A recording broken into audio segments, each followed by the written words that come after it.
No matter where you are in the world, I'm Hasan Piker, and this is the Hasanabi broadcast coming to you live from not so sunny, but trying to be sunny, California, Los Angeles, folks. We're live and alive, and I hope all the boys, I hope all the girls, and I hope all the MBs are having a fantastic one because today's a beautiful day. It's a wonderful day. It is a unique day. That's right. It's fucking Tuesday, lads. It's Tuesday. I said it. You know it. I know it. It's fucking Tuesday. It's fucking Tuesday, May 16th, 2023, 11:28 a.m. And I'm a bit late and I'm a bit fucking peeved because I'm late, lads. It's Oi Bruv Tuesday. And you know what that fucking means? It means it's time for a fucking heist, lads. And what are we fucking stealing this time? It's gonna be a big one, innit? They're all big, they say. Well, this one is gonna be the biggest one. Because it's fucking Tuesday and we're doing fucking crime. And it's coming home. It's coming fucking home. I just missed the police chase. That's what you fucking think. The reality is far more grim than you think. The reality is, I was in the fucking police chase. That's right! You think I'm late because I fucking was doing nothing? Maybe having teas and fucking crumpets? I was in a fucking police chase! I left! I ran away! I fucking got away in a Mickey and a Jimmy. And I'm here now, bro. I was the fucking wheelman. I was wheeling and fucking dealing like I'm Jason Statham in Transporter, yeah? Fucking hell. You already know. Gave him a fucking Mickey. Flipped him a fucking bird. We're pro crime out here. And I fucking did it, lads. And now I'm here. Anyway, yeah, that's right. It's Tuesday. It's Tuesday. And absolutely mental, man. This is how I'm finding out it's Tuesday today. This is how you find out how it's Tuesday every Tuesday. Anyway.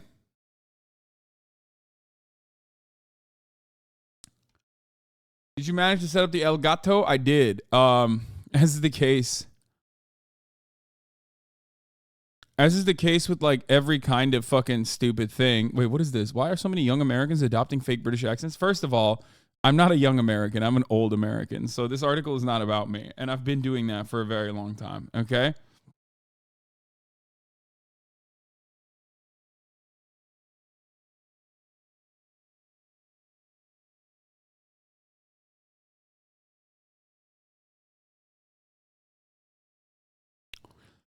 Aren't you like 25? I fucking wish, dude.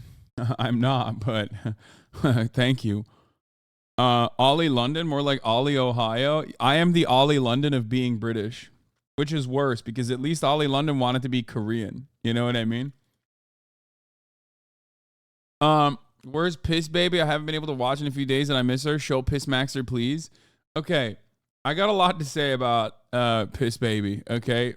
Which is fine because this is a part of the broadcast where I tell you a little bit about my personal news about what's going on in my life, right? So that's precisely when I will tell you all about little Piss Baby. So, like, puppies have certain natural instincts, okay? Puppies have certain natural instincts, and that is what makes training them a little bit easier, right? Like, they don't shit where they eat. They don't piss where they eat, like right next to where they piss.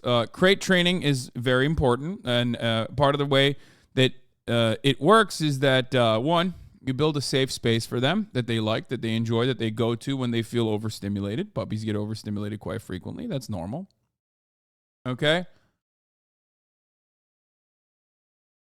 And honestly, they get overstimulated and whatever, but also part of the way that crate training works is that, like, because it's such a confined space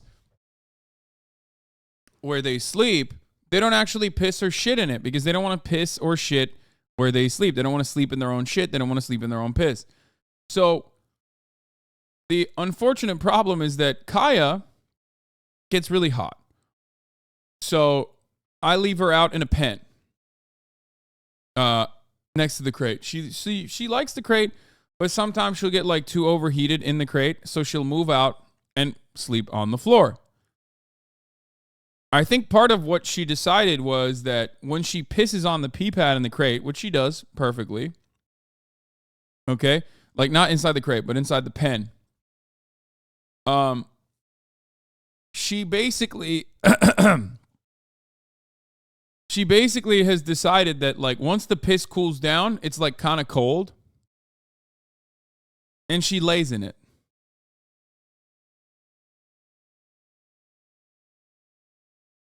Yeah.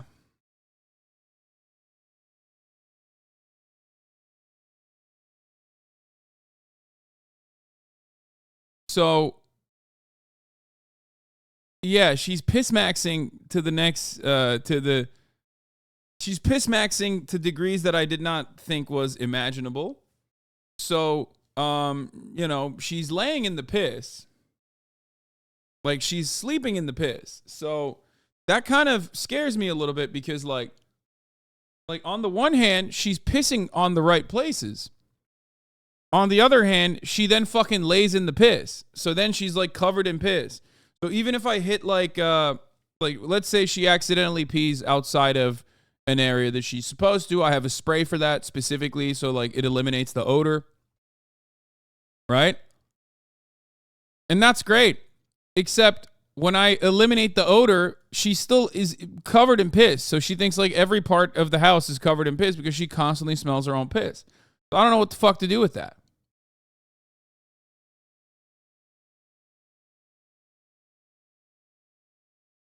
Now, of course, this is my speculation on her cooling, like how she's decided to cool herself. Maybe she's just stupid. What does the vet say? I haven't asked the vet yet. For the record, I do have those patented cooling pads. The problem is she's too young, and she will bite it.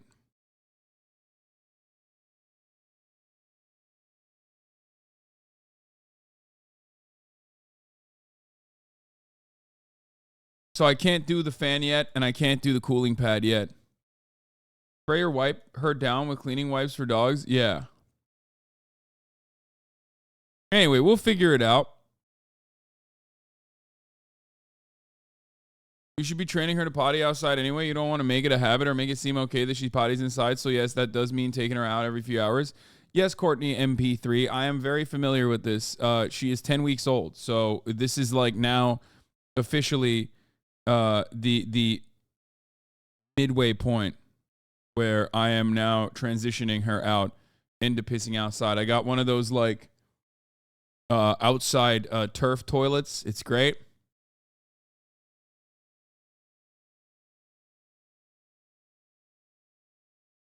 Turf. Turf. Yeah, she pisses directly on top of turfs. Trans exclusionary radical feminist. Anyway, someone did a 9/11 in Zelda and you're in it? Wait, why am I in it? I'm not in it. I saw this though.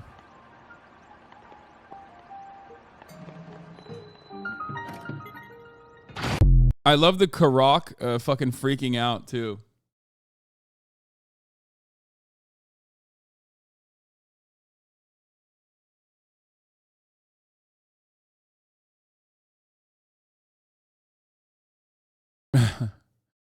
Madame Pura, a second Karak has hit the tower. Is her name Pura? Or Jonah? Was this Jonah or Pura? Say Karak. How do you say it? Did you fix the Elgato issues? I did. I wonder what this does. Hasan! Oh! Jesus Christ!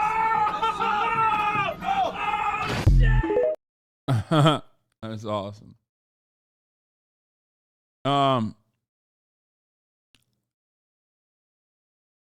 Have you crucified a Karak yet? No, I haven't, but I saw the videos. Dude, Zelda is so sick. I've been playing it a lot, obviously.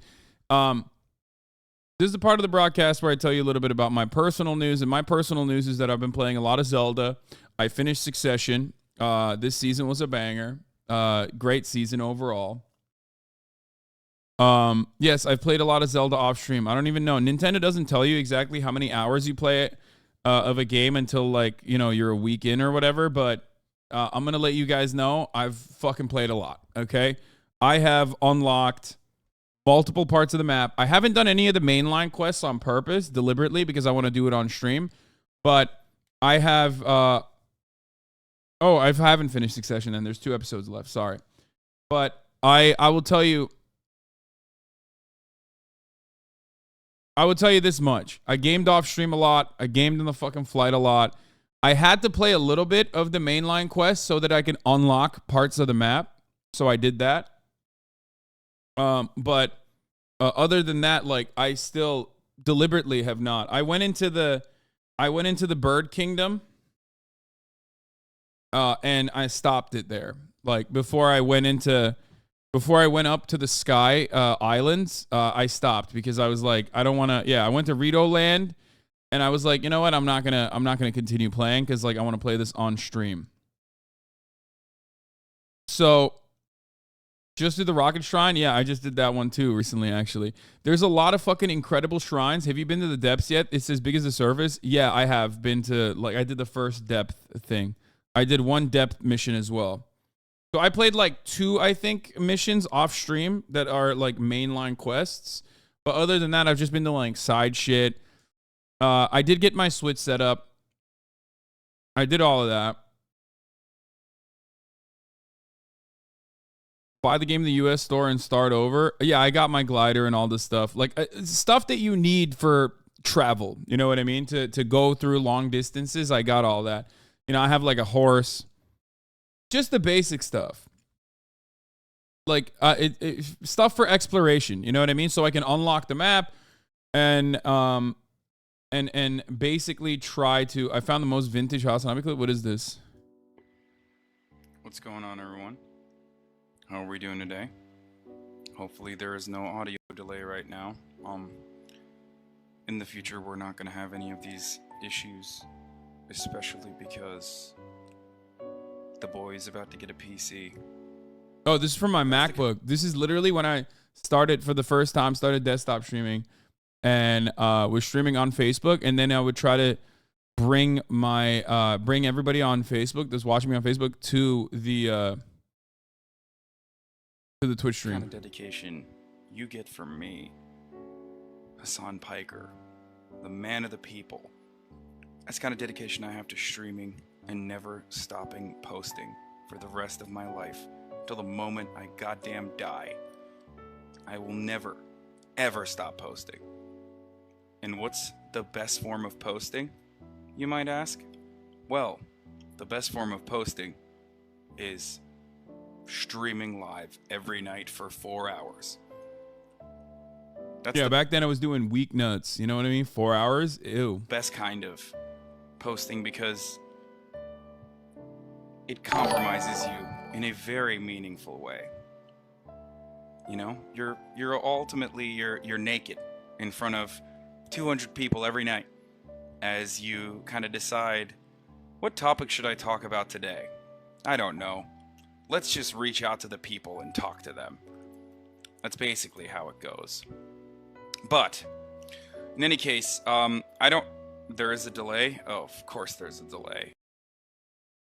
Yeah, this was when I would like go live on Facebook because I had like 500,000, 500, almost, I think like 500,000 followers on Facebook on my own personal page. And then I would try to like drive that traffic to Twitch. I would do like 20 minutes of streaming on Facebook, and then I would drive the traffic to my Twitch.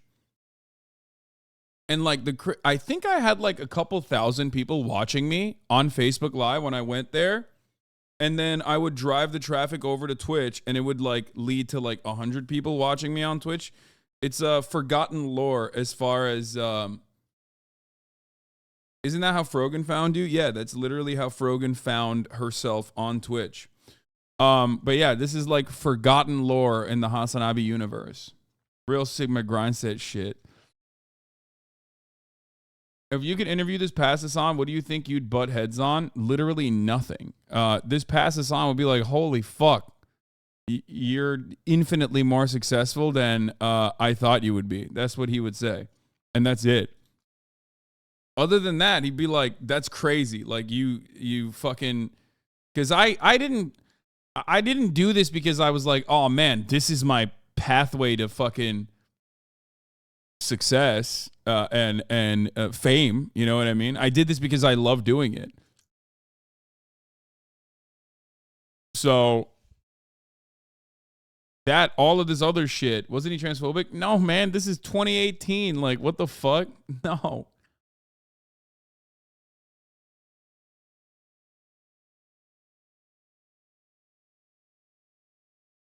No, that shit's like from 2013.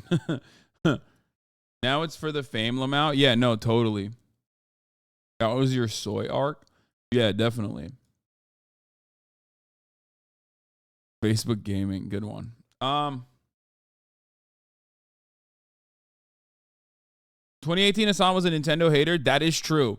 28, dude, when I first started Twitch streaming, I didn't even want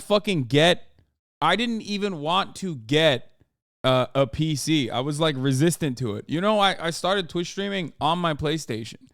I strapped an eye onto it and I started streaming off of that. And I was like, ew, like, you want me to get a fucking PC? What am I, some nerd?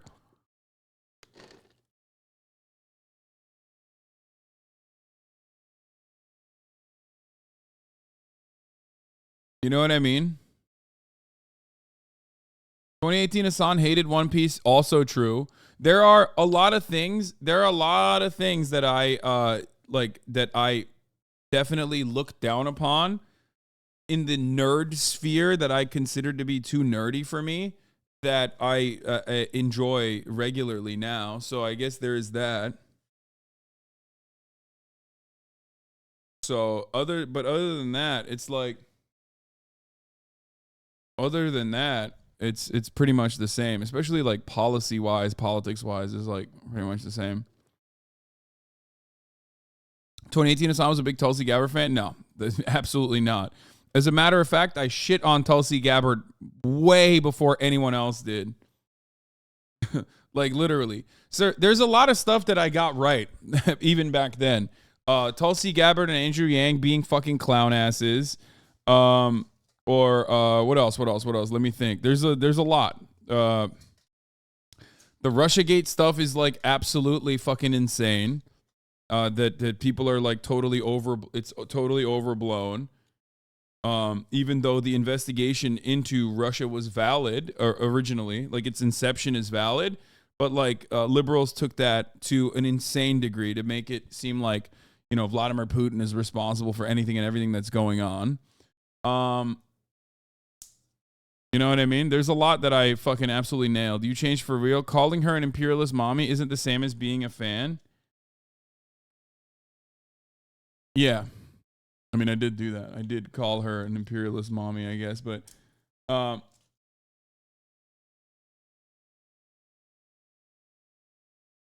the only thing that has changed since 2018 till now is that like I was just way more normal. You know what I mean? I didn't know anything about Twitch. I didn't know any of the fucking memes. I was so much more normal. Like I'll tell you like I'll tell it to you like this. My sense of what is like cool and good was infinitely closer to like normie tastes than it is now, because I wasn't in an environment that like basically fosters the highest level of autism as like the most redeemable quality. And like Twitch is that, you know what I mean? On Twitch, it's like the higher level your neurodivergence is, the more like leveled up you are. You know what I mean? So, and online too, for the most part. Were you more jack back then? No, not really.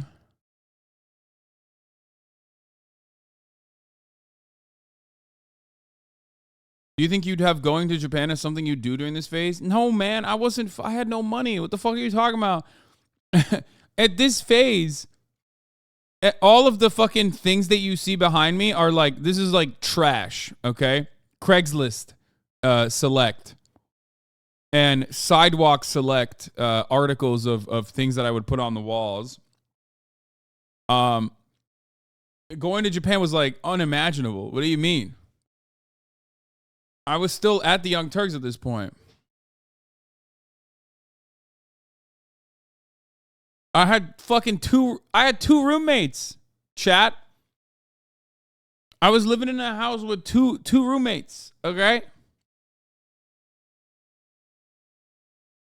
Bro, that's not trash. This is pure living. I mean, yeah, 100%. There's nothing wrong with that, for the record. I absolutely find that to be awesome. Like, I did it my whole life. I know you were sleeping no headboard, one pillow. Oh, 100%.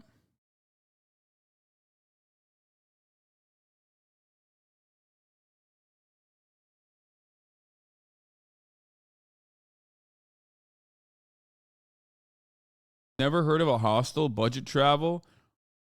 I have no money and I went to Japan. All right, sick, man. No, I have heard of hostels. And no, I'm not going to do that. Even back then. I'd rather fucking not do that. Anyway, the Macy's, thank you for the playlist.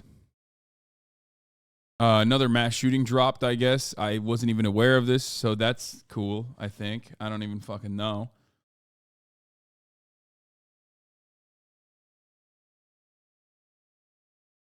Oh my God, I hate that I started this from your chat. I'm sorry. No, it's fine. So, yeah, this is OG shit, okay? Anyway, we got a lot to cover today. We got a lot going on today, so we're gonna get to all of that, okay? There's a lot to talk about. Rudy Giuliani's sex pest allegations just dropped.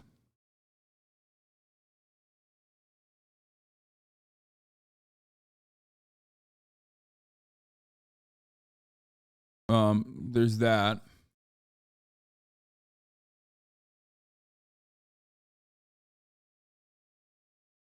That chain worth at least 10 grand. That chain is worth $10. Okay.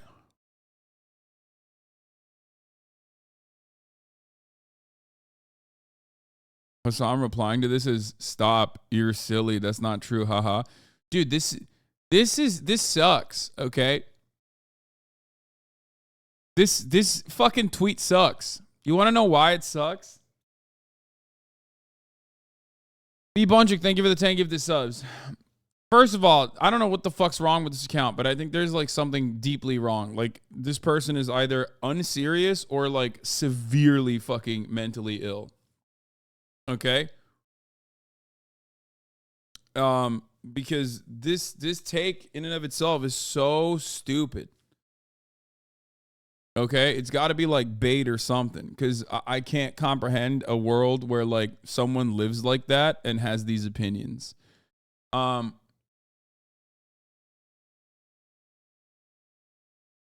Okay, and we'll get to that in a second.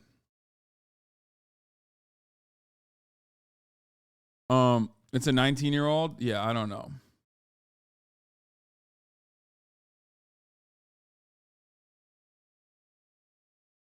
It has to be a pro Hassan troll. No, I don't think so. I think it's an anti Hassan troll, and I'll tell you why. But let's get started. Dude, I need to get a haircut so bad. I just don't know. I need to blast off. You're not more famous than Hitler, bro. They're capping. Yeah, Andrew Tate is not more famous than Hitler, and I'm not more famous than fucking Che Guevara. Like, what the fuck is that? You know what I mean? People always setting you up on Twitter. I hate it. Always some guy calling you Hasan Piker. Hold on. Let me blast off real quick. Is Hasan mad that he was rated a 9 out of 10? No, I'm mad because like this kind of shit is so stupid, and it makes it. People act like this is a real fan of mine, and like people genuinely think this way. Okay. And then they go crazy over it. Okay. I'm a man, show results. I love this. And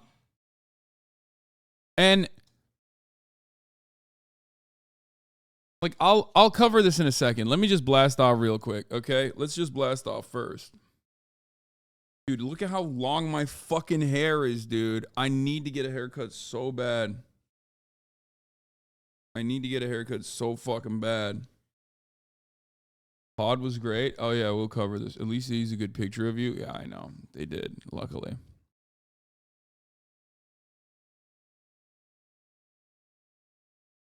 Tuesday Hassan Blastoff meme. Okay, let's do that. Fine, let's use that one. Let me blast off real quick. It's been fucking 38 minutes and I still haven't blasted off. Hold up.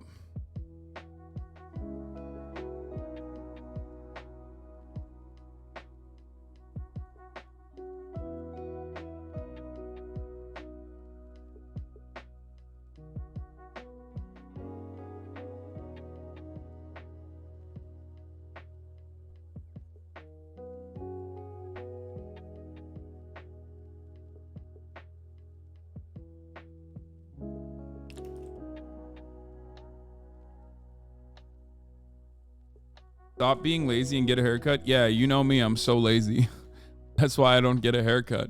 Because I'm fucking lazy. Famously.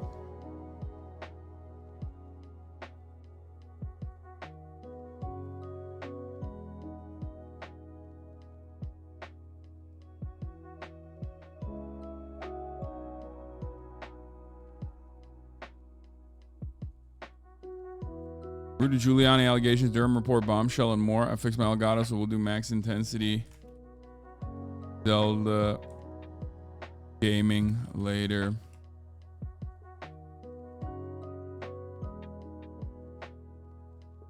You fixed the problem with the capture card? I did.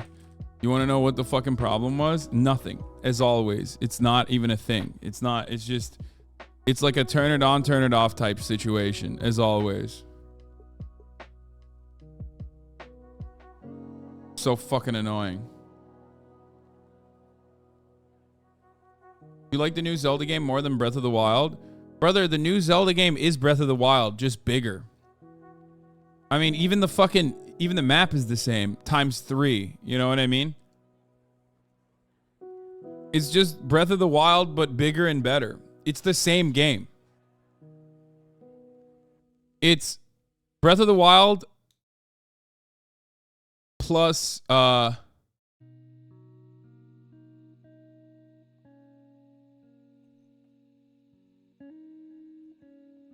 it's Breath of the Wild plus caves with cool new guns. Well, not guns, but like, you know, skills. No Blue Sky blast off, homie. What? I'm not on Blue Sky yet, even though everybody's constantly trying to get me on it. and I get like probably 3 codes a week at this point with a Blue Sky invite. I'm like, I'm not yet. Okay, I'll get on it eventually, maybe. Bro, send me one. Yeah, okay, guys. I've also been watching The Plumbers, by the way, which is great. The Watergate story. It's all right. It's you know, I had really high expectations and they have not been met. But it's funny. It's fun.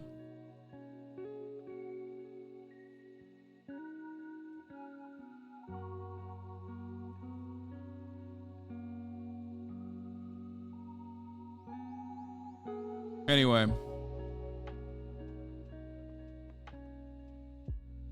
I can relate to DeSantis because I too am socially inept. Yeah. You still playing Yakuza? Yes. What was the name of the sumo series you watched again? Sanctuary is the name of the sumo series I watched that was fucking fire. Start giving the codes to your viewers, you could torpedo the entire platform.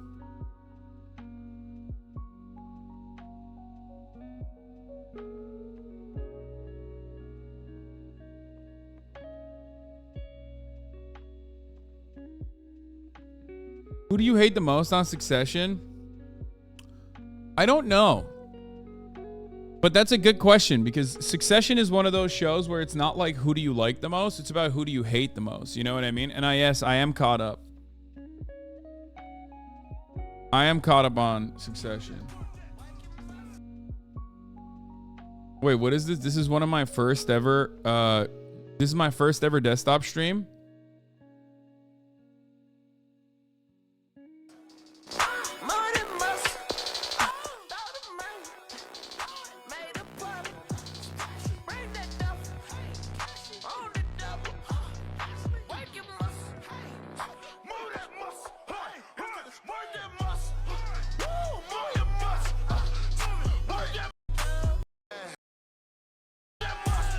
That's kind of dedication I have to streaming. And hold on.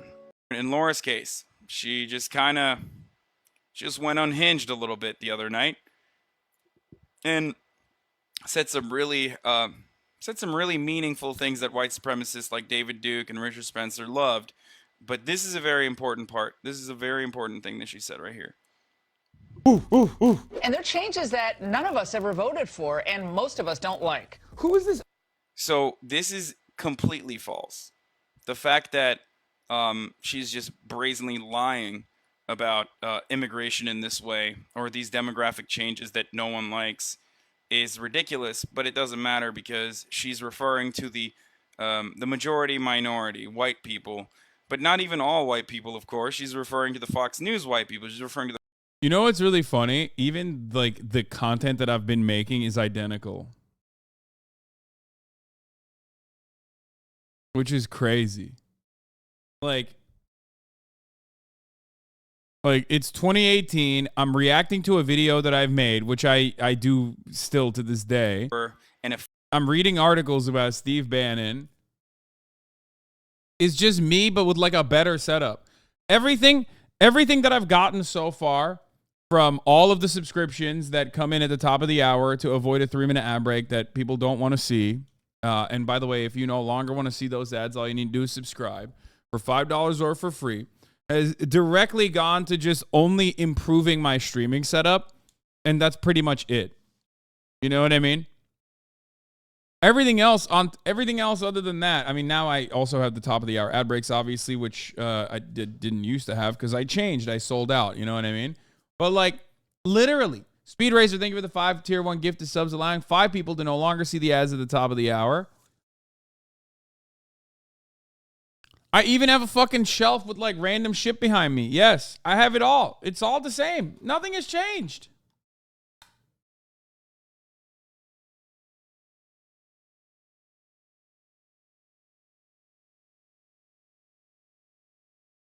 Doodle Burb, thank you for the 5 gifted subs. This you? Yeah, this is me. Yes, yes. I am reacting to myself, reacting to myself, reacting to myself.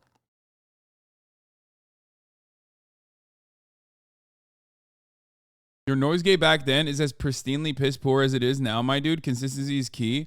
Yeah, your thoughts you might have gotten at the toilet because my noise gate is literally the best in the game and it triggers the fuck out of me whenever some dumbass says that it sucks. B Bonchuk, thank you for the 30 gifted subs. Also, we just got a Vice raid. Thank you for the raid, Vice. I uploaded all your Facebook streams. This is why people are sending them. Look at this one. Yeah, that would be good. That would be good, Lucky. We'll do that. We'll do that after. Thank you, though. Okay. Without further ado, folks, I present to you the best campaign ad I've seen in a very long time. What am I even doing here? To help rural America. Paul's absolutely not working for his district. If Paul Gosar, the congressman, isn't doing.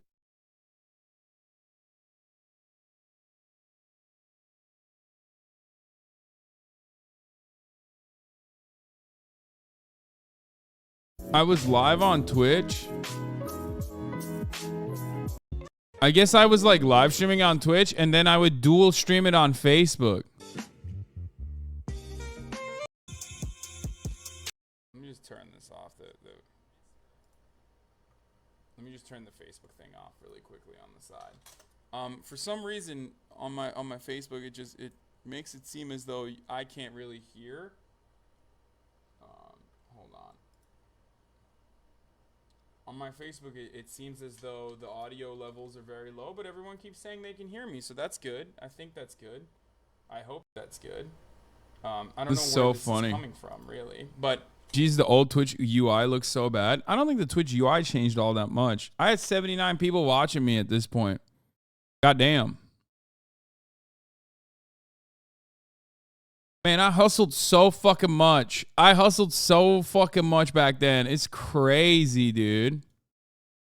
Campaign sent a text message as he was on live TV in front of the fucking press corps, lying to the entire press corps as his. How much of that OG stuff you have still behind you? I mean, let's see if you can get a better view of that. But I threw that poster out.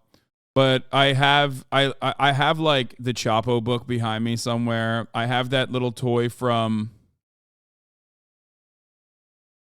Let me see. Is there a full screen one?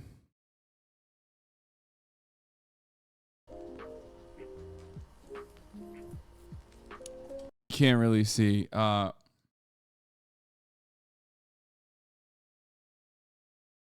have the YouTube skateboard in here. I still have the toy.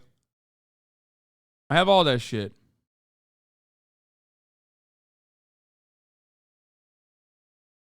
I don't know much about Twitch history, but were you the first political commentator on here? No, of course not. I was not the first political commentator on here. I mean, I came from not Twitch. I came from outside of Twitch.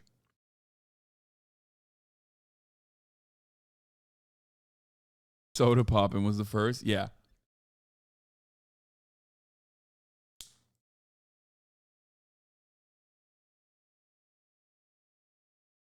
Fascist versus fascist conversation. What happened with your hairline? Finasteride, baby. That's what happened. I started using finasteride because my hairline got worse. Wait, is it expensive? Is finasteride expensive? No.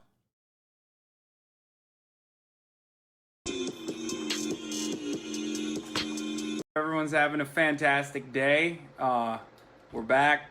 We're better than ever. You know, every damn day. It's a new damn thing happening. I hope you guys have had a fantastic, whatever fucking day this is. Holy crap. I don't even know what day this is. Also, hi to everyone on Facebook. I'm doing a dual stream, I guess, on Facebook and also on Twitch right now, as I am known to do. So I'm just going to get right into it. The topic of discussion here is going to be about, I can't believe I waited for 8 minutes until I went live. I'm so sorry, guys. I don't know what the hell was going on. I was doing a bunch of precursory stuff. It's Wednesday. We're very excited. I would like to, what do you say? I would like one hat off your back wall, please. No. Nobody touches my back walls. Psych. That was like I guess that was a joke. Anyway. 1010 like you apparently, lol. Hasan, what track was playing in my intro? Gadriel, that's a great question. My friend Jared made it specifically for me. That's my intro music, and I also use it as my background audio for my breakdown videos. And it is a tactical song by Tactical Jared. His name is Jared Soul. Shouts out to Jared Soul on Instagram. I'm gonna give you his link right now if you guys want to go check out folks. Except not really. Dye my hair. It is likely going to become a reality. Now, if you might think, why are I did not do the hair thing because I was worried that I was losing hair.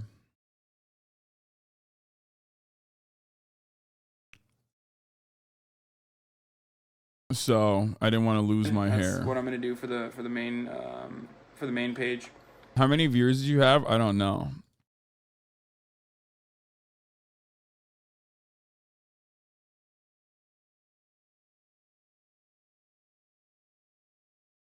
So where are the hats now? The hats are gone, pretty sure. Late 2018 was about 200, no? Probably. On Facebook, I had like 1K to 500. And then I would just like drive traffic to my Twitch and try to basically get my Twitch to like the same level. Look at this fucking guy. Oh, I mean, this was for Halloween.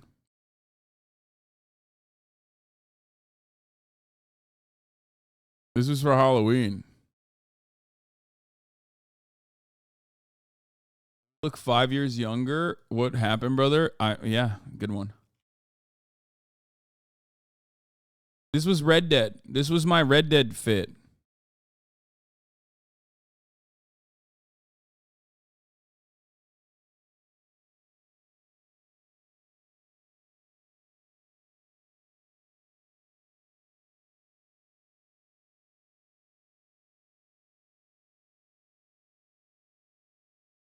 The stats are out. Top Zelda related searches on Pornhub. Legend of Zelda, Zelda Hentai, Zelda Cosplay, Pura Zelda, Zelda Breath of the Wild, Legend of Zelda Rule 34, Zelda Breath of the Wild, Princess Zelda, Zelda BOTW Paya.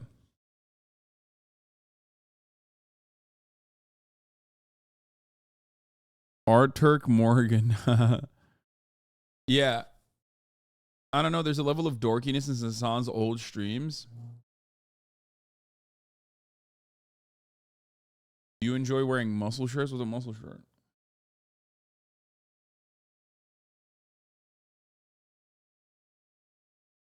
You look much thinner.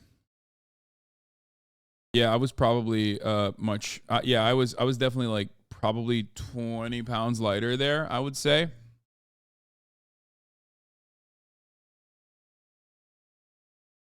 Oh, this is a very good reference stream. The stream is about to begin. Please subscribe. I need my father's respect. I definitely got my father's respect, I was though. running around. I was rushing to get... Hey, hello.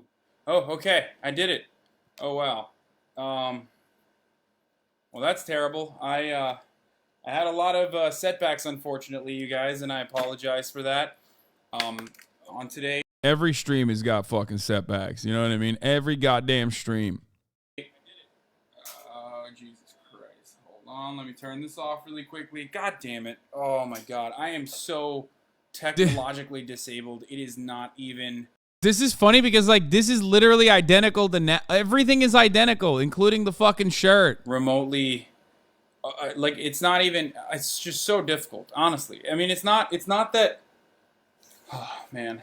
Okay, let me just take a breather really quickly because I was running around. I was rushing to get to my post essentially on time so that I could do this live stream and talk to you guys about 9/11 on 9/11 at approximately 4 p.m. as I had designated ahead of time. But then it's just really difficult sometimes to stay consistent with these sort of streams. Did you get vocal training? No. It's called having not a webcam microphone. I don't know if you know this, but it's just different mics, and even the same mic, as a matter of fact, with different settings, will make you sound different. For those of you who don't know.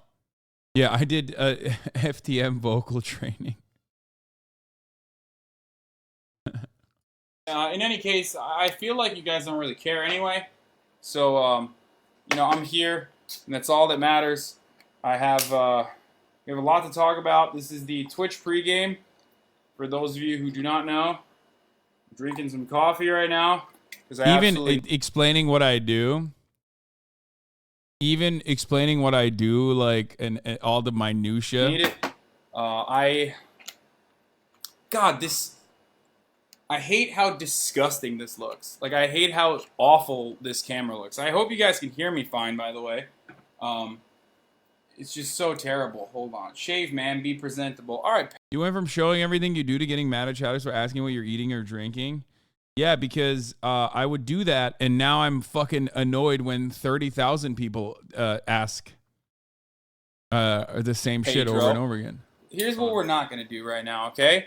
We're not going to beard shame me, because that's not going to work. Because I'm not going to shave my beard until I get 15 to 16% body fat, as I've mentioned on my... For those of you who are wondering why I just put water in my coffee, that's because it's concentrate. So it's not like regular coffee. It's like a lot more potent than regular coffee. You're supposed to mix it with water before you drink it. It's cold brew. It's Trader Joe's cold brew. Anyway, let's get started. All right. The beard is just... Why are you diluting coffee with water? Because it's cold brew concentrate. You're supposed to dilute it. Like, see, upgrade from that is I just get my favorite type of cold brew. That's perfect, says Renee. Thank you so much for saying the beard is perfect. God. Why is it so granular? Like, that's what I absolutely can't stand about the freaking... Back then I started streaming specifically so that I would get better at off the cuff live stream, like basically talking off the cuff. By the way, I told you guys I was going to serve the top of the hour and I fucking forgot to serve it. So I'm running it now. But I'm complaining about the tech issues. I'm wearing the same shit. Like, I still have that shirt. I wear it all the time. I'm still drinking I'm still guzzling a shitload of cold brew. The only difference, I think, no, chat was still contentious back then too, but because I had less brain rot, I think I was probably more receptive to the contentiousness, because I was always like, why are you asking me that? And even then, I think, like, I don't think it was nearly as contentious. Yeah, I think there's a lot of people that love, like, new Twitch streamers. Twitch culture is about, like, at least back then, Twitch culture was all about, like, showing. There's a whole playlist if you want to scroll. Why does this playlist have 659,000 subscribers? That doesn't make sense. And 314 million views? What the fuck?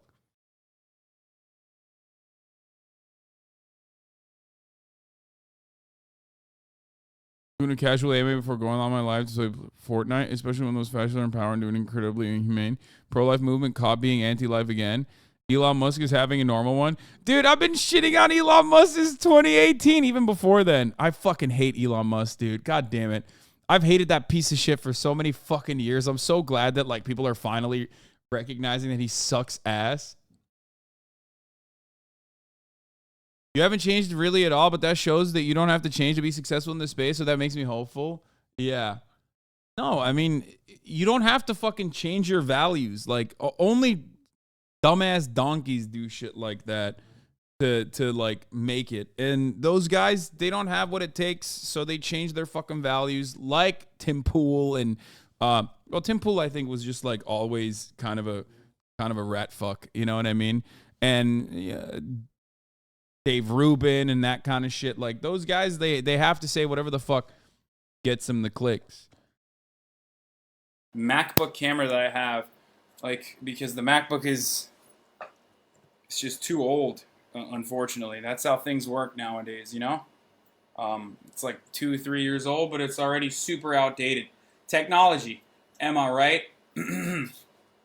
Anyway, thank you for the support as far as the beard. Also, I'm seeing notifications come in right now, and I Nicotine gum. definitely am appreciative of that as well. Thank you so much for subscribing and also following my Twitch. Again, that's usually, God damn it, that's usually where I do commentary, much longer commentary. I'm gonna write this down really quickly. All right, looks like I filmed this in the 90s. Well, you're not necessarily wrong. I feel like technologically I am still living in the 90s. It has been incredibly difficult for me to adjust to this thing. You have changed. You used to be nice. Not really. I think, like I said, I was more of a normie, so I think I let a lot of like weird shit wash over me. You know what I mean? Look at this. Talking to Jewish Currents senior editor Noah Culwin about Israel's controversial nation-state bill. Incredibly intelligent, like way smarter than I am on a multitude of... And predictably, this has caused a lot of controversy inside Israel and outside. Yeah. And you said, I believe it's what, 5% of the population currently is. This is before he did. This is when he was the Jewish Currence's senior editor. This is before he did Blowback. This is way before Blowback. Bro, I've had the OGs on for a long ass fucking time, dude. Noah, Felix, like.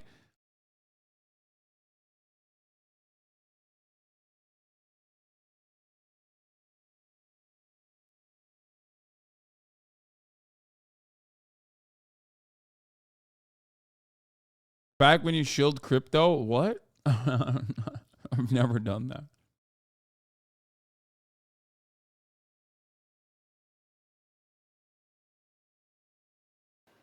It's been incredibly difficult. It's been a long and hard journey for me to get to a point where I can actually live stream at the same time from 2 different setups.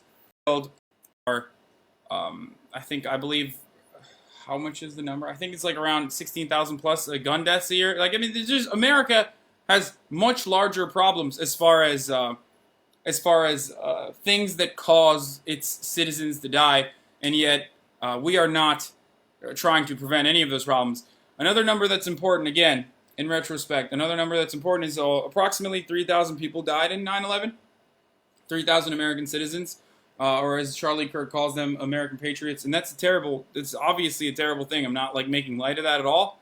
But again, just for you guys to develop a broader understanding of what those numbers mean, 3,000 plus U.S. citizens also died in Puerto Rico this past year. Look at the amount of coverage that is taking place for one over the other. Now, of course, they're not identicals. They're not identical situations. But the reason why I'm mentioning this is because of 9/11, U.S. imperialism kicked it into overdrive and caused destabilization worldwide and has made the world overall a less safe place. The United States, it has caused more global terror than Al-Qaeda could ever imagine. And that's the thesis. That's the real T. And then also, not only destabilizing entire regions around the world, but also domestically spying on its own citizens, spying on innocent citizens living here. Patriot Act was pushed. The Department of Homeland Security was created. This only happened for so people understand. This only happened, 17 years ago? 17 years ago. Like, it's not that long ago, guys. It's crazy. Because a lot of times we assume that, Bro.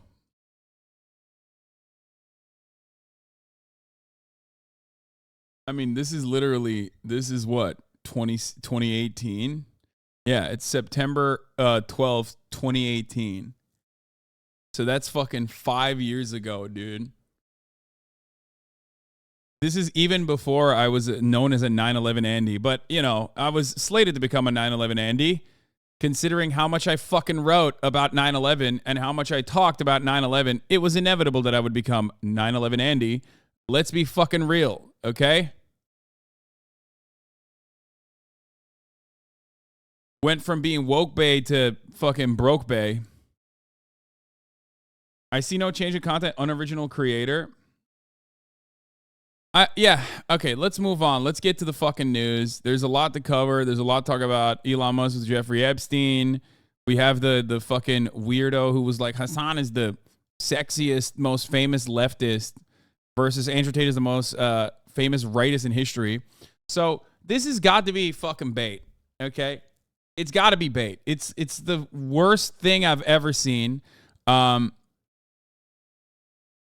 It's just so incredibly fucking stupid. And the worst problem about this is that, like, people do this. They go, Hasan fans or something else. It's like, no, man, this person's not a fan of mine.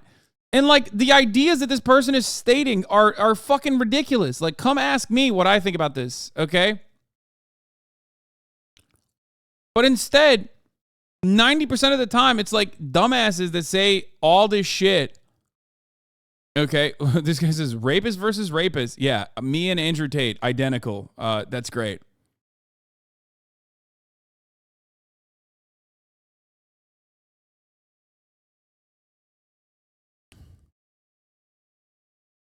Anyway, it's always like some fucking freakazoid that makes like a bait Twitter thread, and it corresponds to people's like made up preconceived notions of me and my audience. And then they just like literally go off on it and go, Hasan fucking sucks. He's so fucking stupid. Fuck that guy. And it's like, bro, I didn't do any of this. I don't believe any of this. I didn't do any of this. I don't think I'm the most fucking like they're like this guy goes, they're having a sex trafficker off. 4,300 likes. It's like, are you out of your fucking mind, dude? Like, what the fuck are you saying? And it's always some fucking freakazoid, okay, with like an anime avatar like this. It is so insane. It's like, what are you saying? Dude, the type of shit that you say like this, okay, the type of accusation that you just drop on Twitter under the fucking guise of anonymity is so wild, okay? Like back in the day, you would get fucking destroyed for shit like this, okay? One person is literally fucking under investigation for sex trafficking, okay? The other person is me. Like nothing related to that at all. I am pro sex work. That's it. I wish like stuff like this makes me feel how much you want to bet Hasan has slept with one of those women Andrew has pimped out, okay? The pimp and the pimper. So like the thing I want to say about this is like back in the day, this kind of shit would get you absolutely obliterated, okay? And when I see stuff like this, I want to tie your social security to your fucking account, okay? I want to forcibly tie your social security to your fucking account. Waifu Turf, fucking 4chan green text writer, writes shit like this and it pops the fuck off. Anyway. It's like a completely fabricated situation, and a bunch of dumbasses on Twitter are just like circle jerking, okay, about how much both me and Andrew Tate suck. And I hate it because I didn't start it. I don't agree with any of this shit, okay? And I think it's like stupid. It's incredibly fucking stupid. It's an incredibly stupid sentiment, and it's probably created for, it's most likely created for this kind of discourse and this kind of bait. And for some fucking reason,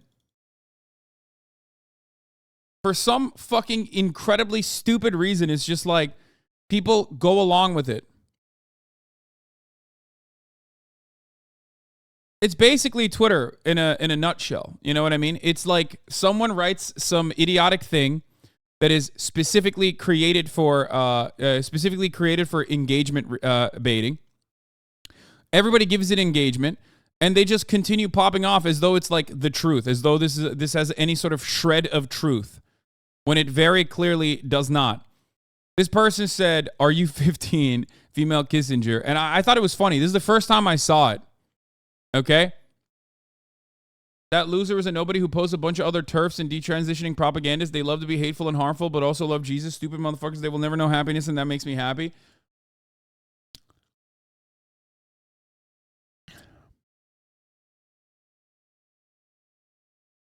I legitimately think that like a lot of problems online would be eviscerated if you destroyed the concept of anonymity. Okay? Just so much of the issues would go away. It's that thing that the Turkish chatter told you one time, throw enough dirt at you and some will stick. Yeah. This person said, "Are you 15?" And I thought it was funny because I saw this and I was like, what the fuck is this thread? And someone actually replied to this thread, and I really liked it, which was this. People make up the idea that anyone thinks Hasan is some leader or revolutionary, then get mad at him for the idea that they made up. It's true. It's like, I've never said I'm a fucking leader of any kind of revolutionary movement. I'm a fucking content creator. I'm a streamer. I'm a dumbass streamer. And I repeat this over and over again. And it's like, I've never fucking said that. I've never said that I'm like a revolutionary leader or anything like that. And yet people have like basically made up this idea that I'm some socialist Jesus who practices or who doesn't practice what he preaches, and what I preach is like being socialist Jesus, and I'm actually the leader of the revolutionary vanguard, but I somehow gave up on that idea, and everyone is still duped into following me because I'm a cult leader like that. It's like, none of this is true. I'm just a fucking dumbass Twitch streamer from the start, okay? I've been a dumbass Twitch streamer from the start, and I'm still a dumbass Twitch streamer. I've never, like, said that I was intended to be the leader of the revolutionary vanguard. I've never been like a fucking Maoist third worldist. It's just so stupid. Like, you made that up in your mind, and then not only that, but you literally made up that, like, that's what my audience's expectations of me are, and somehow they're duped into still fucking following me. Okay? And thinking that we are going to bring about the revolution or some shit. Like, no one in this community thinks that. And then they can't wrap their heads around. They're like, why the fuck is he not losing any momentum? Like, because you made up all of that shit. And when people come in here and they go, oh, Hasan, like, I was expecting you to be this way. Well, I guess you're not that way. They realize, like, oh, it was never a thing like that at all. I don't even believe that, like, entertainment is activism or praxis, okay? I don't. My commentary and my ideals have not necessarily changed over the course of the past fucking, 8 years? Like, almost 10 years? And not only that, but also, I'm very open about these sorts of things. Like, I'm very open about, like, what I do and what my goals are, what my motivations are. I've never fucking turned around and been like, I'm, changing people's minds in this revolutionary capacity to act out. You can't be mad for people putting you in that position. You chirp the 30K people for 8 hours. Of course, they look at you for advice. Yes, but that's entirely different than, like, me presenting myself in this, like, Jesus-like figure. You know what I mean?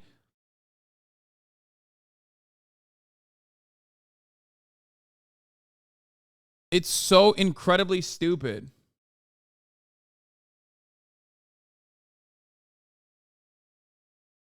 What? Yep, got this comment just because I shared a useful video for Hasanabi heads. What is this? What?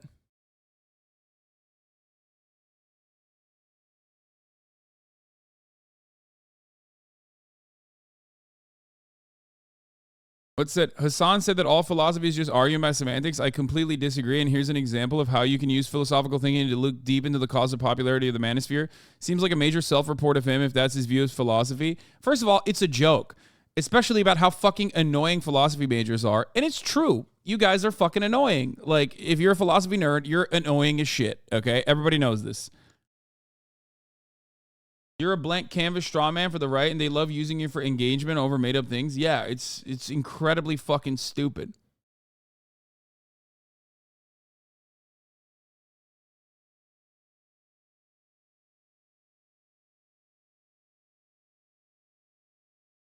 Alice Capel video mentions. Do you have to wear?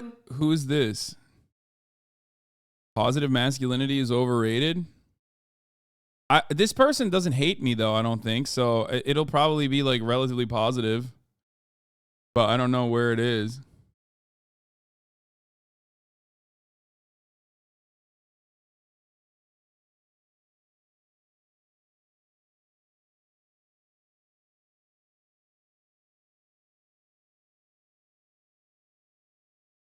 I told my lefty friend I like you, and he said, ew, he's worse than cops. Yes, I routinely am executing unarmed people on the streets.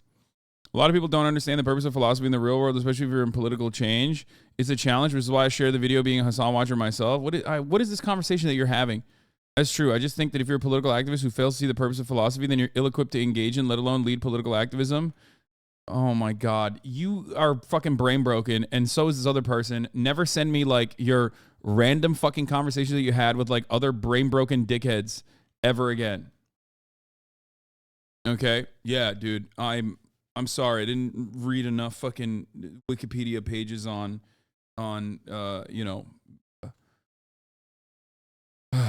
continental philosophy. Philosophy gets you no pussy. Yeah, exactly. Okay, we're done. We're done with this. We're done with all this.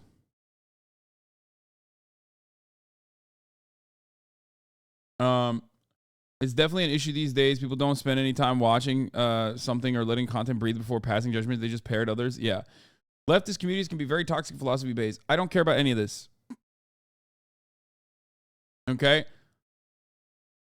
Rightists have just made you look the way you do and don't preach what they preach, Lamau. I know. It's incredibly fucking stupid. I don't know how to fucking combat it. I don't really care anymore. What do I always tell you guys? Okay? You just put your fucking head down and make content. The reason why I looked at this fucking thread is because it's like completely unhinged. Most famous leftist in history is a 9 out of 10. Most famous rightist in history is a 6 out of 10.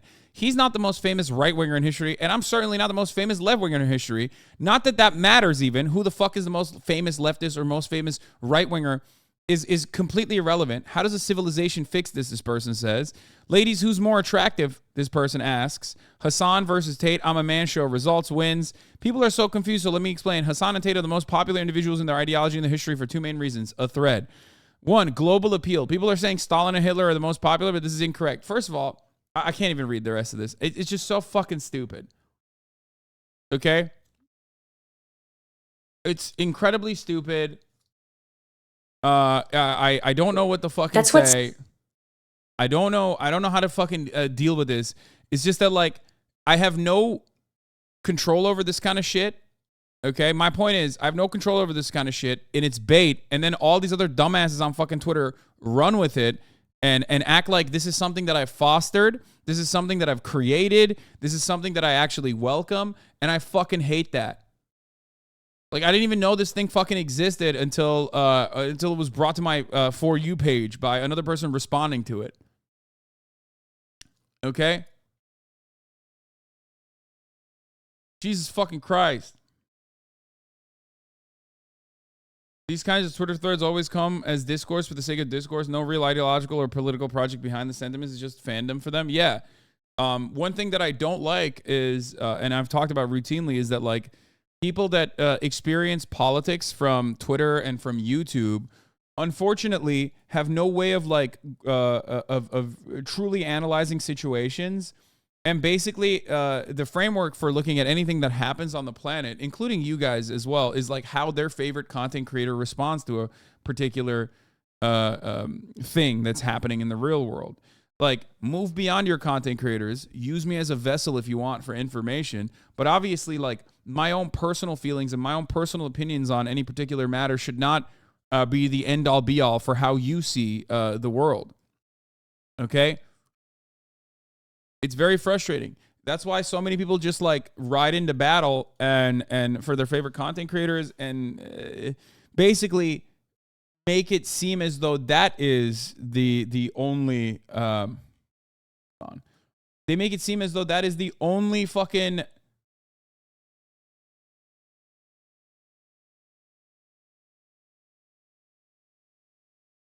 sorry, hold on. A lot of fucking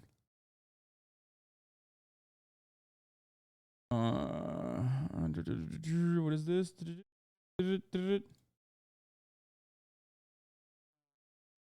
Survey? What the hell? Anyway, my ADHD is going crazy.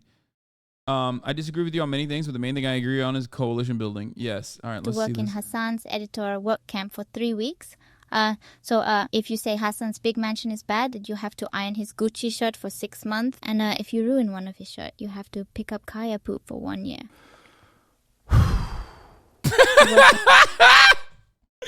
What the fuck? I made this meme out, but Twitter would not let me upload it, so I gave up. In Hasan's editor work camp for 3 weeks. So if you say Hasan's big mansion is bad, that you have to iron his Gucci shirt for 6 months. And if you ruin one of his shirts, you have to pick up Kaya poop for 1 year. Bro, that's fucking hilarious.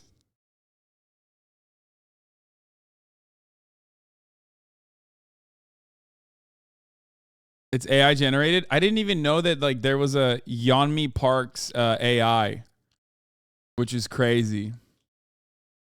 Finally, the truth comes out. Yeah, 100%. That is the truth. Oh, new Fear and came out, by the way. We were in London. There's a big plot twist at the end of it. I hope you guys appreciate it. I hope you enjoyed it. If you watched it already, here it is. I'm going to be a great father. I think between the two of us, I'm going to actually be there. Okay? He's going to be streaming all the time. Are you talking to me? That's kinda true. Are we having children together? No. What the fuck? Since when is this happening? Look, Hasan, I'm not your type. And Yeah, who would be the better God, I'm so tired. It's crazy how dad tired out I of you look. two? Me? Are you? Is that even a question? I feel I genuinely I think Austin's right. I don't think you'll be there. Yeah, he's gonna forget that he has a kid and like leave them at the park or something. I'm an think you- incredible father. I am an incredible father. I would be the father. You're gonna sleep through your alarm. Yeah, I am true. the. Miss your podcast with your He's gonna kid. charge I've been the baby. alive. I've been alive. Charge the baby. Gonna steal the baby's credit card. I've been alive for 32 years of my life, and that's happened one time, and now they never let That's me just live it the down. beginning. Austin is late all the fucking time. Nope. to When I have everything. a child that will be created in the eyes of When the your Lord. surrogate is literally in the emergency room delivering, or in the fucking operating theater, wherever the fuck they deliver babies, you're gonna be at the Abbey, sucking on twink nipples. Okay, look, like a baby. yes. Well, look, and the baby won't remember that time of Yeah, their the life. ba- Also, actually, Austin saying the F word in the paywall portion is true. He does say it. Patreon.com/free. baby That's will- his argument. That's literally his argument. He's like, oh, I baby mean, won't he's remember. celebrating. He's a new dad. I will be by the side of my surrogate. Okay. I will be hand by my surrogate, hand inside of her, grabbing the baby out, pulling guiding the my baby. child into the world. Yeah. All right. I mean, look, my surrogate. I don't know who. Will you be my surrogate? Wait, have I asked her that? Oh, I asked Cutie. You asked cute. What'd she say? She said no. She said, "Fuck no."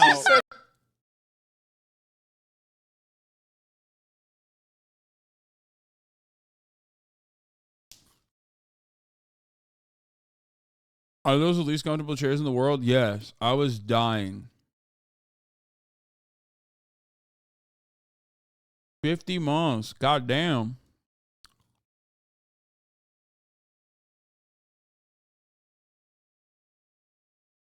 This was the sunniest day in England, by the way.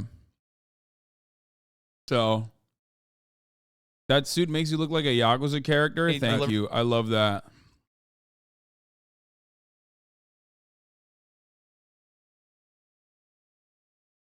Weather has been sick here since you left. Dude, England is so OP when it's actually sunny 3 days out of the year. And it's like kind of fucked up. You want to know why? You want to know why it's fucked up? Because it dupes you into thinking that like England is like that when it's not like that. Okay? It's a falsehood that it serves you for approximately 3.5 seconds out of the entire year. And it makes you think, oh my God, things could be so much better. Things are, oh wow, is England like this? If you catch England in a very sunny time, okay, you will have an entirely different perspective on the nation, okay? That's what I mean. Like when we were leaving the last day on Sunday, it was beautiful. It was a beautiful fucking day. And for a brief moment, I thought, oh God, things could be so much better. And then I quickly realized, oh wait, never mind. That's actually just a one-off. It's just like a one-day thing.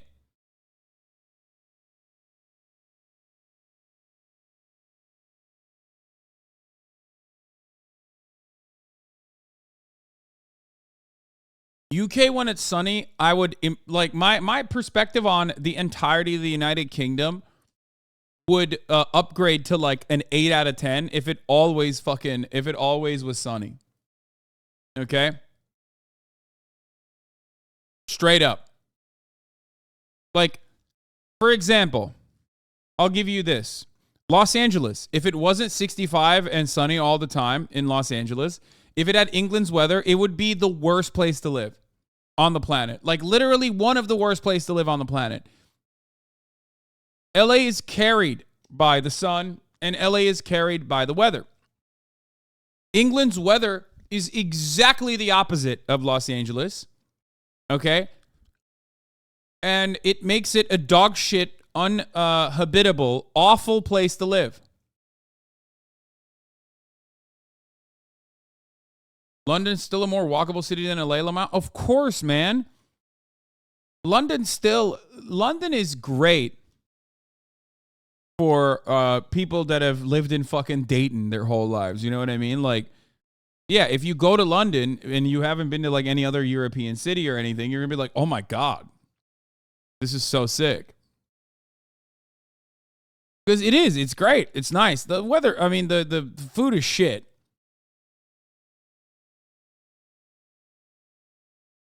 But ultimately, it has all the workings of a decent European city, so it's automatically clearing most American cities, okay? The problem is the weather sucks so fucking bad. So fucking bad. London is thousands of years old. Le Mans, of course, is walkable. Yeah, it's literally the Romans, by the way. The reason why London is built and designed the way it is, you know, shouts out to the fucking Romans. They did a really good job. Those dumb fucking medieval peasants would have fucked it up, okay? Those lords would have fucked that shit up if it weren't for the Romans building the fucking backbone so solidly, okay?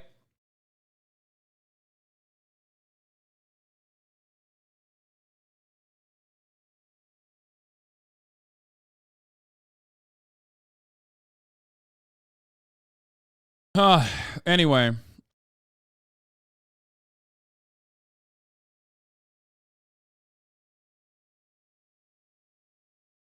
What's your favorite European city? I don't know.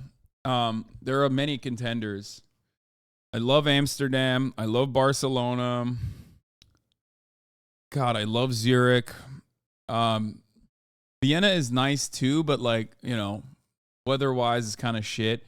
And it's too German for me, which I do have a distaste for German cities in general.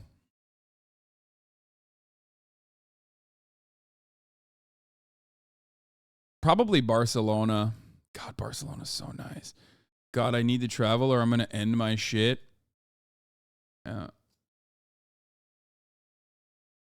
Funny thing, the next part of that clip, you talked about Cutie's vagina. Of course, we talk about Cutie's vagina every time, every episode. Did you finally see they found a secret of Roman concrete? Yes, I did. I talk about it all the time, actually. I even brought it up when I was in London.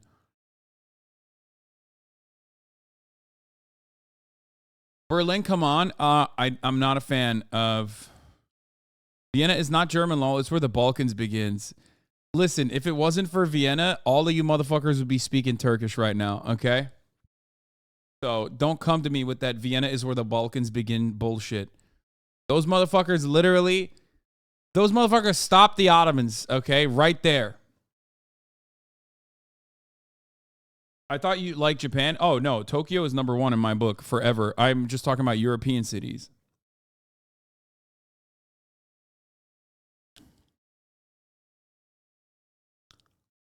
Vienna is where the Turk dream dies. Yeah, when I went there, I felt it in my fucking bones. You know what I mean? I kept trying to ram through doors and shit. I don't know what it is. Epigenetic memories were unlocked in my mind. And immediately I started like trying to open up doors and going, "Oh, we're here. We're fucking here." And it didn't go anywhere.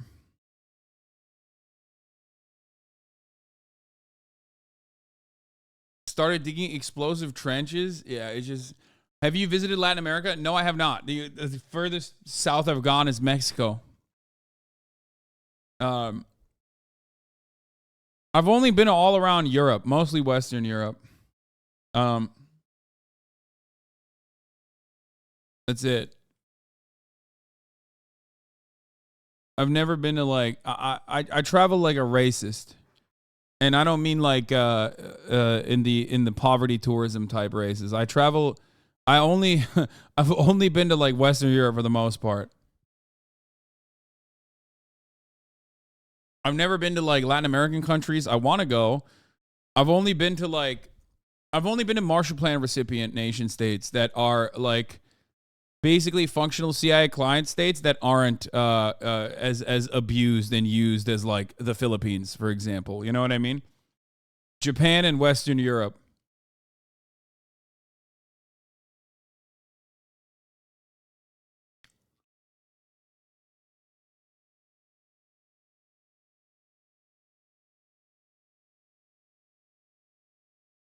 Why'd you move to the U.S. and not Europe? Because I like freedom, baby. Fuck you mean? I like freedom, and I like mass shootings that happen every day. Speaking of which, let's take a look. Here it is. 3 dead, injured, 6 injured in New Mexico mass shooting. Let's get started. It's been an hour and 30 minutes. It's time to talk about the news. With the mass shooting in New Mexico that left at least 3 people dead and several others wounded. Police took down the 18-year-old shooter. This was the 225th mass shooting in America this year alone. Mola Lengi is on the scene in Farmington, New Mexico. Good morning, Mola. Well, good morning, George. Yeah, police. It's so weird to cover mass shootings with a segue. But, like, in America, again, 250 plus, so what are you supposed to do? You know what I mean? The fuck are you supposed to do? Still investigating what motivated that 18-year-old to roam up and down these otherwise quiet residential streets, allegedly firing at random. But authorities say the shooting appears to be just that, random. This morning, police investigating the deadly mass shooting in Farmington, New Mexico that left at least 3 people dead and 6 others injured, including 2 police officers. I have eyes on the suspect. He's walking south. He's wearing all black. The suspect, an 18-year-old male, seen in this video, lurking around the crime scene with a firearm in hand. Officers say he fired at least 3 different weapons, including an AR-style rifle. There's a person laying in the middle of the street. He's just walking in circles with the Glock with an extended clip. Authorities arriving to a chaotic scene spanning roughly a quarter of a mile after responding to multiple active shooting calls around 11 a.m. I got several people down. I've got 3 vehicles that are... That's a Mennonite town where a girl got murdered a few years ago by an Air Force airman. Bizarre for how small it is. Yeah. I got 3 people that are dead. At least 6 homes and 3 vehicles were reportedly hit by gunfire. Finding a bullet hole through your daughter's window was just like, my gosh. So this is the room, went through right there. It was traumatic to be barricaded in your laundry room with your daughter, who's one. Per capita murder rate in small towns now dwarfs large cities, as far as I know. Yeah, it's not surprising. America is fucked up. I don't know what else to tell you. Like, there's nothing going on in small towns, so they just, like, gotta fucking make do with whatever the fuck. Officers eventually confronting and killing the suspect. They're now looking for a possible motive. At this point, it appears to be purely random. No schools, no churches, no individuals targeted. Overnight, the community mourning the loss of the victims, just as 225 communities have dealt with mass shootings across the country this year. Well, the 2 police officers shot are recovering. One was treated and released from the hospital yesterday. The other remains at the hospital and is reportedly doing well. Michael? All right, Mola, we are doing these stories all too often. Yeah, what do you do? What do you say? Like, you can't do anything. Detail. Dude, I feel like, I don't know. I thought microplastics was supposed to make us more soy and, like, less violent, whereas, like, the lead generation was more aggressive and more violent. And then I see stuff like this, and I'm like, maybe we are still incredibly fucking violent. Like, I don't know what the fuck's going on here.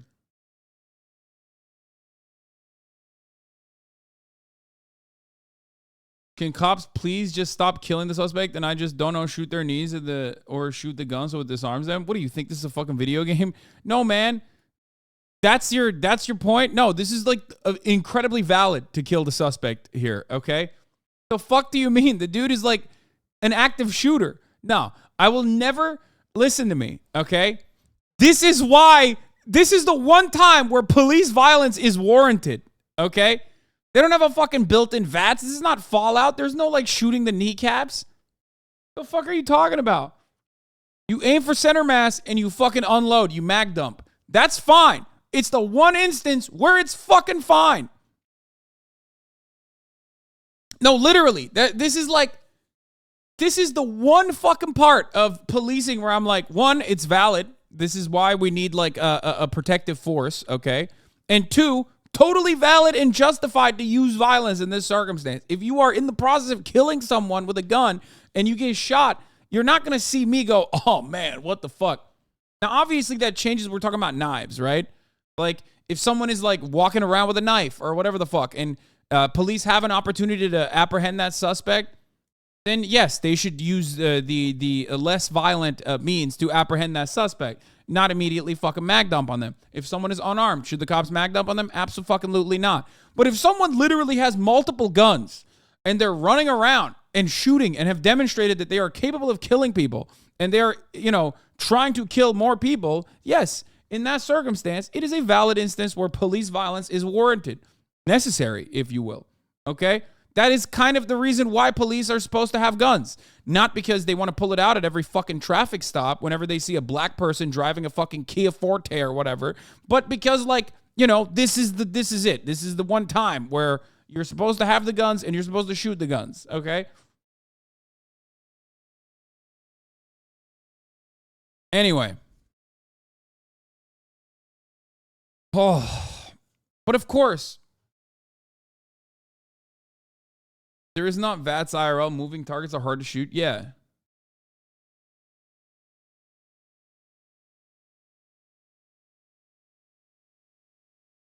You can't trust these cops and what they say about motive anymore. Those cowards in Allen, Texas still refuse to acknowledge anything about the shooter's Nazi shit. Maybe an army of 100 social workers could reverse psychology the weapon away from him. Yeah, I mean, first of all, no one thinks that, right? Like, I don't even think the crustiest of anarchists think that is like the appropriate thing to do there. If it's a violent and weaponized threat, then yes, like that's certainly valid to use force in that regard. The problem is cops don't do that in most circumstances because they are genuinely incredibly fearful for their lives. So they don't even do that in a lot of instances where there is violence that is necessary, right? In order to defend their own lives and also other people. You literally just had a chatter who thinks that? Not really. I don't think so. I don't think anyone is like serious when they say stuff like that. But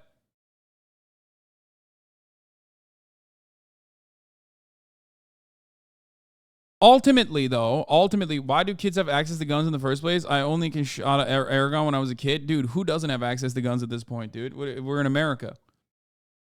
You can accidentally have access to a gun, even if you didn't intend to at this point. Police aren't obligated to risk their lives to save someone. I know. So, anyway, so yeah, good police work in that regard. But again, it doesn't matter. Police are the good guys with the guns in this circumstance, right? But it doesn't matter because the killer still fucking shot multiple people because they are reacting to violence. So there has to be. There is echo in your mic audio. No, there isn't. Shut the fuck up. There has to be something else. There has to be something that we have to do to actually stop or at least greatly make it as difficult as possible to have these instances of gun violence in this country. And that comes from gun control. It comes from the legislative body. There's nothing you can do outside of that. Places like California are, very good examples of how to do that. Okay? Like, people always talk like, oh, man, California, so much violence. It's like, no, motherfucker. If you look at the overall gun violence rate of California, it is lower than the fucking national average. It's lower than the national average. Contrast that with, any fucking red state, and you realize, oh, no, actually, more guns means more gun violence. Okay? Same with New York. New York State has a lower rate of violent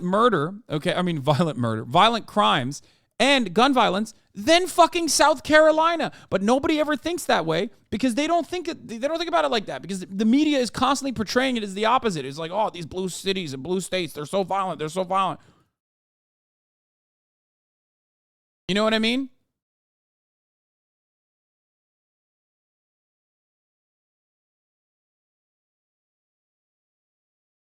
Look at New Jersey. It's lower than California average. New Jersey W. Yes.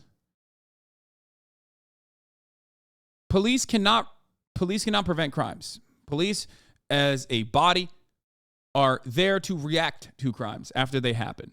And in a lot of instances, they don't even do a good fucking job with it. Okay, let's be real, especially when it comes to petty crimes or even Grand Theft Auto or even grand larceny. They're not even a good reaction force. Let's be fucking real. Why? Because they don't need to. Because they're the most well-paid, laziest, sexist shit you've ever seen in this goddamn country. Nobody wants to work anymore.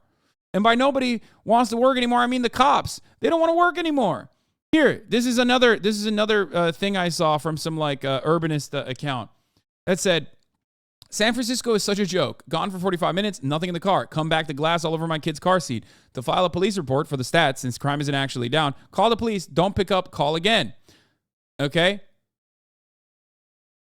And then it says, transfer to another service. Told it will take 25 minutes to file over the phone, but I can do it online. No wonder nobody files police reports and crime is down. Guess I'm lucky. I got nothing taken. 4th time this happened. So, no, not to leave anything. So, this is so fucking frustrating. Okay? It's so frustrating. Cops don't do anything about it. It's so fucking annoying. It's like, do your job, man. This is your job. Okay? Your job is not to like sit around and harass homeless people. This is your job. Okay? Your job is to do this. Okay? And then they constantly say, oh, well, there's nothing we can do about it because the DAs will like release them. That's not true. Okay? That's not fucking true. That's not even true. Do your fucking job. Oh my God, I hate you so much. I hate cops so fucking much. It is so fucking frustrating. Holy fuck. Yeah, there were 30 cops literally in my subway station last night, just standing there in a vast crowd getting paid overtime. This is why libraries are closing on weekends and public schools are falling apart.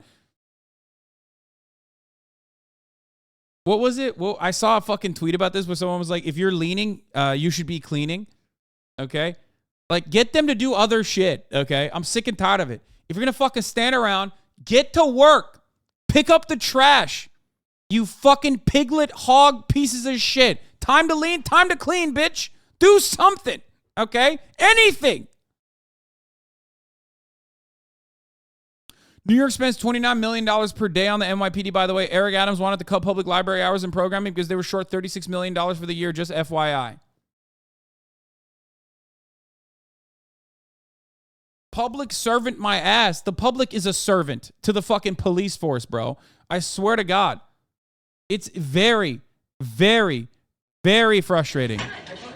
No, they just have to get more cops on the force. I gotta pee. I'll be back. Cops. I don't even care about cops. I want to see garbage men. It's much more important. All I want to see are garbage trucks, garbage cans, and garbage men. You're never going to stop crime. We should at least be clean. I tell you what they should do. They should combine the two jobs. Make it one job, cop/garbage man. I always see cops walking around with nothing to do. Grab a broom. Start sweeping. You sweep, sweep, sweep, sweep. Catch a criminal, get right back to sweeping. You should run for mayor. Ah, nobody listens.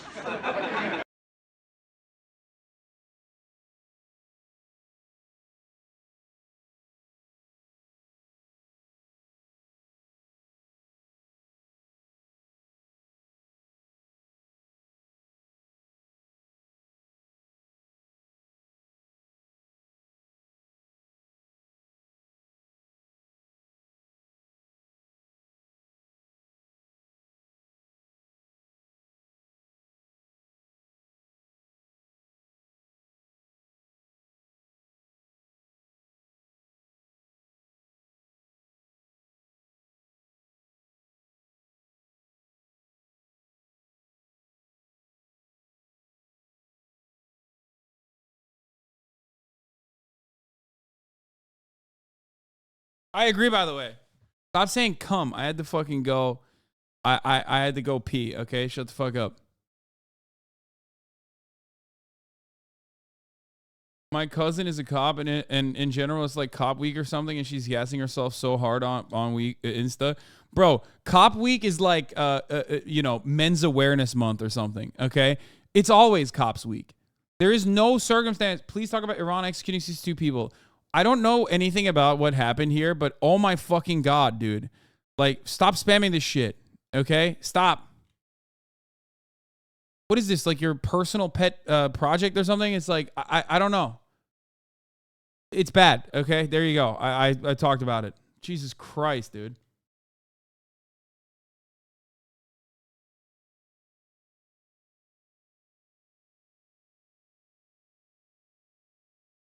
There's no week that isn't Cop Week. These motherfuckers are the only people that have like social. They are living in Norway, okay? That's it. The only group of individuals in the workplace that is this well treated in the working class that are wage laborers, okay? Because cops technically are. they're cops. That's it. In the United States of America, every other fucking sector is dog shit, okay? Except for cops. They quite literally have they have all the benefits, they have all the compensation, they have all the workplace security, they have everything. They could just be the worst on the fucking planet. They could kill, okay, and get away with it. And there's nothing. There's nothing you can do about it. It's like they're the only like actually solid union in the country. They get pensions. They get all of that.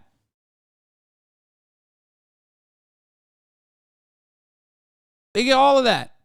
They live on a totally different planet, dude. It's fucking bananas.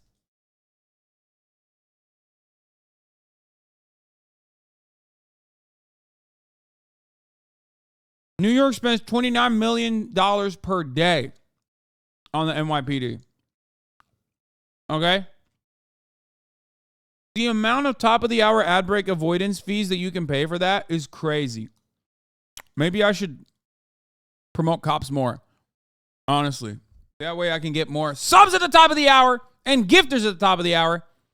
Because at the top of the hour, there's a streaming ad break. If you no longer want to see those ads, all you need to do is subscribe, which you can do for $5 or for free with the Twitch Prime by connecting your Amazon Prime account to your Twitch account, where you get one free Prime subscription a month.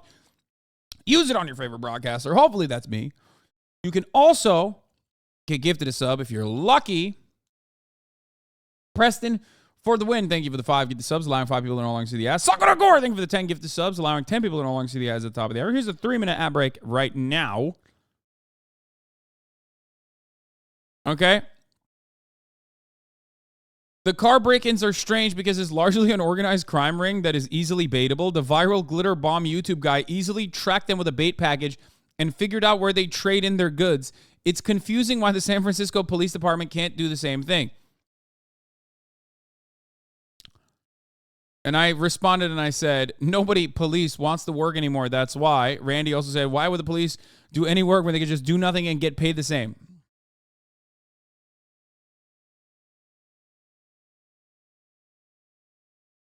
It's just like, guys, another $1 billion will fix it, okay? That's what it is.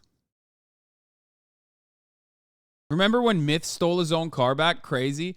The cops are quiet quitting, okay? They're quiet quitting. Nobody wants to work anymore. Is actually just about cops. 120K starting salary for the SFPD, by the way? Yeah, of course. Dude, their job is basically, wouldn't that be entrapment? Wait, what? No. First of all, cops do entrapment all the fucking time, but this wouldn't even be entrapment unless, like, they're leaving a car with valuables inside of it. It's just a bait car.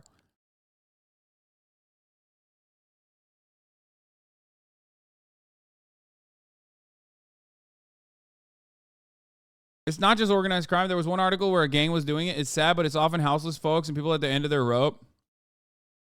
Yeah, it would be investigating work. Hashimo Jar Jar, thank you for the 5 get the subs. And Keith is neat, thank you for the 5 get the subs as well.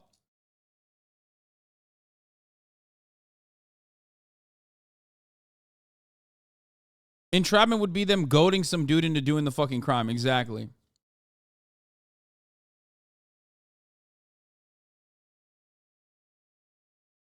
So they'll never do that because, you know, that's work and they get paid the same if they don't do the work anyway. So it doesn't matter. Plus, the media protects them. So there's that too, where like the media will greatly amplify the narrative that like violent crime is on the rise and like cops can't do anything about it and that, you know, we're being too mean to them.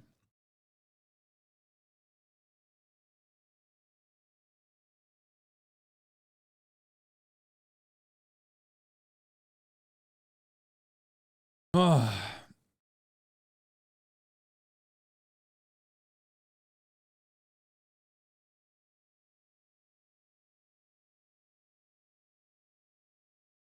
San Francisco is full of communists, you know, the VC funds and tech oligarchs. Yeah. A picture of a cop doing something good will make it all fine. Yeah. Yeah, no, they'll go play basketball with like some 12-year-old black teens or something. Like 13-year-old teenagers, and then everyone will forget about it.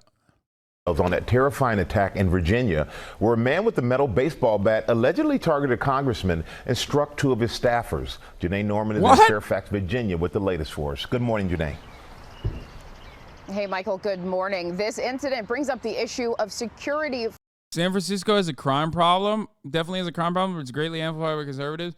Every big city has a crime problem. And with no solutions, because the solution to crime is not more police enforcement. It's literally financial, okay? There's no way to fix crime other than by turning around and you know, solving the underlying reasons why crime happens, okay? Crime, or the overwhelming majority of crime, rather, is due to socioeconomic conditions. That's it. If you want to, like, actually eliminate crime, then you have to eliminate poverty. For lawmakers, a district office like this typically doesn't have security. Congressman Connolly saying his staff makes themselves available to constituents in the public each and every day, calling this attack unconscionable and devastating. This morning, the latest details after that alleged harrowing attack in a Virginia congressman's district office. Shocking new video appears to show the suspect, 49-year-old Xuan Ka Tran Pham, armed with a metal baseball bat, chasing a woman. A neighbor telling our affiliate WJLA that video took place 30 minutes before authorities responded to reports of an active assault around 10:45 a.m. 30 minutes? At the Fairfax, Virginia office of Democratic Congressman Jerry Connolly. Authorities saying they found Pham armed with a metal baseball bat at Connolly's office. Our officers got here within 5 minutes, located the subject just inside the office. We found 2 victims, and they sustained non-life-threatening injuries. Police say the suspect asked for the congressman by name, but Connolly was at a ribbon cutting for a food bank in his district during the attack. The suspect then allegedly swinging on staffers. Connolly's office telling ABC News the suspect hit a senior aide in the head and an intern on their first day on the job in the upper body. He's schizophrenic. He previously wrote a complaint to the FBI that he was being held in a 4th dimensional prison. Oh, my Lord. Both staffers have since been released from the hospital. Authorities now working to piece together a motive. It's quite frankly scary that someone can just walk up to an office holding a baseball bat and just start swinging at innocent victims. Now, as for that suspect, police tell us he is a local resident, and we've learned he's filed suit against the CIA, claiming he was wrongfully imprisoned and brutally tortured. Authorities tell us they are looking into mental illness as a potential factor for a motive. I mean, that's what it is. What do you mean? Like, why don't poor southern states have higher crime if it's heavily socioeconomic factor related, just population density versus cities, where, first of all, poor southern states do have higher crime? What the fuck? Hello? They do, actually, as a matter of fact. So, yeah, I don't know what you're saying. Per capita, of course. Yeah, of course per capita. No one would look at totality. What the fuck? Oh, man. I can't believe Wyoming doesn't have the same total number of violent crime incidents as California. You know what I mean? Yeah, no shit. You have to look at per capita. And they do, for the record. I'm not making fun of you. Maybe you didn't know that, but they do. They do have higher rates of crime per capita.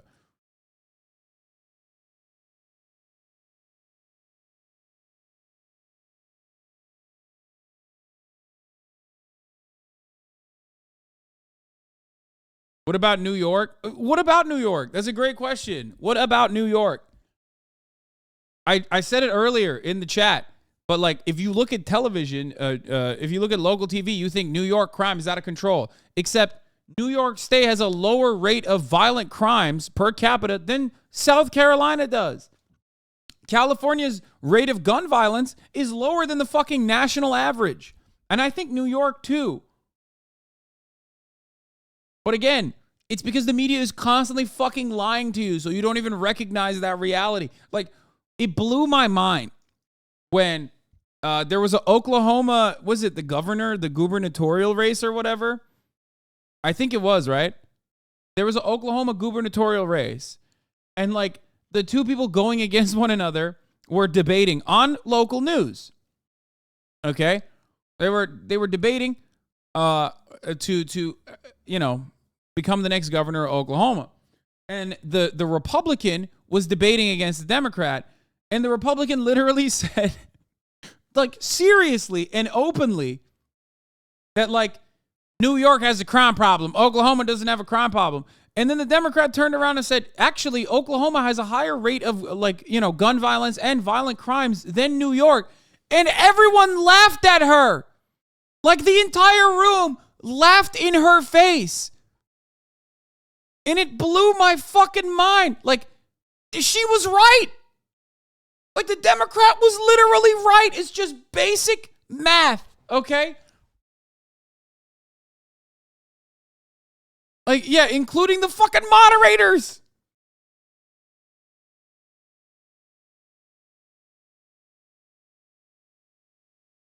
Human Development Index? No, I'm not talking about that one. Oh, yeah, this one. This is it. Violent blue cities and just give me the video, man. I hate it when I have to listen to commentary through it. Oh, here. Fact check. Let's talk about the facts. The fact is, the rates of violent crime are higher in Oklahoma under your watch than in New York and California. That's a fact.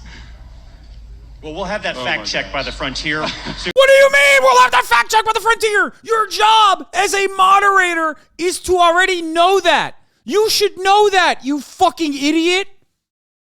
What do you mean? She is so correct. She's like 100% of the correct. 100% on the side of truth in this one. I don't give a fuck about Democrats in general, but she's objectively correct.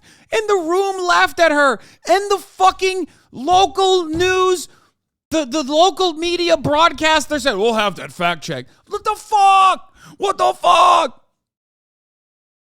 The per capita crime rate in Oklahoma, I think, is like double almost.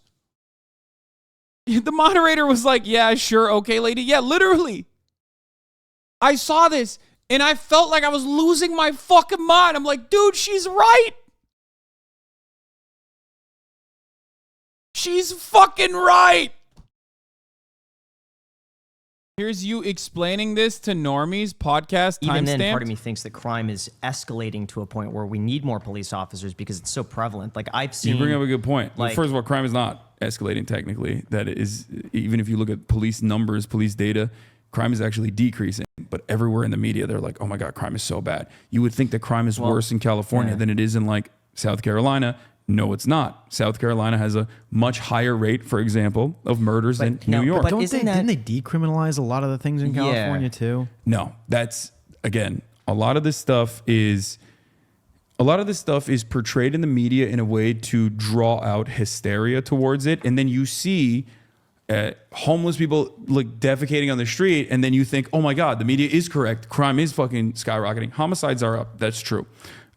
Certainly. The main component, though, is not our police budgets, because police budgets have fucking gone up year over year over year. The Los Angeles Police Department spends $8 million a day just to operate. $8 million a day. And hey, if you get your fucking car broken into, good luck. You know, you call them up, they're like, sorry, nobody on the line. You know, but doesn't that promote in a way more crime? Because what I've seen, again, this is me personally, have seen this firsthand, but the level of crime out in the open, I've never seen that before in my life. As someone who worked like Beverly Hills, West Hollywood, I've never seen before someone in the broad daylight smashing a window. But over the last 2 years, I've seen and heard more stories firsthand about people in broad daylight being robbed for their watches, walking down the street in a crowded space. Someone pulls up, smashes a car window, grabs it, and everyone's just kind of standing there looking. The police won't respond to it because it's not worth their time. It's not. Yeah. And also, they're fucking super lazy. Let's be real.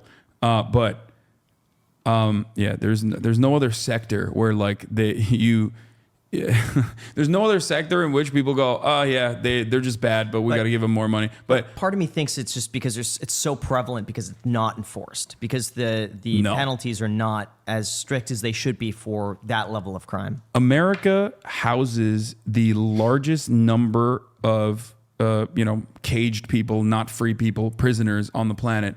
We are 4% of the entire planet's population, and yet we have 25% of the entire planet's prisoner population. We have a very draconian attitude towards crime and punishment.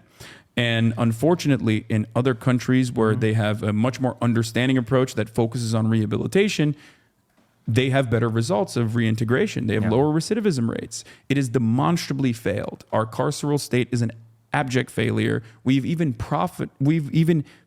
baked in the profit incentive into it in the form of private prisons, which are just abhorrent by other country standards. Norway literally has a non-extradition treaty for many crimes to the United States because they consider U.S. prisons to be a regularly violating human rights, solitary confinement, and even like regular prisons, like regular jails, like Rikers and whatnot, should be shut down, but are currently operating with like millions of people. I mean, not millions, but thousands of people that are going through that jail system without even a court date. We have basically proven time and time again that like these kinds of, we're gonna fucking tackle crime head on by, beating people's heads in, not working is just a failure. In other places where they don't do that, it's not a failure. What is the main difference though? It's because crime doesn't happen because people are bad people. Certainly there are still, of course, going to be perverts, freaks, whatever, antisocial personality disorder related crimes. But crime, for the most part, is a consequence of your material conditions. That's why when there's more poverty, like in a state like South Carolina, there's more crime. There's more violent crime. And what? I was high-key mad when Hasan referenced South Carolina as a crime-riddled wasteland, but then I went to Walmart on Mother's Day and witnessed two men trying to fight each other while one of them wielded a machete. This was in the middle of the day on Mother's Day. Yeah, we got problems here. Again, that's an anecdote. That shouldn't change your mind. That is not how you fucking change your mind. Look at the data. Google it.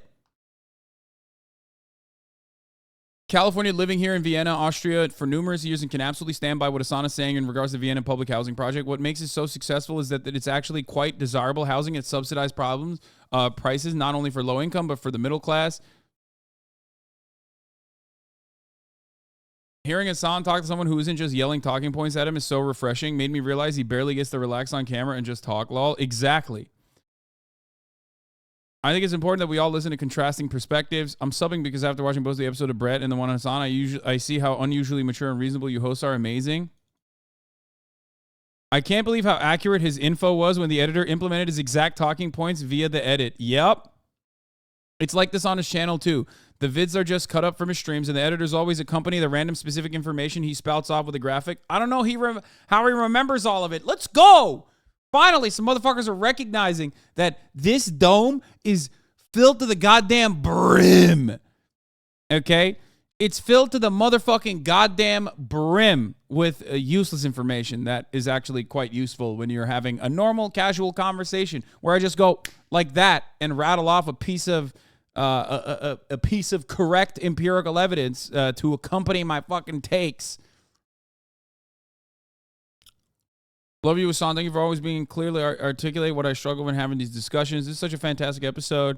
Hey, Graham, just wanted to say a different podcast. It's amazing how well-spoken he is when he's off Twitch. I mean, even on Twitch, he can articulate points pretty well, but damn, this is a great podcast interview. Let's go.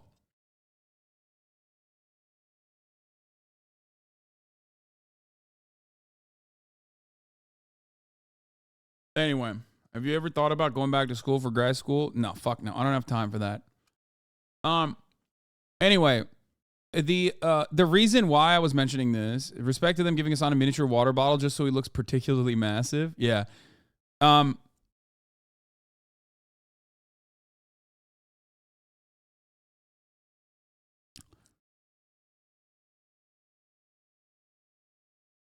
Another PR year W. Yeah, I'm glad I did this. I was apprehensive at first in doing it.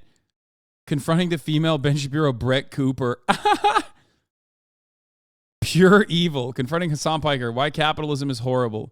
Bait. That's a bait title too. The Dark Truth. I love that. This podcast was a great way to introduce normies to Hasan and the basic beliefs about what is wrong and steps to fix those wrongs. Anyway. They went from Brett Cooper to you. Yeah, I know. They did that back to back. They told me that they were doing that too. I mean, I don't care. I like it. But yeah, I am a lot better, I think, when I'm you know, doing like a regular podcast interview or even a debate on television, because that format is where I thrive, because I'm constantly fucking battling demons in my chat. Okay. Oklahoma's intentional homicide rate is almost double even New York City's rate in 2020. Yeah.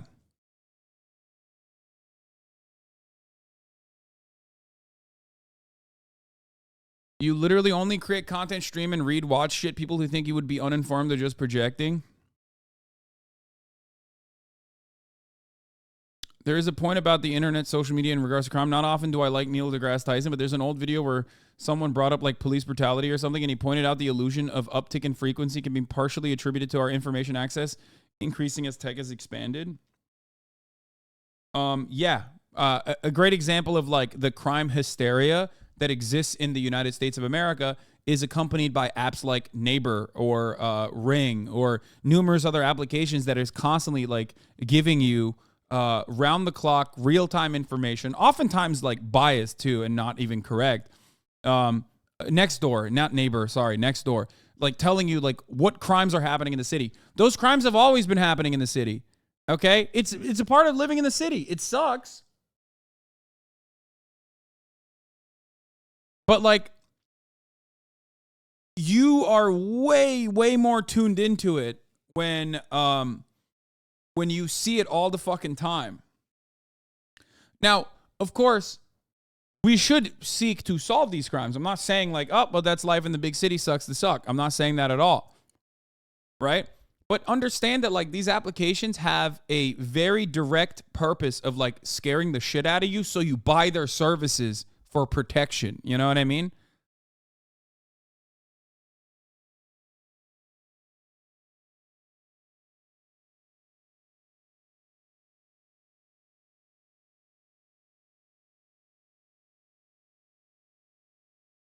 Look at our media. Mentions a topic relative. Oh, crime. Yeah. The figures below compare the average percentage of 15-second segments in a given day during a 10-day chunk of the month with the average percentage 10-day chunks over the first 6 months of the year. This is mentions a topic.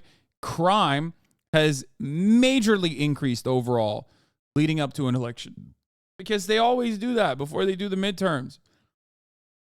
Superintendent. It's also a fact that medical Hang on, marijuana... Oklahomans, do you believe we have higher crime than New York or California? That's what she just said.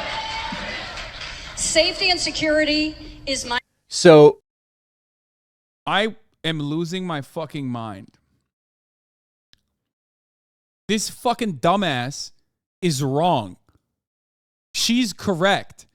But the room is responding positively to him because of their fucking biases, dude. What the fuck is going on?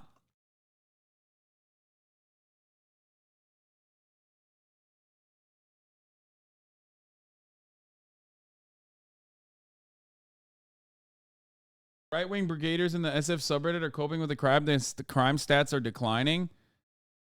First of all, I don't care about fucking Reddit, okay? Please don't send me shit on Reddit. Like, I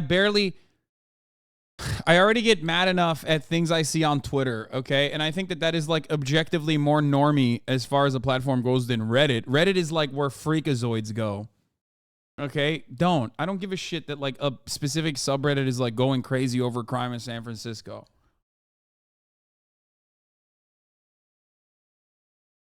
What? I don't want to type what I said again. What? Just moved from San Francisco to LA a few months ago. San Francisco has one of the highest brazen theft rates, not violent crime. It only started to feel unsafe when the mental health drug use really started to affect people after the tenderloin started overflowing. Yeah. The problem with... No. Here's what it is. No, brazen crime as far as like what you see. I don't know what the tenderloin is. I don't know what that means. I don't know what the fuck he's saying. But like as far as like retail theft and shit like that, that's like out of control or happening regularly in places like San Francisco, there's certainly a reality, okay?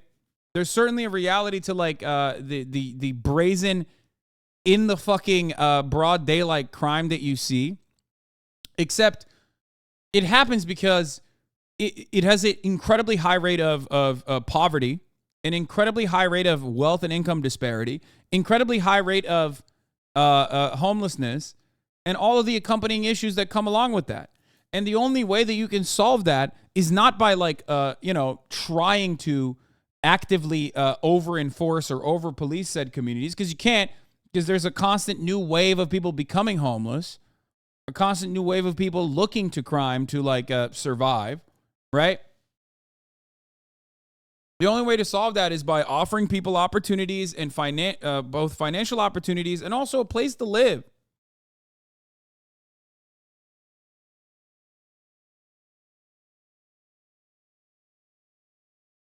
Tenderloin is like Skid Row. It's pretty bad there.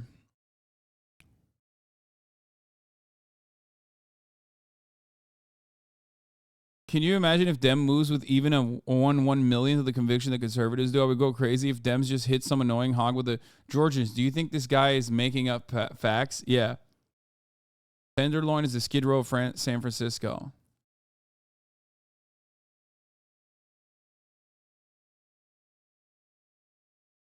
I looked it up. Violent crime is 2.3 times higher in Oklahoma than New York City. Yeah.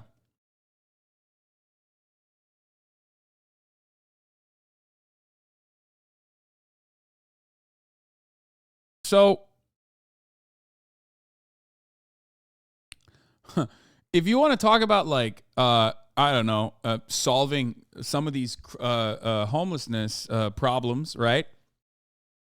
It does come through crime enforcement. It's just that it's not about enforcing, loitering laws on homeless people. It's about crime enforcement at the highest levels of society. It's about what landlords are doing. It's about criminalizing not loitering or not criminalizing poverty, but instead criminalizing people who are doing things that are perfectly legal, but are completely immoral. Okay? But we will never do that because our entire society is designed around protecting the wealthy. So we're never going to do crime enforcement on people who are doing like wage theft or shit.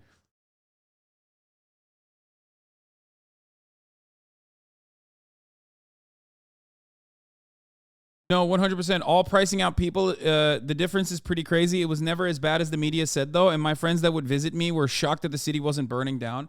Yeah, I know. People that don't live in fucking big cities.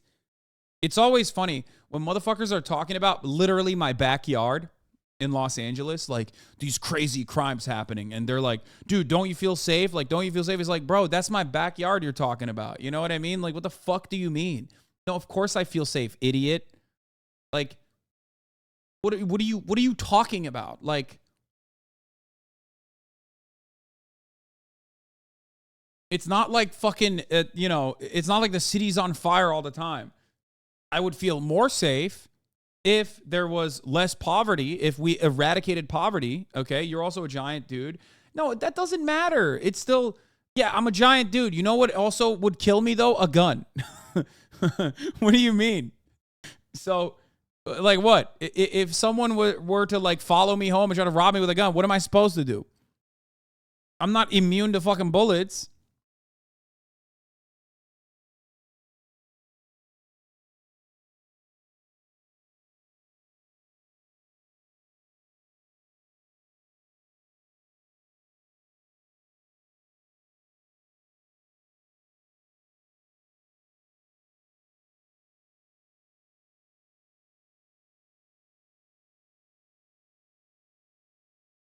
Anyway, just my point is there are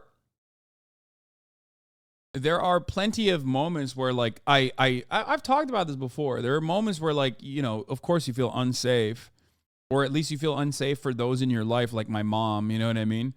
When like the serial masturbator dude used to jerk off right next to my house all the fucking time, or would like try to break in to my house. But there is no like good way to deal with this problem because we don't want to deal with this problem.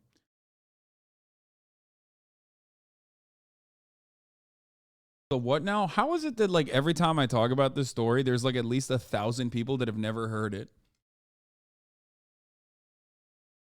Give him a room to masturbate in, dude. Yeah, no, totally. Yeah, being a progressive or a leftist means like you have to let the dude nut on you. Actually, that's what that means. Yeah, dude, what the fuck?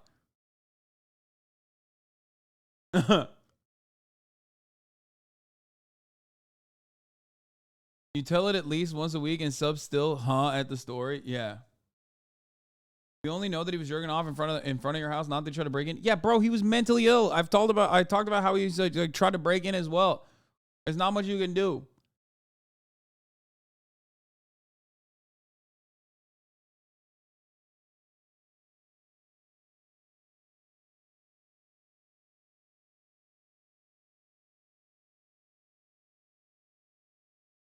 Anyway.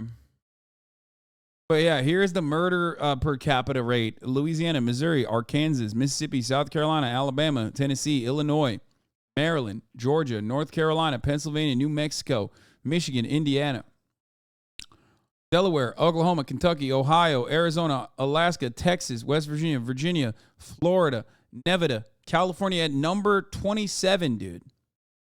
New York at number 32. Look at that.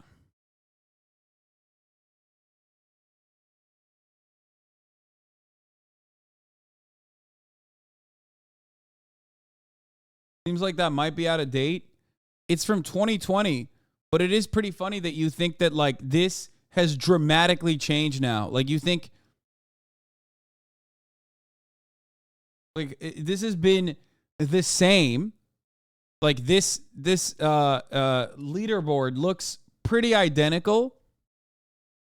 Okay, it looks pretty identical year over year, but if you think that it's like dramatically different, let's look at 2023, you know what I mean?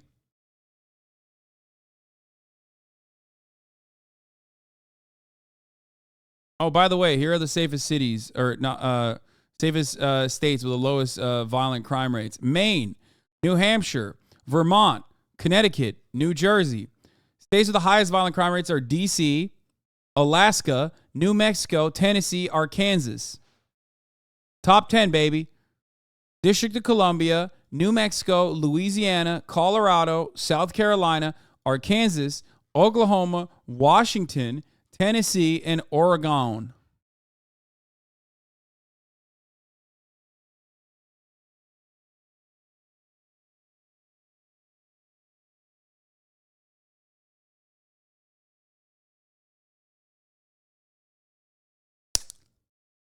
Literally just names the least populated states. Wait, what? Let's go. Montana is not on the list. I mean, probably not far up there. I mean, it's probably not that far behind the other states that we just looked at. Where is it? I don't see it on here.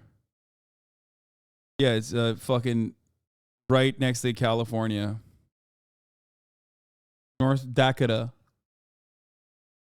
Right in between California and North Dakota.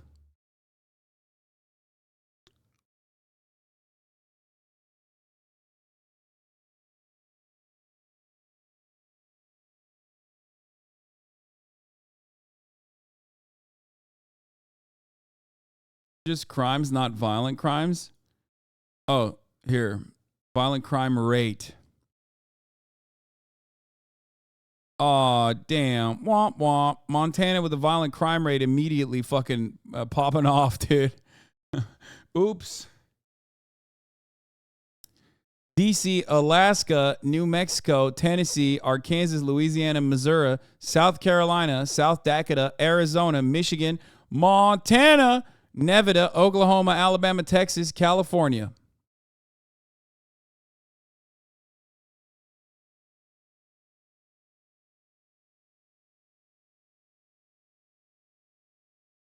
Anyway, the point is, if you look at like, you know, the rate of poverty in these places, you'll see quite the similar chart.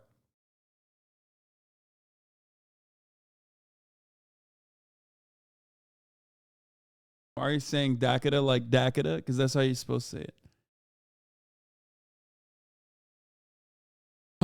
Anyway, my point is, this conversation is really fucking stupid, and people literally go along with their fifis rather than like the objective reality and the truth of the matter. Crime happens due to poverty. Crime happens due to a lack of social safety nets. Okay? That's it.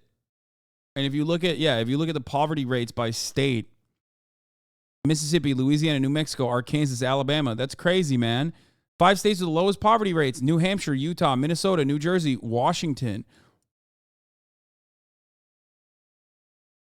States with the 10 highest poverty rates also happen to be almost an identical fucking list to the states with the 10 highest violent crimes. Now, there's also wealth inequality that you need to look at, because this is like overall looking at just poverty. But I wonder what it is. I wonder what makes this look so similar to the other one.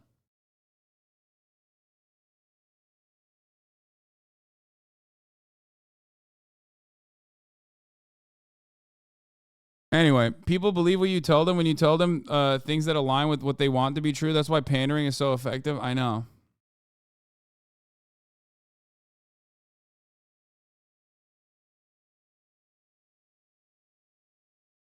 So,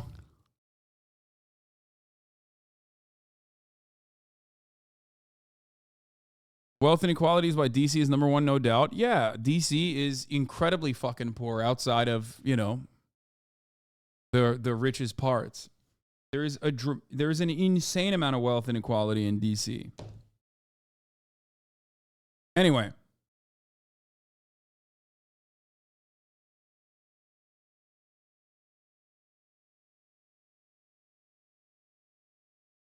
Another component of this, by the way, is that abject poverty has been systematically enforced upon black populations. So that's part of the reason why a lot of dumb racist motherfuckers will look at that and go, well, that's where all the black people live. It's like, no, dumbass, that's where the fucking poor people live. And you happen to live in a country that purposely enslaved black people and then kept them poor to this fucking day.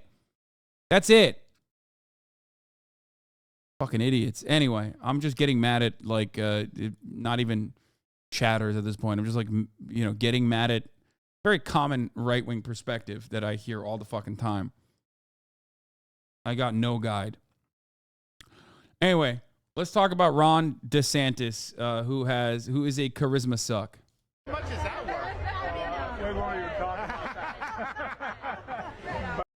Yeah, he's not. It's over. I don't need to do anything. I just need to show you this clip over and over again. No. America will not vote for this man. I'm sorry. He is so fucking awful, dude. He's so gross. Like,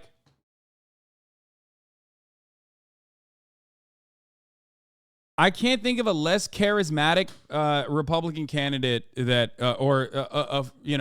a Republican frontline guy. Even fucking Mitt Romney had more charisma than this motherfucker, okay? And he was very uncharismatic. Now, I'm talking about, like, the one that was slated to win the primaries, right?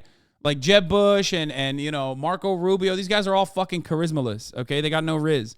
Ronnie reminds me of Jebediah Bush and the likes of fucking Ted Cruz and them. You know what I mean?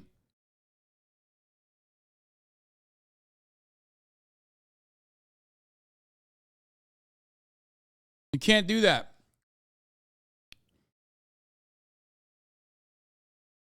You can't fucking do that.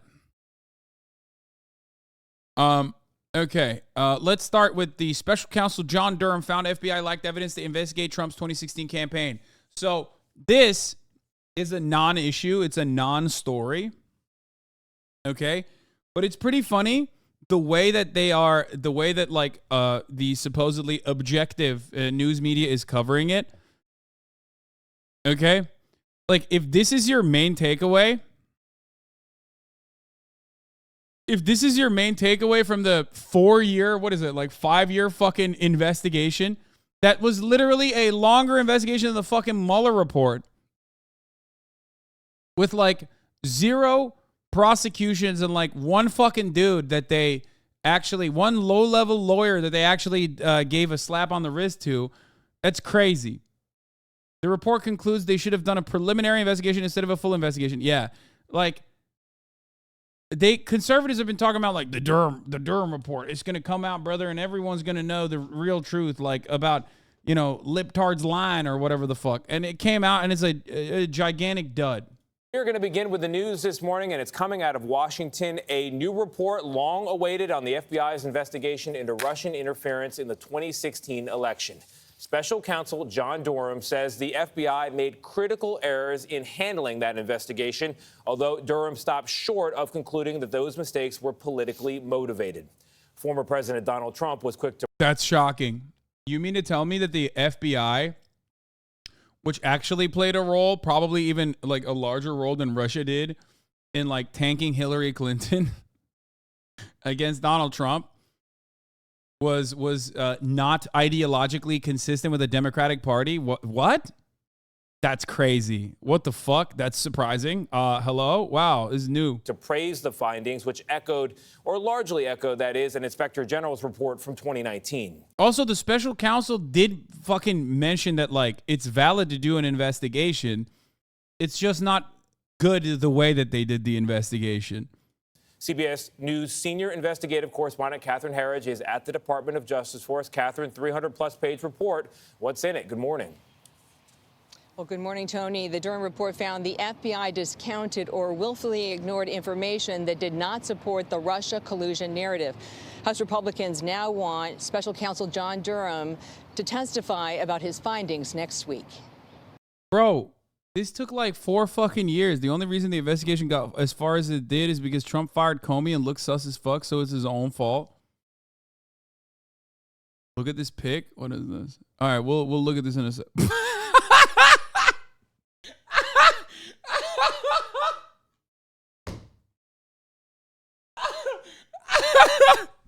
What the fuck? Yo, they didn't have to do him like that, dude. What the fuck?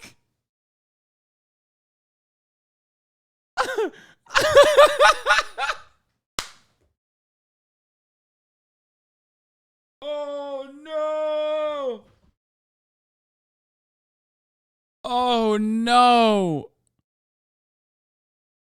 Oh, that's so funny. It's a volunteer. It's Steven Seagal. Yeah, who volunteers to be a cop? What the fuck is that? We'll get to that story in a second. Dude. That's pretty funny. Oh man, that's hilarious. Okay, let's get back to this very serious story about the Durham report, though, because, man, this is big stuff. After nearly 4 years of investigation, special counsel John Durham found the FBI lacked actual evidence to investigate then-candidate Donald Trump's campaign in 2016. Durham said the Bureau was too reliant on investigative leads provided or funded by Trump's political opponents. The report did not reveal major new findings, but it repeated prior criticism from Trump. There was no collusion at all. The FBI expanded its original probe, known as Crossfire Hurricane, based partly on information from Christopher Steele. Steele, a former British spy, put together a research dossier alleging possible misconduct between then-candidate Trump and Russia. Durham found investigators did not and could not corroborate any of the substantive allegations contained in the Steele reporting. Yeah. I don't think it's the Christopher Steele dossier that makes this valid. I think what makes it valid is literally Trump's own campaign people, like, what was his name? What was this? Papadopoulos or whatever the fuck, that Greek guy who went and like openly talked to Russian assets and then openly talked about talking to Russian assets about possibly getting dirt.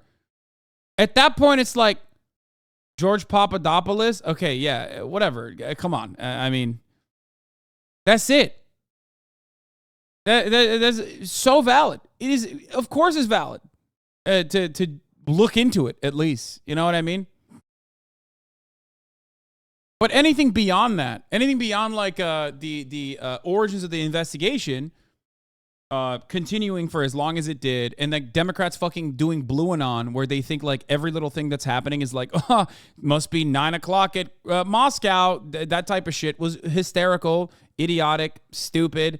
I have been I stand correct for years and years, as I said, like, this is hysteria. This is hysteria. You guys are being hysterical. You guys are being hysterical. And I was right. Okay. It wasn't fucking Mueller time. Okay. But there was enough evidence. There was enough evidence to, like, at least that warranted a fucking investigation. Certainly. And that's it.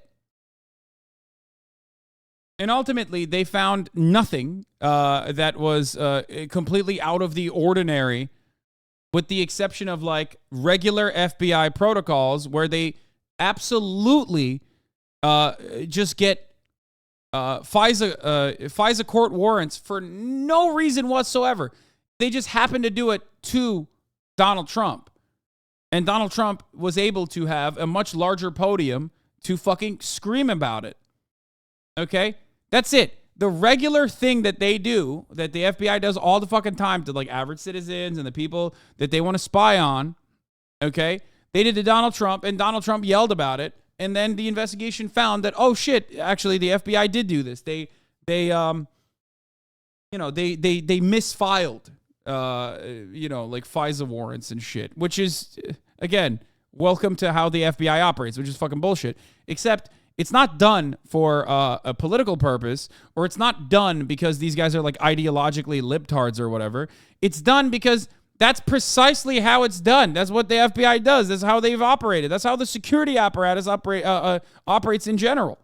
This has been a big black eye for a lot of the federal law enforcement and intelligence. Man, it's so fucked up.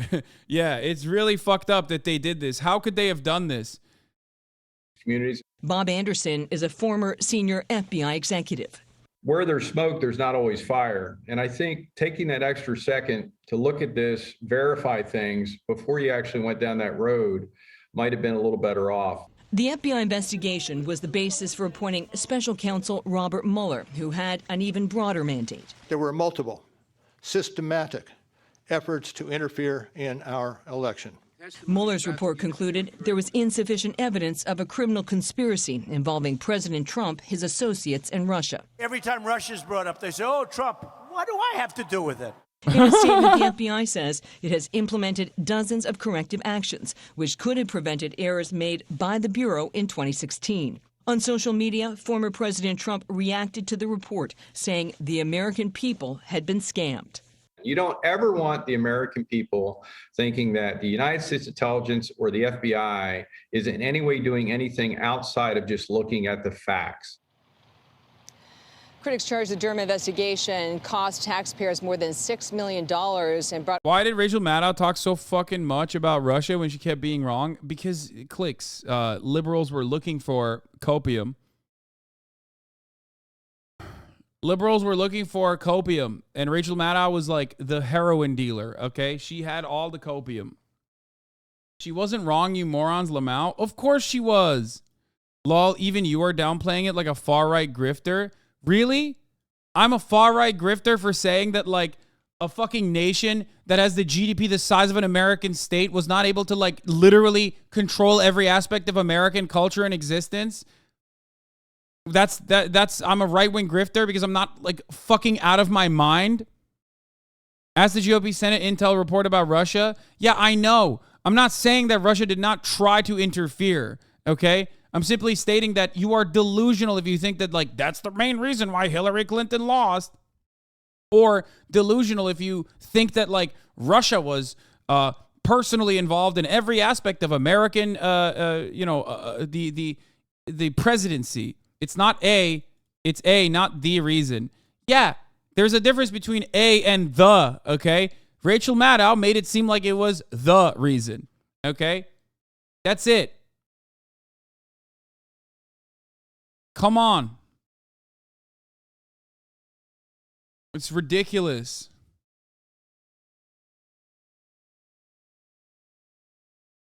It also happens every election. Yeah, it does. Yeah, Russia couldn't even take fucking Kyiv. What do you mean? You think they're capable of, like, Undermining America? Like, get the fuck out of here. The new show White House Plumber is a great example of why the FBI and CIA has always been a shady since probably World War II. Yes, since the OSS. Yes, they have always been shady and will continue to be shady.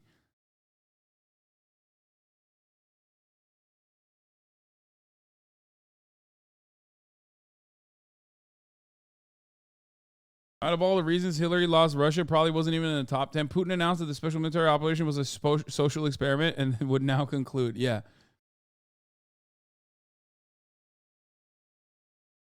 Anyway, let's continue. Only 2 cases to trial. Both men were found not guilty, and a third case ended in a plea agreement.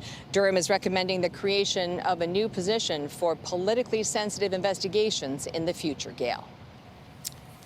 Thank you, Catherine. Some people think that's a very good idea. The federal. Make the libs in the chat watch this. No, I don't want to watch that right now. Why does Hasan's side profile look like that trending Calvin Klein model from TikTok? I don't know who that person is, but thank you so much for saying nice things about me like that. Maybe Hillary never visiting Wisconsin had more to do with it than $50,000 in Facebook ads. Yeah. So, Austin show. I'm Austin. I hate you now, by the way. We knew that already. Carl Jacobs.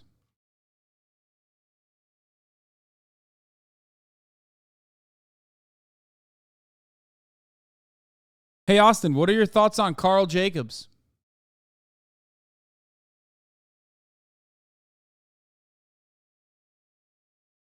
You hate him too, right?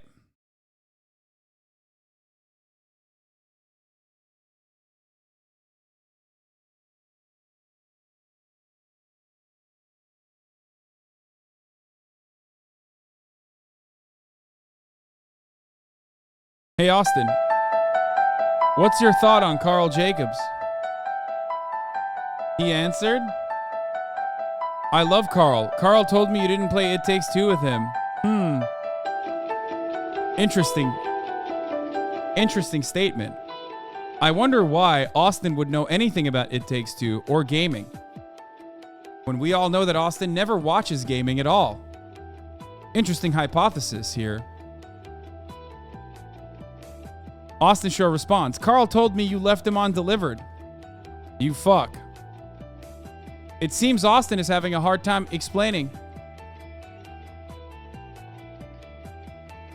It seems like Austin right now in the chat knows a lot more about It Takes Two and the delicate relationship between Carl Jacobs and Hasan, way more than what Austin would care about, especially because the number one thing that Austin cares about is Austin Show. Therefore, this would be completely outside of his scope of interest, specifically because Austin has time and time again mentioned that he is not interested in watching Hasan play video games.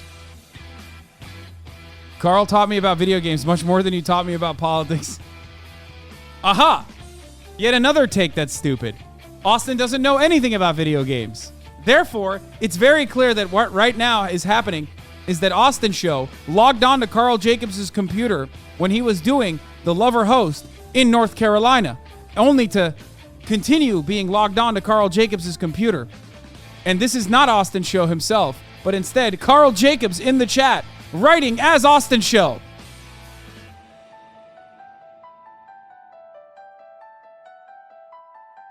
I rest my case. Fuck, he found me out. Unless this is now Austin pretending to be Carl, pretending to be Austin. Oh, shit! If there's one thing that Austin Show loves more than Twinks, it's about getting attention in a larger space from the Hasanabi community and the Hasanabi fan base or another content creator. Therefore, Austin Show could possibly know very well that Hasan would think that Carl is actually logged on the Austin Show account because Austin Show forgot to log off of Carl Jacobs' computer, therefore creating a system where Austin would get the most amount of attention in the Hasanabi chat, something that he truly loves. Check out my abs and thirst traps, he says. Oh my God. That does sound a lot like Austin. Just kidding. Austin Show would never actually say, check out my abs and traps. He would actually post it on his Twitter account and then link it directly in the chat. Therefore, the plot twist is that it was Carl all along.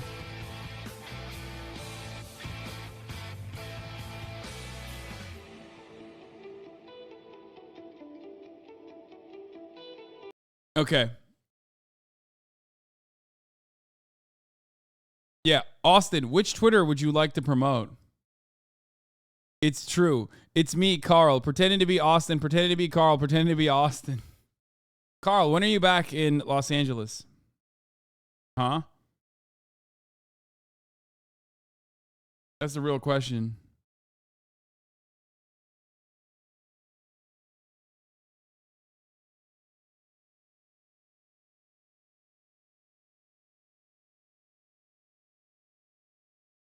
Carl, right now? You're lying. Well, of course I am. I lie for giggles. I lie to be goofy. I lie to be silly. It's true. He does do that. Make him explain this. Vote Liz Cheney for House Speaker. Oh, is my timing off again? Looks like it. Okay, first of all, that is Austin. That's pure Austin. That's pure, unadulterated, unfettered Austin. Carl would not type something like that. Okay? Carl also steals to be goofy. I know. He fucking stole my streamy. It was very fucked up. And my multicolored pearls that I still haven't got back from him. And my other pearl necklace as well. Fuck. Carl, bring me back my goddamn necklaces. A couple weeks, my kitten. I miss you. All right, perfect. I'm keeping it all, bitch. No, bring it back. God damn it. It's called theft. If the police force actually operated in the way that it's supposed to be, you would be arrested and jailed, sir. That's right. They're too busy not solving crimes, okay? They're too busy watching the top of the hour ad break, which comes at the top of the hour. You commit theft to the people that actually work, bitch. Yeah, well, you know, that is true. You got me there. Literally pearl clutching? No, he's clutching the pearls. He clutched my pearls. At the top of the hour, there's a 3-minute ad break, and it's a crime if you watch those ads. So if you want to avoid those ads, if you want to avoid doing crime, all you need to do is subscribe. Doogie V3, thank you for the 5 get the subs. Allowing 5 people to no longer see the ads at the top of the hour. We're going to talk. I don't even care about Biden and the federal debt limit. I'm skipping that. We're going to get to Rudy Giuliani and sexual assault. Rudy Giuliani, America's mayor. Sakura Gore, thank you for the 5 get the subs. Has been accused. Oh, fuck. Before we finish that, here's one additional component of the Durham report that we were going to talk about. Senator Tommy Tuberville, who recently said, you call them white nationalists, I call them patriots. You call them white nationalists, I call them Trump supporters. When he thought he was doing a good job, defending his prior statements about how the American military should not kick out white nationalists from its ranks. Let's get to it. Let's hold on. Here's the 3-minute ad break now. This is what Tommy Tuberville had to say. I can't even talk about it. You know, it's so bad. But if people don't go to jail for this, American people should just stand up and say, listen, enough's enough. Let's don't have elections anymore. I wish there was a special investigation into the voter fraud because it was outrageous what happened. But nobody wanted to look into it because they were afraid they were going to be called out. And so it is what it is. I hate that it's happened. Yeah.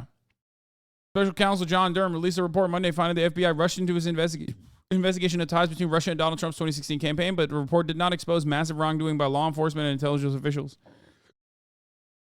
I like that this is what it took for Tommy Tuberville to be like, yeah, actually, I've decided who needs elections. I respect that. Tuberville was like, nah, that's it, brother. I'm done. No more elections for me. Enough's enough.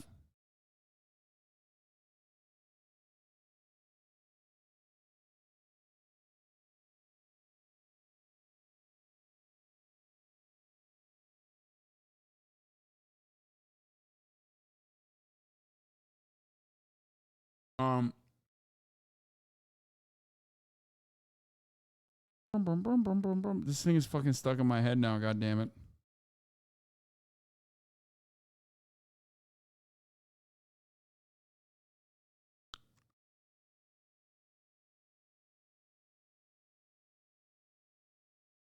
Feinstein doesn't remember being away from the Capitol per slate. That's awesome. She's such a queen, dude. That's girl bossing shit. All right. Let's watch. Rudy Giuliani accused of sexual assault, harassment, wage theft, and other misconduct in a new lawsuit. Trump ally Rudy Giuliani is the target of a new lawsuit accusing him of sexual assault, harassment, wage theft, and other misconduct. And they're asking for $10 million in damages. The woman who filed the suit says she worked for the former New York mayor for nearly 2 years and claims that he offered her the job, quote, as a pretext to develop a quid pro quo sexual relationship. Giuliani's spokesperson says he unequivocally denies these allegations. Elaine. Yeah, if only there was like Rudy Giuliani being a fucking sex pest on camera in like, I don't know, a relatively successful movie that was done by some British dude by the name of Sacha Baron Cohen. I know I'm being oddly specific because like that already exists out there. Kahano has more on this story. The wide-ranging lawsuit against Rudy Giuliani was filed in a New York court Monday. In it, plaintiff Noelle Dunphy claims Giuliani offered her a job in January 2019 as his director of business development with a salary of $1 million a year, but said he'd have to defer her pay and keep her employment secret until he finished divorce proceedings with his now ex-wife. Over the nearly 2 years that followed, Dunphy claims Giuliani paid her almost exclusively in cash, made clear that satisfying his sexual demands was an absolute requirement of her employment, forced her to perform a variety of sexual acts, and breached their alleged business agreement.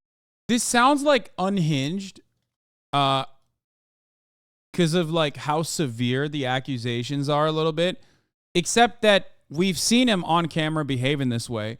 And also on top of that, a lot of this stuff is recorded. So it's not Unhinged. Even if you think it is, I'm telling you right now, it's not even like a believe women type situation here that I'm presenting.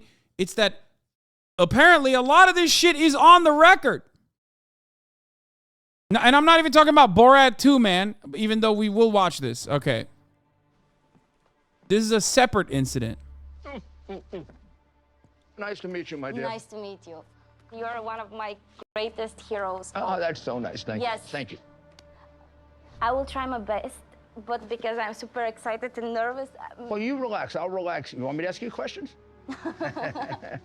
I'll relax you, okay? Yes, thank you. I feel like I'm living in a fairy tale. Sure. You're going to do great, okay? So, please take Riz. this. It used to belong to my father, but I think you should keep it. Oh, my God, that's wonderful that you gave this to me. So, well, thank you, my dear. A little bit about China. As an expert of national security, what do you think we can do going forward to prevent this from happening again? Well, China manufactured the virus and let it out. And they deliberately spread it all around the world. I don't think anybody was eating bats. Yeah. Did you ever have a bat? Oh, no. I don't think I'll ever to eat a bat. If you eat a bat with me. Okay, I will. can I'll we eat a bat with you. You're so funny. So, probably in a rough estimate, how many lives President Trump saves? I'd say he saved 1 million lives. It would have been 1 million more had he waited that month, the way the Democrats would have done. Yeah. But he acted swiftly. He acted before anybody. In fact, even his own advisors. Remember when I did a Prime Video watch party on the main page? This was the first and last time I did it too. Yeah, I remember. Some of them advised him not to do it. Yeah. I'm good. So fucking gross. Yeah, it's always. Never been in front of the camera. I've always been behind of the camera, but today something with this. I think you're going to look pretty good. We'll see. You're going to look pretty But good. it's because of you. Well, thank you. I really feel like Melania right now. Well, you're doing very well. You're going to look pretty Sorry to interrupt, Mayor. Sound problem. I think we cancel interview. I don't think we need. Because Yeah, what do I do? I've already checked. Okay. Is that better? Yeah, that's a bit better. Let me just listen in for a bit. Yeah. Is she asking too many questions? No, she's doing great. She'd make a very nagging wife. No. If I were you, I would stick to marrying your cousins. Let me check the sound. Can I check the sound? Sure. Mr. Mayor, can you say something? Can you say something? Yes, I'm fine. Yeah, the sound is perfect. It's probably better if I stay in. No, please. If I need you, I will call you. Sure. You will be in the lobby, right? I'm so sorry. Just That's relax, horrible. Sit down. Sit. Okay. I'm so sorry for that. Really, apologize. Apology accepted. No problem. Okay. Okay? Yeah. Thank you again for giving me this time. Shall we have a drink in the bedroom? Uh-oh. What happened? There you go, my dear. Okay. There you go. Be good. You can give me your phone number and your address.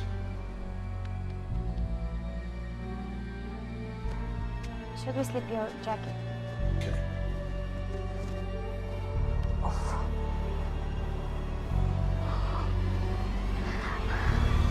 Put down your crumb. Oh. She's 15. She's too old for you. Why are you drinking? No, she's my daughter. Please, take me instead. Take my anus. I don't want you. No, take my anus. Do not have her. I'm better than him. No, I better. My back pussy very tight. No, please, my front Please, I will let you enjoy my crumb in your mouth. No, I better. I would love to I was in prison many years, so I have techniques with my mouth. What's going on here? Look at this guy. I forbid this union. Rudy, Trump will be disappointed. You are leaving hotel without golden shower.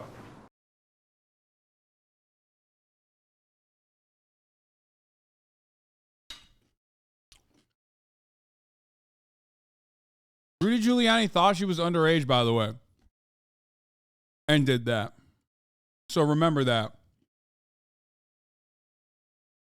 And it's great because they actually use this. Amazing actual excerpt from the suit against Rudolph Giuliani, implicitly confirming that the scene in Bharat was exactly what it looked like. But Giuliani would not leave. He sat on the bed and pulled down his pants. The following screenshot from the film Bharat subsequent movie film depicts Giuliani acting in a similar manner to how he acted with Miss Dunphy. That was a real scenario that Sacha Baron Cohen set up for him. And ironically, that is, or I guess unsurprisingly, that is exactly how he fucking operates in real life. Just like that was a moment that he didn't realize it was, being filmed on camera, right? But it basically confirms his fucking MO. And then they used it in the fucking court proceedings, dude. They used it in the fucking, god damn, dude.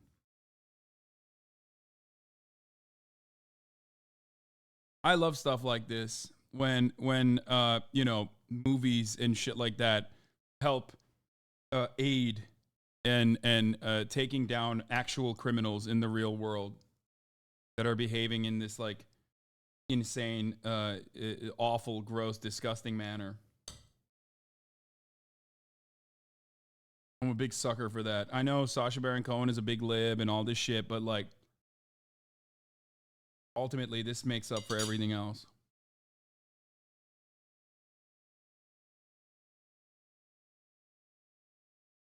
But yeah, here's some of the stuff. Agreement. Dunphy claims to have recorded many of her interactions with Giuliani, including one where she says he told her, "I've wanted you from the day I interviewed you." Attorney Justin Kelton represents her. She alleges that on several occasions she objected clearly, that he did not respect those objections. The lawsuit also alleges Giuliani, a personal attorney to then-President Trump, told Dunphy Trump's team would claim there was voter fraud if he lost the 2020 election. In another instance, Giuliani allegedly said he was selling pardons for $2 million, which he and President Trump would split. There has been no proof of voter fraud in that election, nor evidence that Giuliani or the former president were ever compensated for pardons during his time in office. CBS News has reached out for comment from the former president, but has not heard back. In a statement, a spokesperson for Giuliani said he... Dude, I love that. Denies the allegations Get and your will money pursue up, all King. available remedies and counterclaims. In response, Dunphy's lawyer said in part that Giuliani, quote, will have to answer to materials and recorded statements that will be presented at trial. CBS News legal analyst Ricky Kleeman. The real evidence in this case for this complaint to move forward has to be in the recordings. Because if it's not in the recordings, it does hit the line of being so over the top that you wonder if it's all true or if none of it is true. And that's going to be the defendant's argument. For CBS Mornings, I'm Elaine Quijano. This morning, Florida Governor Ron DeSantis. I believe it. One, because I want to believe it. And two, because I've seen how he behaves on camera. You know what I mean? All right, here's Ron DeSantis setting up for a 2024 presidential run. Appears to be just days from officially jumping into the 2024 presidential race. A source says his team is telling donors to expect a gathering in Miami next week, coinciding with the campaign launch around Memorial Day. It comes as DeSantis signs a new bill into law prohibiting state colleges in Florida from spending money on diversity, equity, and inclusion programs, also known as DEI programs. DEI is better viewed as standing for discrimination, exclusion, and indoctrination, and that has no place in our public institutions. The law also says state college courses cannot include a curriculum that teaches identity politics or teach theories that systemic racism, sexism, oppression, and privilege are inherent in the institutions of the United States. Florida's getting out of that game. This is literally censorship, by the way. Free speech, guys. The free speech defenders are censoring education that doesn't correspond to their beliefs.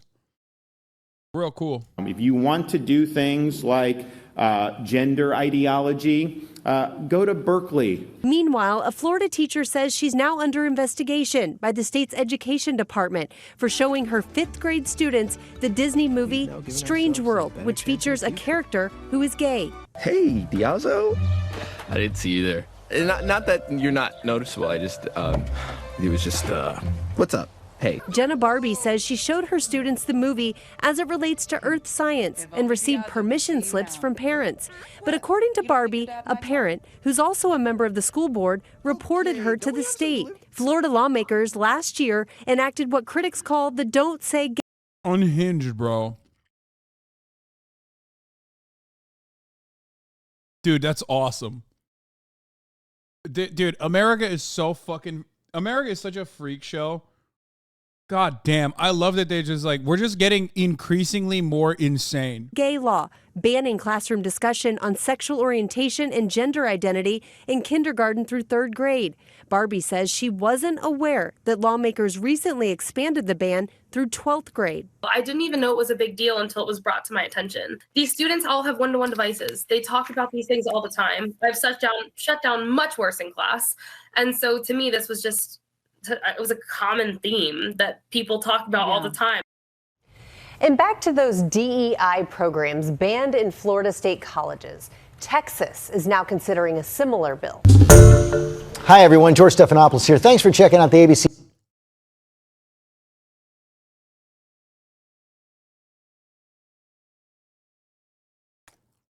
Bro.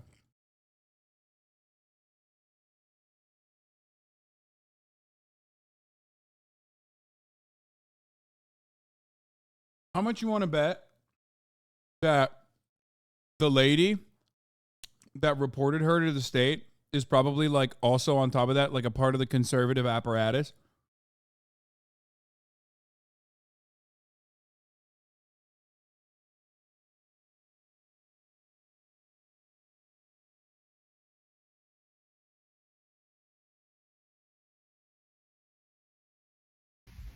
Hi, my name is Jenna Barbie. I'm the teacher that is under investigation with the Florida Department of Education for indoctrination for showing a Disney movie. I just wanted to come here and tell you my truth, my story about what actually happened. So I'm a first-year teacher and a first-time mom, so needless to say, I've had a lot of learning to do this year. So how the situation came to be, our students had standardized testing all morning.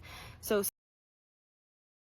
some students didn't finish. So in the afternoon, part of my students who didn't finish went to a different teacher's classroom, and she split her kids amongst the other 5th grade teachers. So due to the fact that they spent their morning state standardized testing, I had a lot of students not in my room who typically are, and I had another teacher students in my room.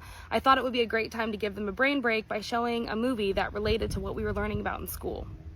Other 5th grade classes did this as well. So I want to bring up... Yeah. Learning about in school, you mean homosexuality? You better stop it now. You taught them about homosexuality. You need to go to jail.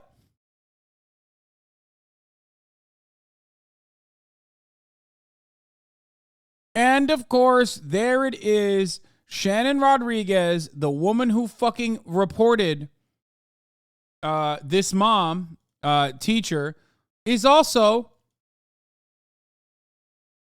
a part of Moms for Liberty. I was right. This Karen snitch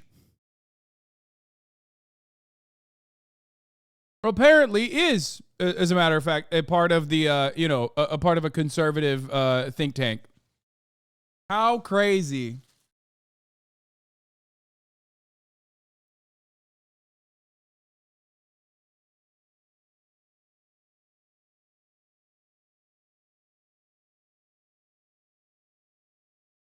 I love that.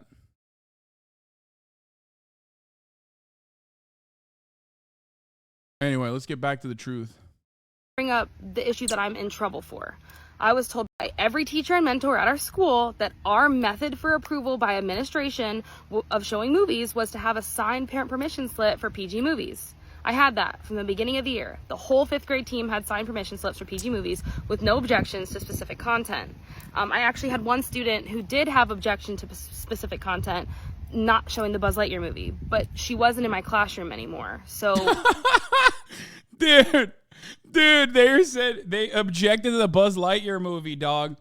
Dude, the American Conservative Project is awesome, dude. It's fucking so fire.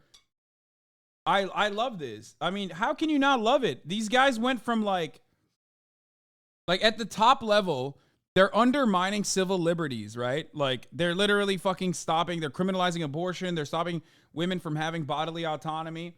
But on the ground, the conservative movement is like, I don't want my child to watch Buzz Lightyear.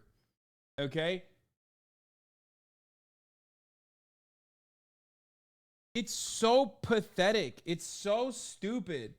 It's what you fucking argue about when you have nothing real to argue about.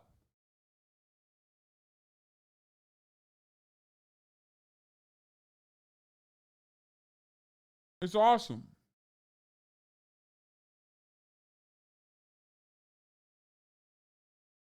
Right. I heard the parent objected on the grounds that it was flat. It was sphere head propaganda. It was globe head propaganda.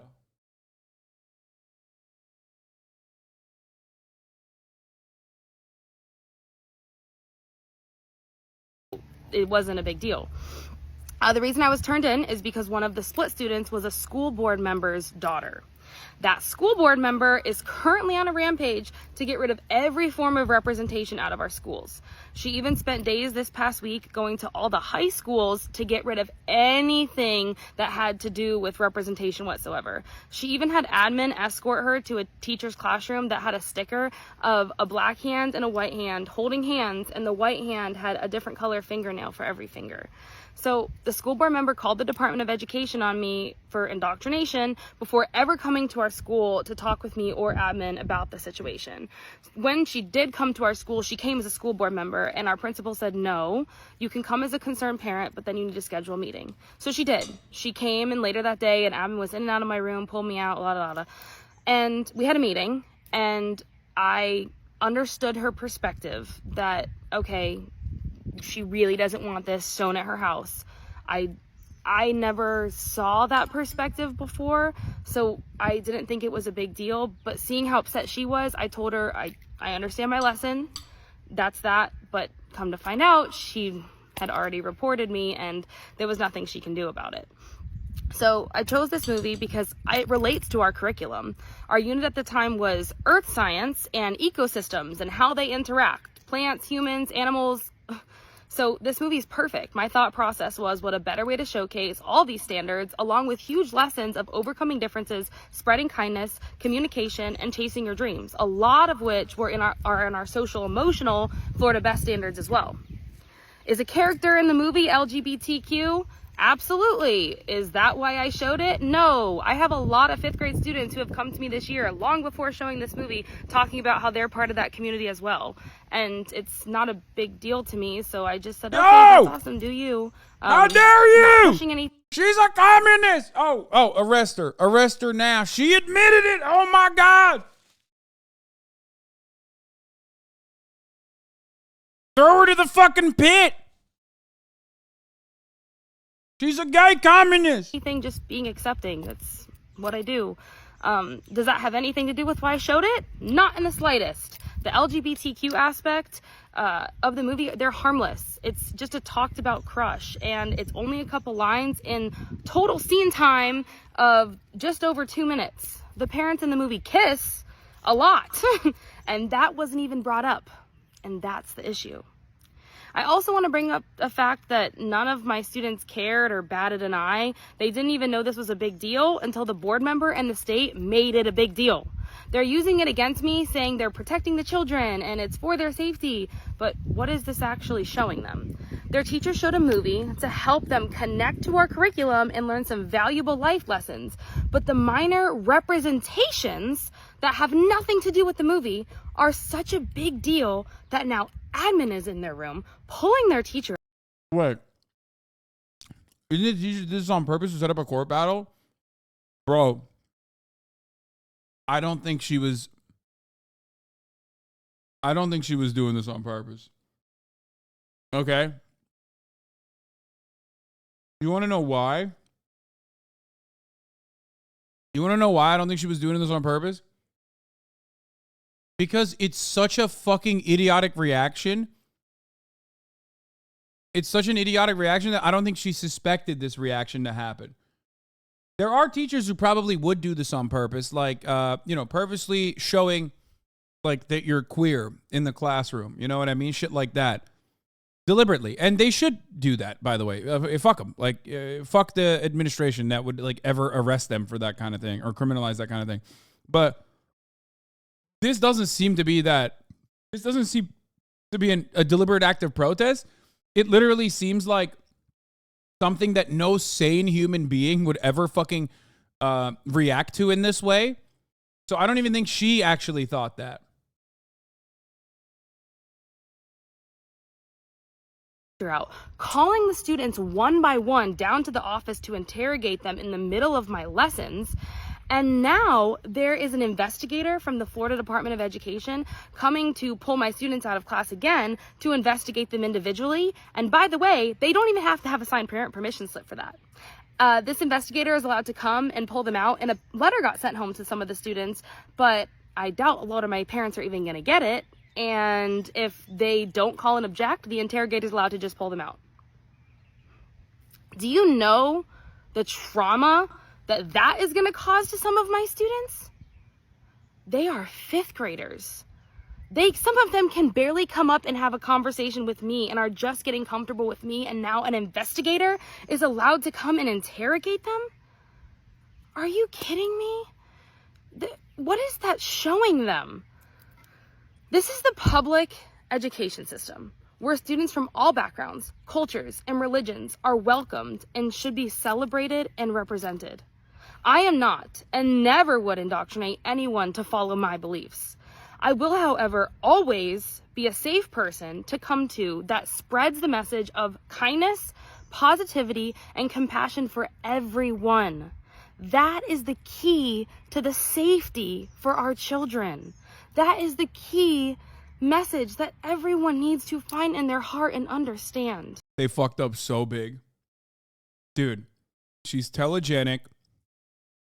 It's absolutely fucking insane that she's like under fire now for doing something that is like so innocuous If the Democrats don't make this like a national fucking news story, I don't know what to tell you. Okay? Because this is a very real consequence of the deliberate attempts to censor certain aspects of existence in society. And that is how normal people react to it. They're like, what the fuck do you mean I'm in trouble for showing a Disney movie? Like, suck my dick.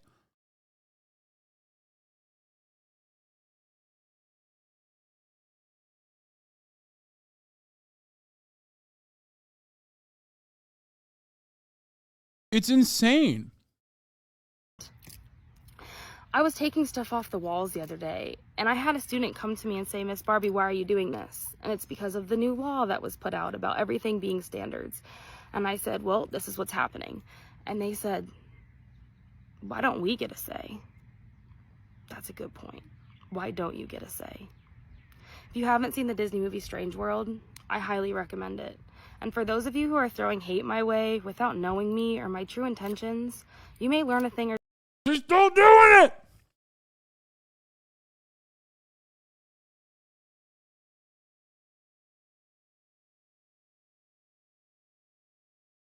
She's still saying, watch the homosexual movie. Arrest her. or two from that movie. Follow your heart. Find the compassion. Find the kindness. It's the key to a better, positive life. Thank you. Absolutely unimaginably psychotic.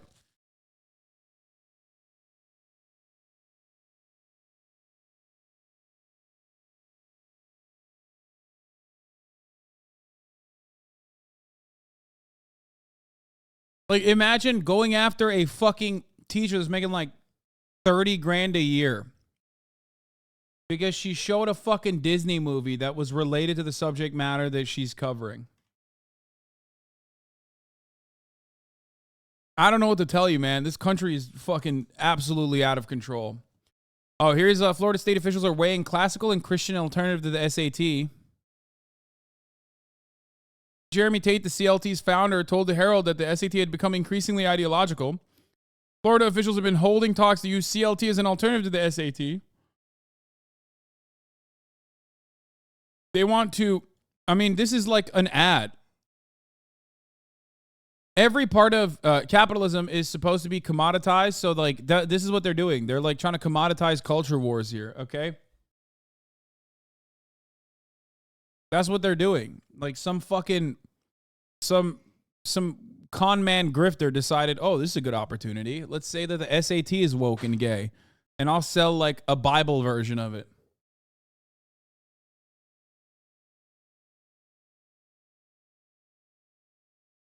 Bullshit.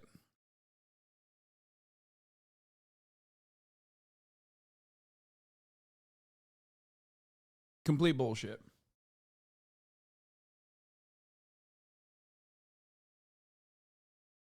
Jeremy Tate, the founder of told the Herald that the test was intended to be an alternative to the SAT, which is administered by the College Board and has long been the standard at U.S. high schools for students.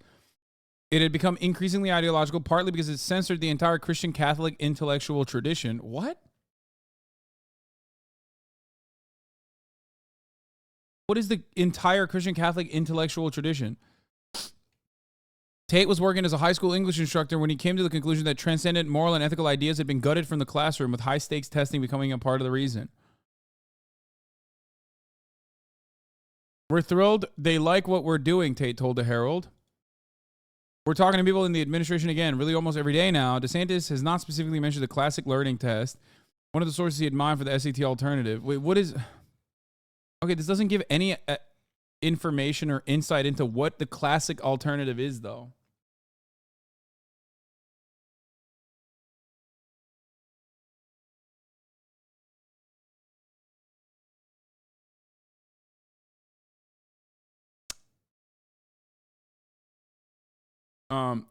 Alice Capel mentioned you in her video. It's in here somewhere. Oh, here. Someone like Hasanabi tries to portray, in a way, Hasan as a role model who embodies a lot of the things that they find attractive in men like Andrew Tate, right? But in a healthy way.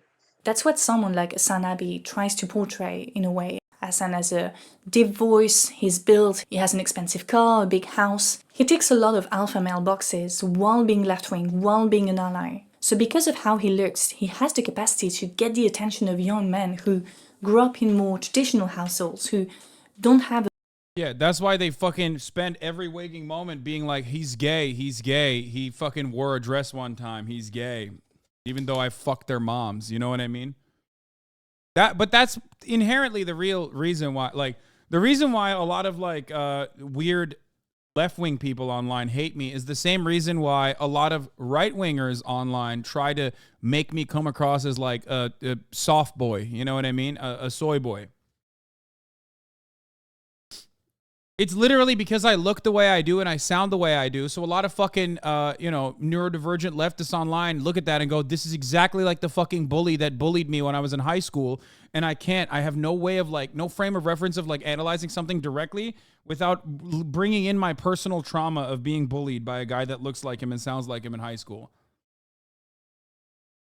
You know what I mean? That's it. That's the main reason. Because after all, we are lizard-brained idiots, okay? At the end of the day, we look and react to shapes and colors, okay? We don't actually look at like what someone is saying. We look at the packaging it comes in. We look at the aesthetics of a situation. And yes, the aesthetics of this situation are, what I am, who I am in real life. And who I am happens to look like a very different packaging than you would expect from the average leftist person. I try to use that to my advantage all the time. And that is part of the reason why so many people try to like. My husband on a work call and he walked in the room right after the I fucked her mom moment. I'm crying. Yeah. What you just said is literally in your King Kong magazine second picture. Oh, they put my Instagram stories on here. Do you get attacked online about your own presentation of masculinity? All the time. People love pointing out any photo of me cross-dressing, and it's like, wait, hold on. Here, let's look at this.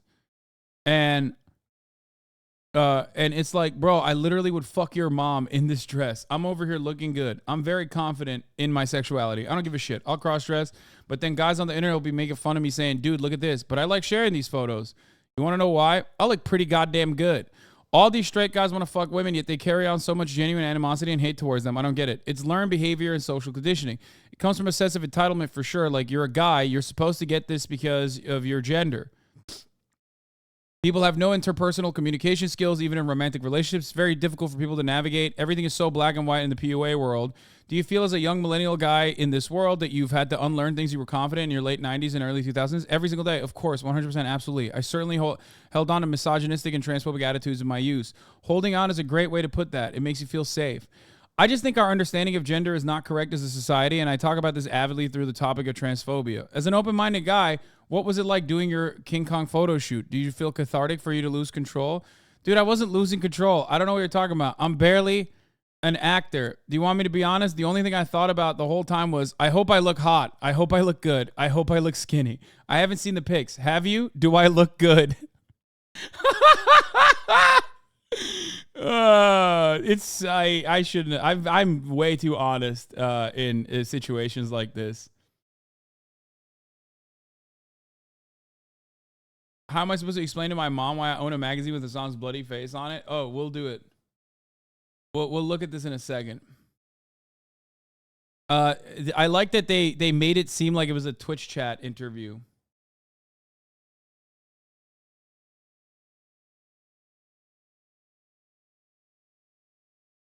I was texting Matty Healy and he called you so hot. He DM'd me and said that to me. He's a very funny guy. Realized this after listening to him on the Adam Friedland show. Oh God, you're into the dirtbag left? I'm friends with a lot of them. I'm closer to Felix and the Chapo boys than I am with Adam and Nick, but I love Stav. I'm good friends with Stav. We have kind of a shared audience. I think those shows only exist because people are in desperate need of an exit point community. People feel so disenfranchised and disaffected by the current political discourse.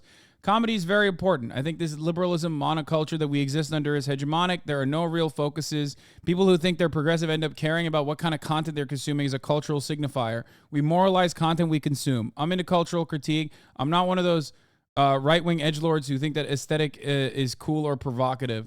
I could never get into Red Scare. Anna and Dasha are so celluloid and performative with their intentions to act to act, behave way, it's very off-putting to me. It's giving nothing. I know, it's like, we get it. You're an art major. You went to a liberal arts college. You live in Brooklyn. You make hundreds of thousands of dollars off your Patreon for talking into a fucking microphone 1 hour a week. You're not trad, sweetheart. I don't see you in the kitchen. You're not cleaning. Okay, they embellished a little bit. I didn't actually say sweetheart. I don't see you in the kitchen. You're not cleaning. You're not barefoot and pregnant. Wait, I guess one of them is. I don't keep up with their psychotic nonsense. I did say that. So I guess one of them is.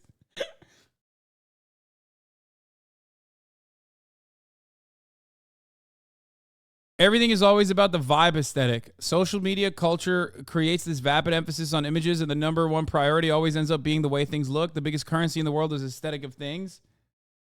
The dolls are coming after you. Who are the dolls? Exactly, dude. This is a byproduct of liberalism, which is so funny to me because they think it's like this atheist liberal monoculture. This fake performative Catholicism on the internet is not unique or disruptive. Also, hilariously, if you're an adult convert, why choose the religion that's most known for pedophilia? Seriously, even Andrew Tate was like, we're going to do Islam instead.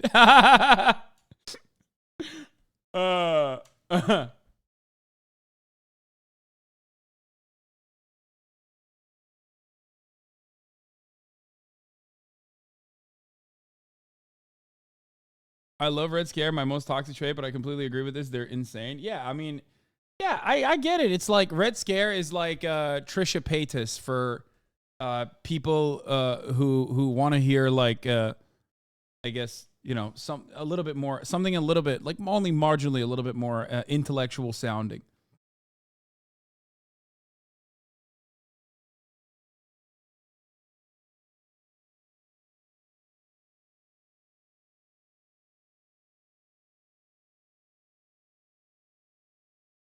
Dolls means trans girls? Wait, what? Why would the fucking dolls come after me, dude? What, come after me to fuck me? Is that why? Because I doubt that, you know, a collection of trans women would ever come after me in a sense that, like, they would be angry at me. You know what I mean? Anyway.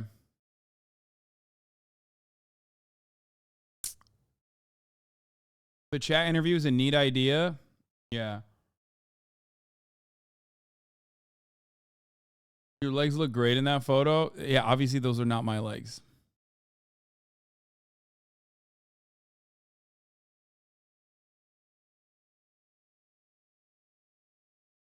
Okay, we'll get back to this in a second. Let's finish this fucking story.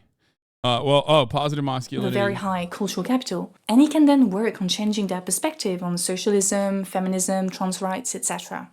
That's step one. Step two, a bit more feminine kind of men, other kinds of men, and then step three, women, and step four, everybody else. It's so disgusting. I am aware that I have to say this. I'm sorry, but we're looking for progress. We actually want progress. We cannot call ourselves progressives if we're not actually looking for progress. So Shady is an activist. He looks at things very pragmatically, and while I totally agree with everything he has said, I don't like to settle for pragmatism, so I want to go a little bit deeper, to explore that a little bit deeper. I just wanted to say that what I'm going to say now does not invalidate what has been said earlier. It's just to add another layer. We need to stop going in circles and address the roots of the problem, which is that the formation of men's identity is systematically tied to masculinity. We attach moral values like kindness, self-reliance, respectability to a gender expression, masculinity. Why do you have to be a good man and not just a good person? In one of his short videos, Big Joel replied to a viral tweet that said that the reason young men flock to the alt-right is because the left gives brain-dead advice to young men. We need to be more compassionate to them, for our own sake. To which Big Joel replied that it's foolish to believe that the problem with society is that people aren't being shown the right thing, that the right words aren't being said to them, and that if we edited all those words the right way... God, this fucking Big John, Little John, he's got some good-ass takes. ...came out with the right... Big Joel, Little Joel, whatever his name is, dude, every time I see a take from him, I'm like, damn, it's not bad. ...guy would be able to fix everything. It's the same thing as believing that we can solve climate change if only every single individual could change their lifestyle. It won't happen. We can make improvements, and we should encourage people to do those lifestyle changes, but It's not enough. In his video, Big Joel said that his best advice to young men would be to do what they think is good, according to them, according to what we generally deem as good. I like the way he phrased that because he completely removed masculinity from the conversation. He talked about being a good person, not a good man. In a similar way, this person, Griffin, who is non-binary, said the following during a debate on masculinity. My take is, my version of that is be normal. Like, in the way that you conduct yourself in your daily lives, be normal. Instead of saying good, I just say normal. Like, don't be fucking unhinged. Don't be hysterical. Don't be a bad person. Be a good person. Just be like a regular person who lives and lets others live. That's it. Organized by Vice. Kind of becomes like irrelevant whether or not we attribute like having like a good ethical compass to being like masculine. A lot of those things are just things that people should be doing because they're like morally right. Like if you're in a family, you should probably support your family. And I really don't think that it has to do with like your manhood. To which another participant later replied, predictability. We love to put people in boxes. It makes life easier, decision-making easier. But is it just about predictability? Who invented those boxes in the first place and why? In his work on the history of sexuality, philosopher Michel Foucault got interested in that topic. He understood that the imposition of certain sexualities, of certain gender expressions, gender roles by religious institutions haven't always been the norm, isn't the norm everywhere.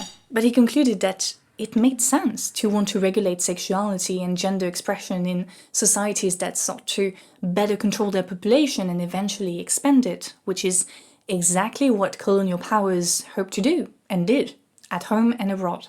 So the promotion of heteronormativity, which includes heterosexuality as well as the gender binary, gender roles, is a great way to make sure that we have a bunch of self-reliant families that can make babies, that can then become soldiers, workers, all ensuring the preservation of a nation. But at what cost? How many lives have been erased, damaged because of the existence of such boxes? The answer is too many. It's ridiculous, to be honest. In the case of masculinity, toxic or positive, we continue to see how unrealistic and sometimes ridiculous those rigid boxes are. In a video he did in response to Sneaker, Noah Sampson mentioned something that was quite interesting, namely that Sneaker put all leftist soy boys, as he called them, in one picture as a warning sign, you know. And it's true that when you look at it quickly, yeah, you have some people with long hair, some look a bit chubby, but among them you also have guys who lift on a regular basis, who are very fresh and fit, just like what is expected from a real rocking man. Andrew Tate said that he would rather have sex with a 10 out of 10 Megan Fox-like transgender woman than a female Hulk Hogan. And just generally speaking, I've seen a lot of people commenting on the fact that he often looks like an older Dude, this is an absolute fucking nailer that I have brought up many times. Also, I don't know why the fuck this guy has blocked me on Twitter. I think about that every day. Well, not every day, but like every time he is brought up, I'm always like, we have a lot of the same ideas. I don't know why the fuck he blocked me. He's probably has some crazy fucking block list or whatever. It's the only account. Before you say rent-free, I will admit. Okay? Because you're an asshole. This is the only account that I'm like, I wonder why he fucking blocked me. Because he seems to have like a lot of good takes. The misconceptions about you are rampant. Yeah, I don't know. Yeah, he's great.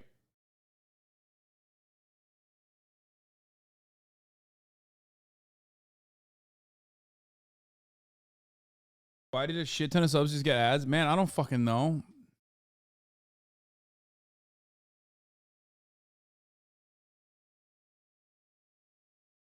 It was a Gucci shirt? No, I don't think so. He was on TrueAnon and stuff. Wait, he's friends with Brace and them? That makes it even weirder to me. But anyway, whatever.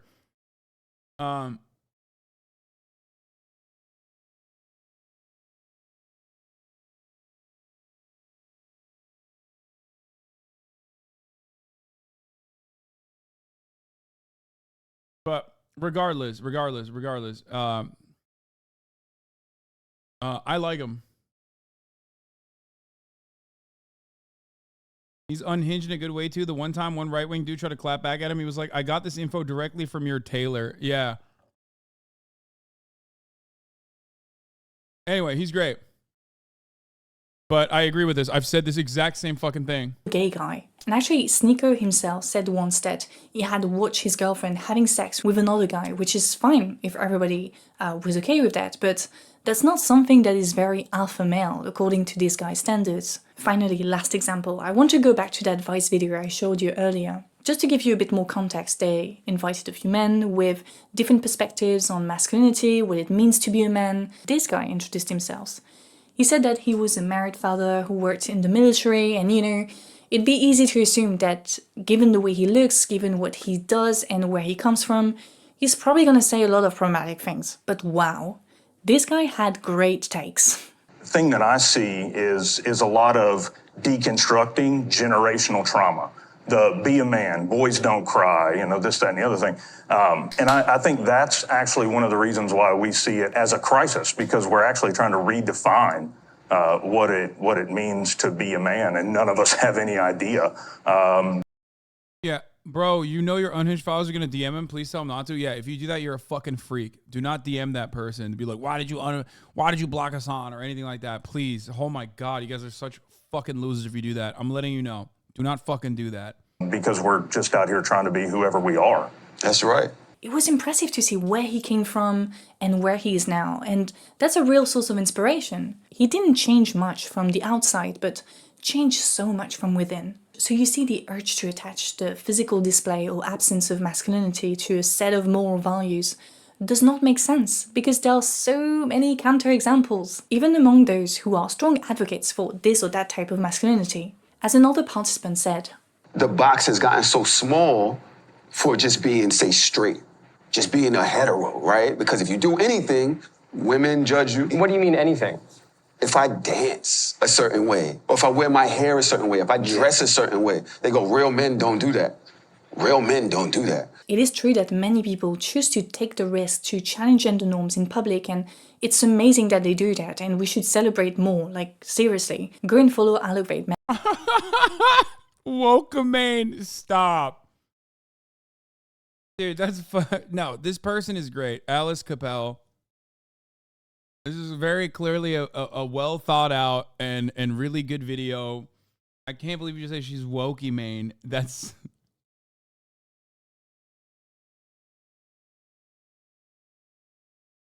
I mean, let's keep they're going. impressive. But the majority of people still refuse to step out of the box because it's too scary. Because whether it's online or in real life, someone is waiting for them to do that, to call them a pussy, to say they're gay. So to conclude, I'm quite skeptical with this concept of healthy masculinity or positive masculinity, because I think it continues to attribute more values to a gender expression.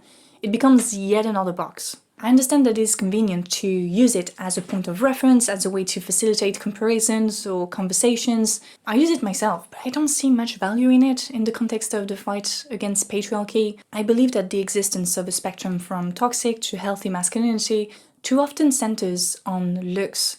It perpetuates this thing where aesthetics, looks come first and values come second.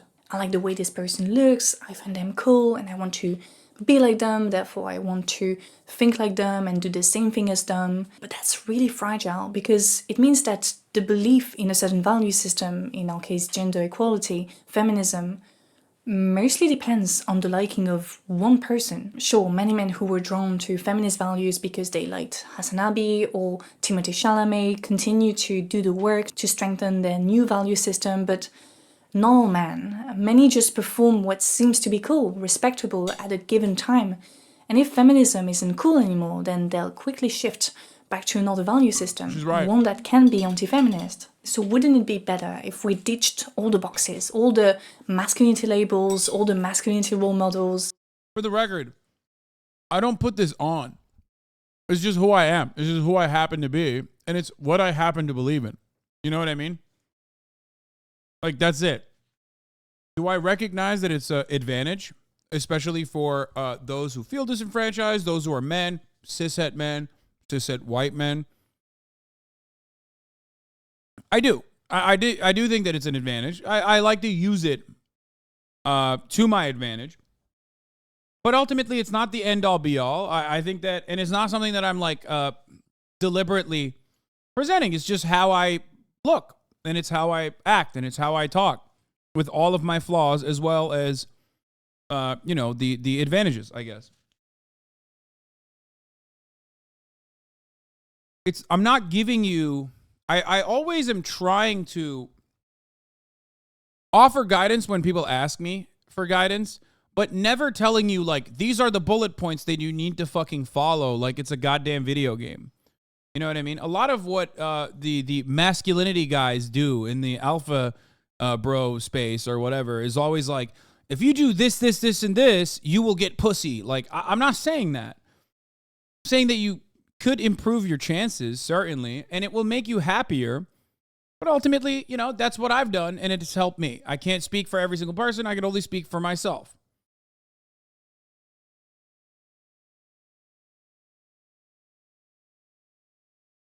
You attract some people with your aesthetics, but you then try to break their obsession with aesthetics all the time.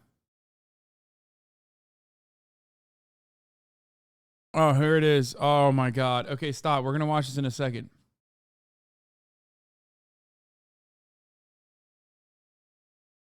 What is this? You kind of lose appeal in that way, but it's good for you? What do you mean? Hey, man, I don't even understand what you're saying. Everyone here isn't as miserable as you. What? Pussy? What is happening? Why are you guys fucking fighting each other?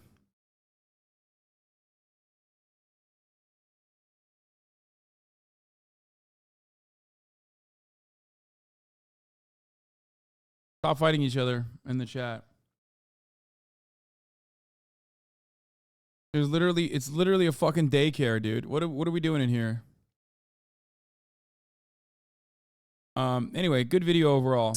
And just focused on being good human beings. Us as men, we have to be taught to feel.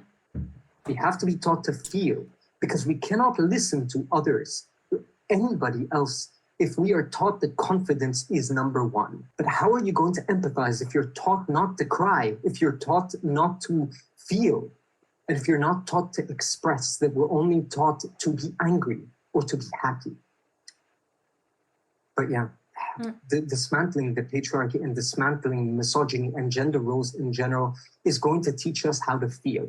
And you cannot listen to others actually, properly, if you can't feel, if you can't actually lower that confidence and lower that ego that we believe and we are taught is what embodies a man, what makes you actually a man, to make the decisions. Most men make decisions not out of listening to others, not out of empathy. If you look at wars and if you look at every single thing that we have, that we suffer from, it comes from overconfident men, overconfidence. And there is nothing about overconfidence that does not correlate with what we are taught is a man. And the patriarchy and the gender roles and the definition of what we call a man.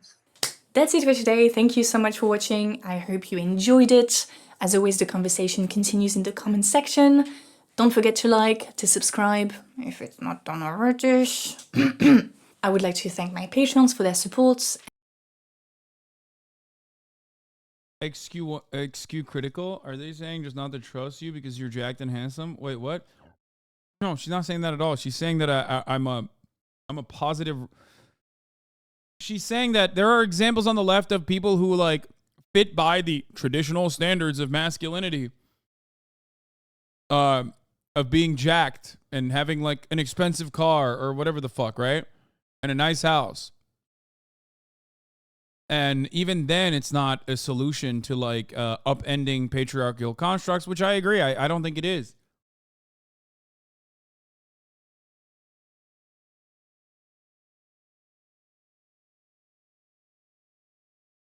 I don't think I am. I try to be a positive role model, but it's not like I'm deliberately trying to show you like a positive masculine feature or like what masculinity means. If anything, I talk about how murky those guidelines are every single time this topic is brought up.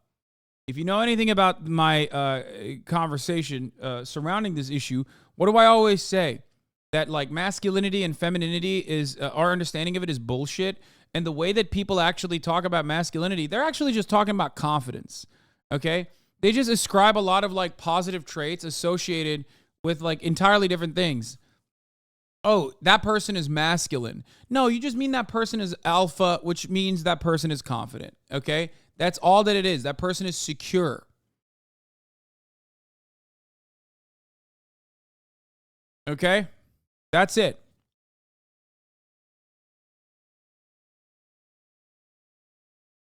Thinks he's masculine. Yeah, I guess. The left should encourage men to value brotherhood, mood, and help each other and not just let each other drown in emotionless... What?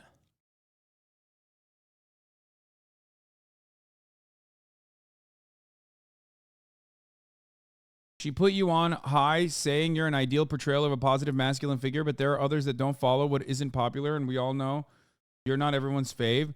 Yeah, I'm part of the reason why I'm not everyone's fave is I mean, there's a multitude of different reasons, but most of where this comes from is that I am on the left. If you're on the left, you're always going to have naysayers, no matter what happens. That was a great video, but I'm surprised she didn't bring up the concept of queering, as I think that's actually kind of what you're doing when you present mask, but queer, the ideologies of masculinity. Wait, really? I don't even know what that means. I'm not even... is this the trucker guy? And yeah, I've seen this. This is like just a normie person who just like doesn't give a fuck about trans people, even though he looks like he watches Fox News every day, and he probably does. He's still like, I don't really care about I don't really care about trans people. Sadly, most of the naysayers are on the left. Yes, and they're pathetic, disgusting fucking losers who do not care about solidarity, who do not care about community momentum, who do not care about actually moving the needle. And then there are some good people that are duped by those others who are grifters, okay? That's it. Those naysayers on the left are literally trying to do exactly what I'm doing, but in their way. And it's like we agree probably on like 98% of issues, okay? But then that 1% they try to make a big stink about because, again, it's one method that they think that they'll be able to like tap into this audience and like eat away at the market share instead of collaborating positively. Okay? That's it. They just want to fucking fill their own Substack Patreon goals. That's where this comes from. Okay? It's not like a legitimate criticism. I have received legitimate criticisms before. I would also say Sean Head is a good voice on the right for deprogramming the Gamergate culture war weirdos. What? First of all, that person is not a good voice for anything. Wasn't she like, I don't know anything about this lady, okay? But I do know one thing, okay? One, immediately, you're incredibly online, okay? I can't believe I'm saying this because I'm incredibly online. But not only is she incredibly fucking online, and but isn't she the one that like started the whole like Balenciaga pedophile shit too, or like a bunch of other right-wing ass weird things? She's a massive TERF and a reactionary. What the fuck is that person saying? I don't know anything about her. I don't want to know anything about her. I do not care, okay? I don't care. I do not care. Please do not bring up people like this to me. I try every day desperately to stay away from subject matter such as that one. And you come in here and you try to like bring me into this. Wait, is the Balenciaga thing bad? No, but it was insane. Like people thought that the Balenciaga was doing satanic pedophile rituals, man. What the fuck are you talking about? It's just like mental illness.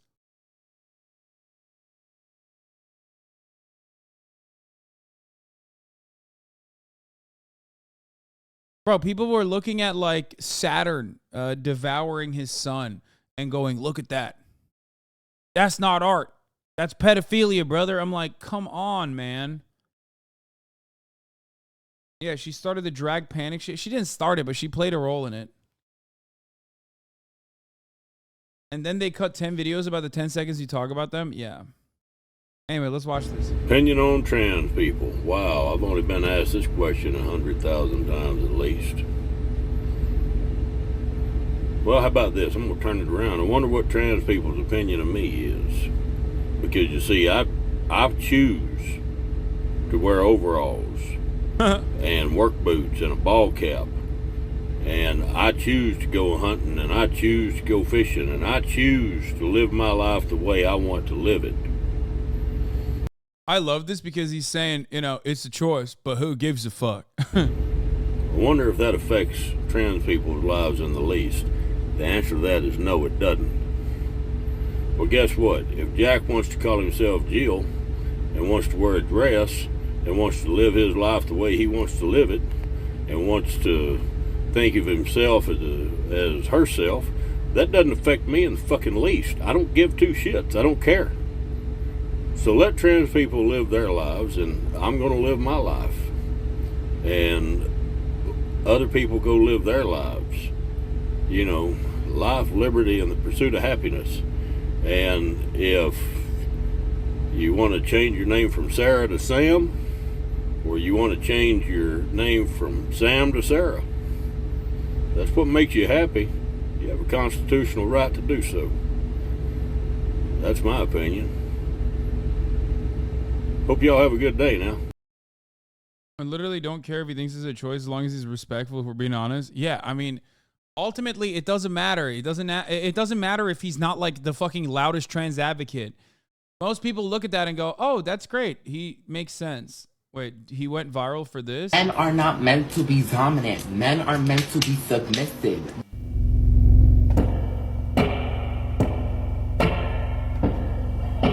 I believe you'd be wrong about that, child.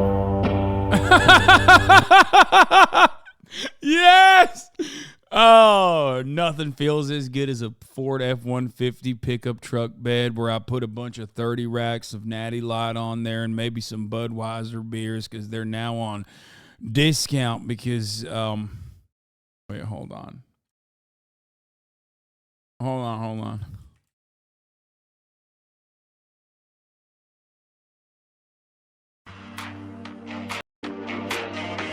Oh, what the fuck is this? That sucks.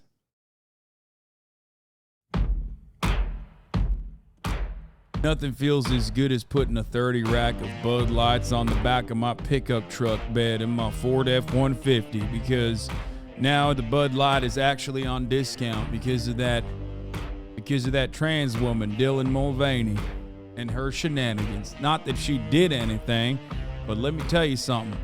Bud Light and Yingling, as a matter of fact, should be doing more campaigns with trans ladies if that means that I'm going to be able to get a 30 rack on the cheap.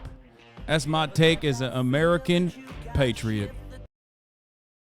I got a 48 pack for 20. American transmission, American trans, Ford tough.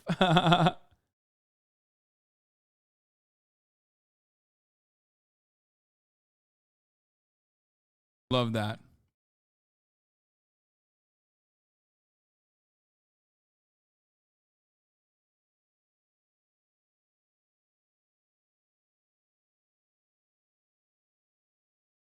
It's giving this.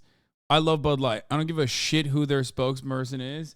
Gay, T-word, it does not matter to me. Everyone has a right to be happy. If you can find love in this fucking world, in this fucked up world, good for you. I'm drinking Bud Light.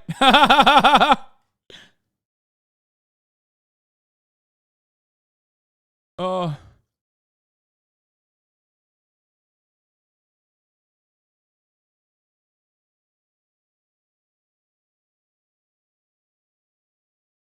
Please, you have a little white speck in your hair. Dead center. Please, man. I'm losing myself, bro. Please.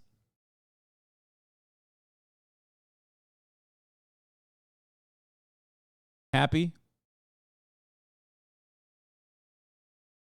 This is just yet another byproduct of working on a very normal website like Twitch.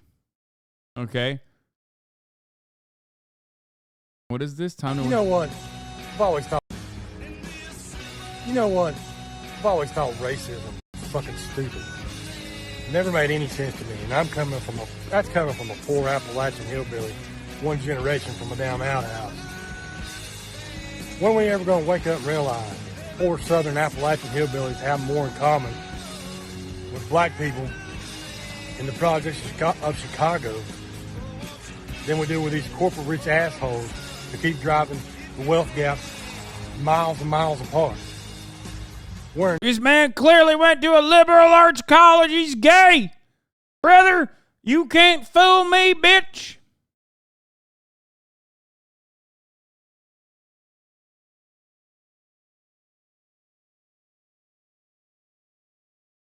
Enough trouble as it is. We need to learn how to stand together. Because the color of your skin don't make a damn bit of difference. We're Americans. We need to learn how to stand together. And quit worrying about what we look like on the outside. Because if we keep fighting with each other, that's going to give them more opportunities to take more of our freedoms and more of my money. Our money. Kind of wake the fuck up, people. No war but class war is what I say, brother. Get the fuck out of here. This man is a goddamn commie. Another brother lost a gay Marxist-Leninist. Agreed, dude. Agreed, brother. Anyway, the video is out. I mean, not the video, sorry. The King Kong magazine post is out now. Like, people have gotten it. I actually found one completely randomly, completely on accident. On my last day, we were walking around, and Ray wanted to go into a magazine store that was selling a bunch of magazines because she thought maybe the Vogue Philippines one would be there because there was a lot of like international Vogue magazines in London, in Soho. And we walked into the store. You're capping me, but yeah, like not even a bookstore, like a store that sells magazines and newspapers from like all around the world, actually. Anyway, Soho. And basically, wait, hold on 1 second. But yeah, like a newsstand, pretty much. And like Hudson News, exactly. So, a new news agents, whatever. Unfortunately for her, the Vogue Philippines magazine that she was in, you're giving Yeonmi Park right now? No, the Vogue Philippines magazine that she was in was super sold out. However, fortunately for me, out of the corner of our eyes, we saw up on the top there just a fucking random dude and his one eye peeking in.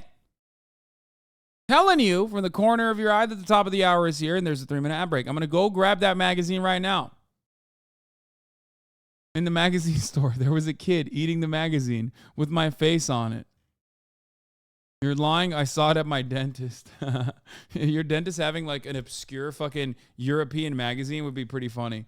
But yeah, if you no longer want to see those ads and if you want to see this uninterrupted broadcast as I go through the King Kong op-ed, I guess, or interview with the subsequent photographs, all you need to do is subscribe for $5 or for free.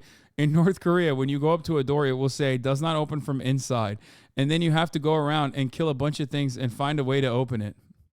In North Korea, the secret police will paint the image of a tunnel on the side of a mountain, and they tell people to run into the tunnel as fast as they can. I'm so happy. I was one of the first to just like fucking call out this grifter. And I'm glad that like Twitter picked up on it and are now ripping into her over and over again.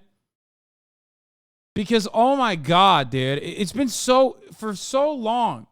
She has just been lying about shit, including this. Beyond me, in North Korea, parents cannot feed their children. We give them mud. In Turkey, they banned porn. So when I was younger, I drew some titties and then I jerked off on it. Except mine is real. My story is real. Hers is not. Hassan's editor work camp for 3 weeks. So if you say Hassan's big mansion is bad, that you have to iron his Gucci shirt for 6 months. And if you ruin one of his shirts, you have to pick up Kaya poop for 1 year. To work. I fucking love that, dude. I love that so much.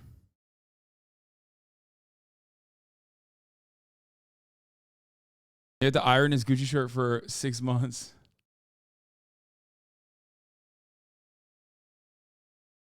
God, I remember when people used to pearl clutch over making fun of her, like literally always saying you can't say she's lying because it's so sad when it's clear she's just doing story time. Yeah, bro.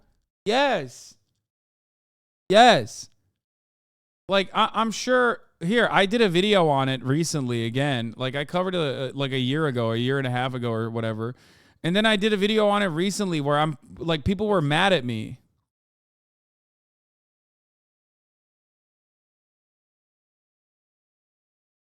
One of the earliest lies was when she said trains run out of power in DPRK. Yeah. Like, listen, you know what it was? First of all, North Korea is bad. Of course it's bad for a multitude of different reasons, a lot of which is related back to America and American imperialism, okay? But like the notion that anything that she says should be taken super seriously is silly. You know what happened? You know how I found out that she was definitely a grifter? I remember the first time I ever saw anything from her. It was when she literally said Columbia, like the school in New York, was identical to North Korea. Okay? Like woke culture in Colombia is identical to North Korea. As soon as I heard that, I was like, oh, dude. Oh, fucking hell yeah, dude. This is what she's doing. This one was crazy. Regime cannot have a fertilizer. They don't even have the technology to have the fertilizer. So they demand us to bring the poop. And as kids, you go to school, the teachers beat you and then go home and look for poop. So I would go on the streets and looking if anywhere like a dog pooped or somewhere. Of course, like all those dogs or poops gone. So finding a poop, and when you don't eat much, you don't poop like in North Korea like a few times a month. It's a very precious thing. Yeah, of course.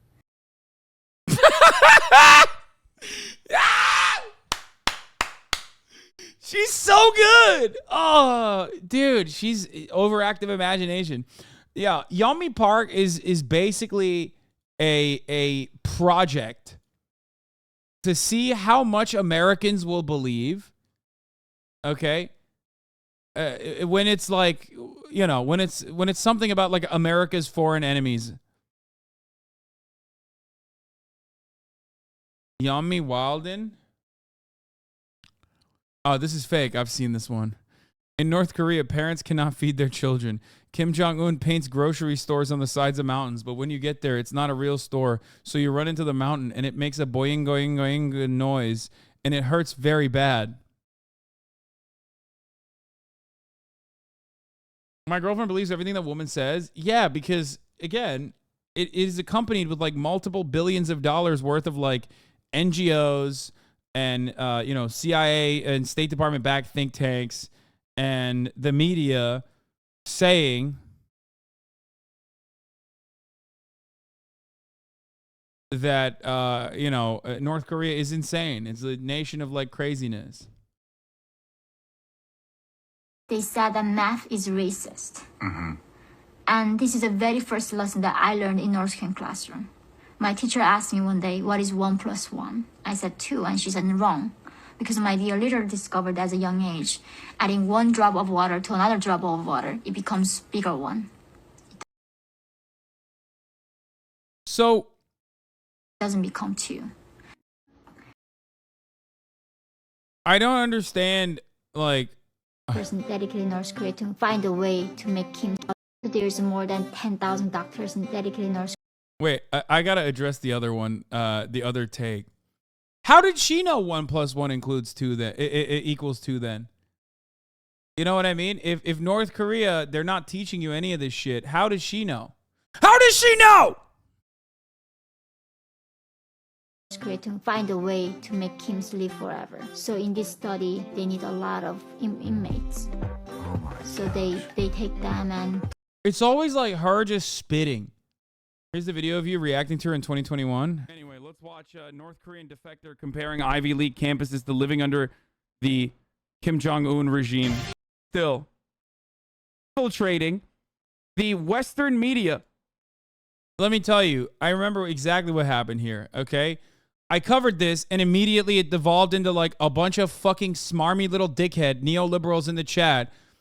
First encountering someone who's telling them like, no, North Korea is like, yeah, obviously a shitty place to live, but like we're mostly at fault for that. And also on top of that, like, you know, what she's saying is a whole lot of insane lies. And then every single person was like, how dare you say that? You fucking asshole. North Korea is the worst place on the planet exclusively because of Kim Jong-il and Kim Jong-un. Fuck you. Yeah. Pro North Korea simp says Stu Pickle 64. Let's see what Stu Pickle 64 is up to.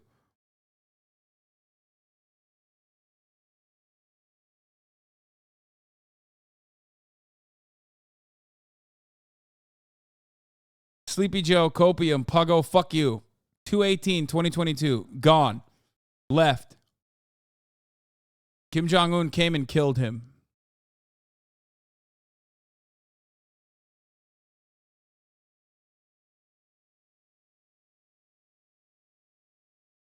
Have you considered that she's hot? Yes, I have. It's a big part of her propaganda.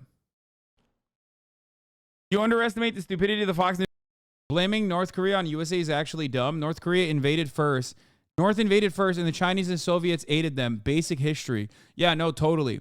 It was actually the Chinese and Soviets that bombed 90% of North Korea.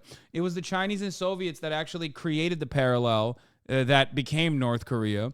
It was the Chinese and Soviets that also put North Korea under an embargo for literally the entirety of its existence. Like, that's basic history, but I guess you forgot about all of that part.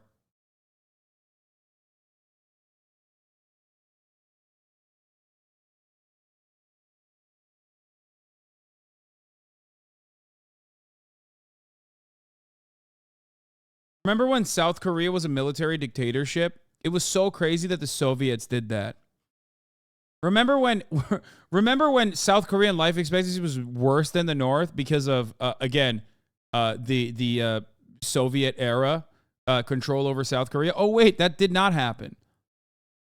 Motherfuckers, America bombed North Korea. Not just America, bro. Milli Haba girl, I don't know if you're like Turkish or not, but it wasn't just America that bombed North Korea. It was Turkey that fucking bombed North Korea too.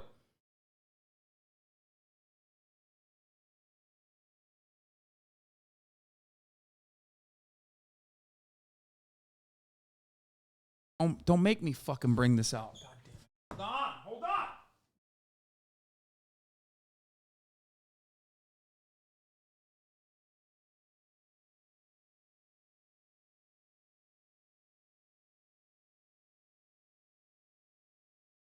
I know better than you. After all, look at my hat.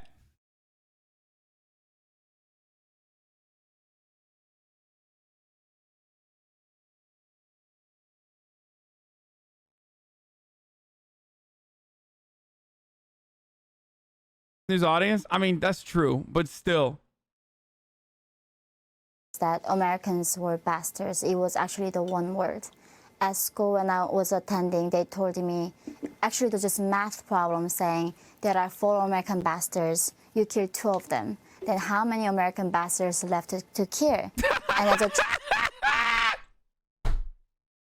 What the fuck, dude? Yo, North Korea is so... I don't even know if this is real or not, but I want it to be real. That's fucking hilarious, dude. She said we learned a math problem where there were 4 American bastards. If you killed 2, how many American bastards? It's probably real. No shot, dude. That's true, by the way. Several other defectors have said that. Okay. There is a robust economy for North Korean defectors that literally... I'm not saying that, like, existence in North Korea is fucking sweet, okay? It's not. It is absolutely not. But there is also an entire economy that revolves around North Korean defectors that, like, literally are just like, North Korea is a land where they shoot you and murder you for looking in the wrong direction, like, and they're constantly teaching children like Americans are bastards, which we are. Let's be real. Not gonna lie, I thought she was talking about Inglourious Bastard for a second. At school, when I was attending, they told me, actually, it was just math problem saying there are 4 American bastards. You killed 2 of them. Then how many American bastards? Might as well literally be brainwashed, like the left book psychos. Oh, and then my other favorite, whenever I talk about DPRK, is like the weird leftists that are like, dude, North Korea is like the only Marxist-Leninist institution on the planet, and like, you're a fucking piece of shit. They're eating hamburgers every day there. Okay? It's like, no, that's not true either. You're a fucking weirdo. Shut the fuck up. Like, go live there if you think it's so sick. It's not. It's not sick. There's a reason for it. It's not Marxist-Leninist either. Okay? Every time I talk about Korea, this is what the conversation devolves into. On the one hand, I tried linking this thread about defectors last time you watched Yummy. Yeah, even other defectors, by the way, have literally shit on Yeonmi Parks, okay? Like, I don't know if it's because of jealousy, because they're like, damn, she's really caked up now, it's fucking bullshit, or if it's because, like, she is taking it that far where she's like, yo, you're fucking it up for the rest of us? Like, what are you doing? The DPRK is not as bad as the West portrays, but it's not a Jewish paradise either. Yes, it is probably, other than, like, America's allies, like Saudi Arabia, one of the closest forms of like governmental organization that is most similar to like a monotheistic religious monarchy. Okay, a theocratic, not monotheistic, a theocratic monarchy. Jusha more closely resembles a theocratic monarchy than it does any kind of like Marxist-Leninist formation. Okay, that's it. It's true. However, having said all of that, it doesn't mean that we should be able to starve them out and fuck them over. You know what I mean? It's not a lib take, man. Shut up. You don't know anything. You don't know. It's literally a hereditary monarchy. Like, what the fuck are you talking about? I hate this. I hate that you act like there's like some kind of democratic process in a country where, like, what do you think? They're democratically voting for the son of the original leader? Like, what the fuck? Shut up. Popular discontent stem from the U.S. military government's support of the Japanese colonial government, then once removed, keeping the former Japanese governors on as advisors by ignoring, censoring, and forcibly disbanding the functional and popular People's Republic of Korea, the PRK, and finally by supporting United Nations elections that divided the country.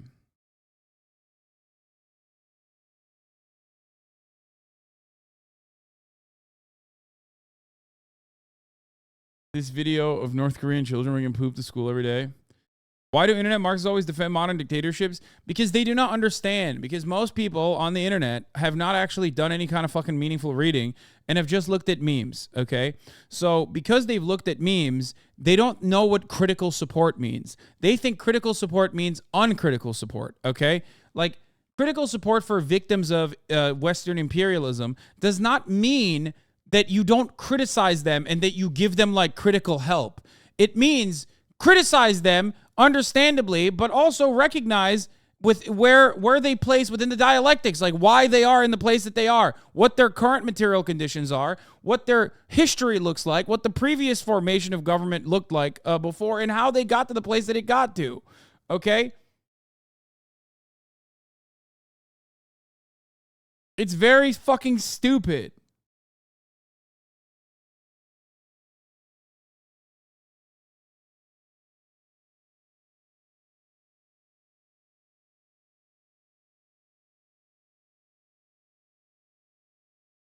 We have fucking records of generals wanting to start a war and purge the communists. Like, it's not even a conspiracy. America was absolutely the aggressor. Absolutely. And wanted to foil an extremely popular northern communist government. Also correct. The current state of North Korea is entirely the fault of American and Western sanctions. Also correct.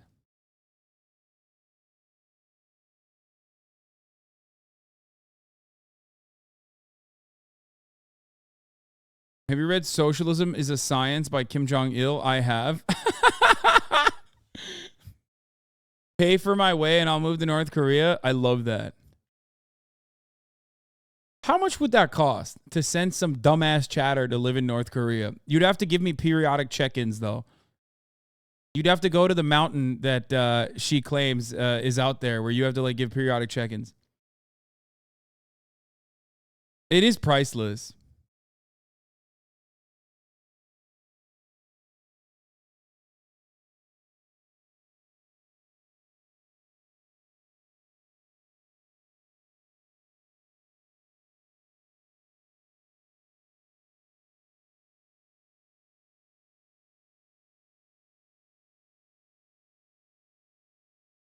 I mean, I know people that went there. China and Russia are right on their border. They have plenty of external economic access. Without massive mismanagement, you can explain the hardship by U.S. sanctions alone. What? That is insane. Dude, that is an insane take. You think, first of all, I don't even deny that there is massive mismanagement. I just admitted that they are closely resembling a theocratic monarchy in the way that they operate. Okay? But like, it's mind-boggling to me. It's mind-boggling to me that you just said, whoa, China and Russia keeps them afloat. So like, it's actually bureaucratic mismanagement. You can't explain the hardships by U.S. sanction alone. It's like, what do you mean? Look at every country that the United States is like universally sanctioned, with one exception, okay? Cuba. And even then, it's not like they're doing great. They're doing great, all things considered, but they're not doing super great. You know what I mean?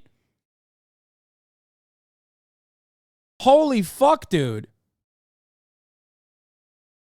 Cuba is way better off than North Korea. Yeah, I know, which is why it's the exception and not the rule. What do you mean? That's why. That's what I'm saying. You can't use my example against me. Cuba is the exception. And Venezuela is not exactly doing great. Venezuela is a great example, just like Iran. Even countries with like valuable natural resources will still undergo tremendous financial fucking hardship due to a global embargo led by the United States of America.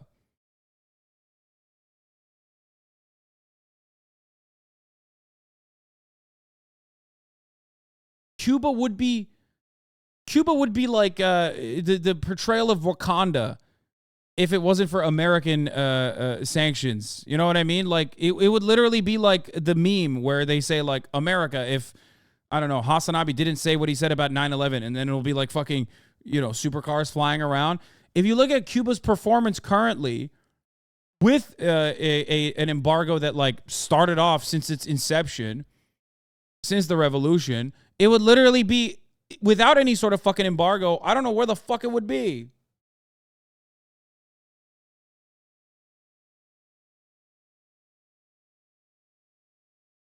So globalization is necessary. I've literally never been anti-globalist.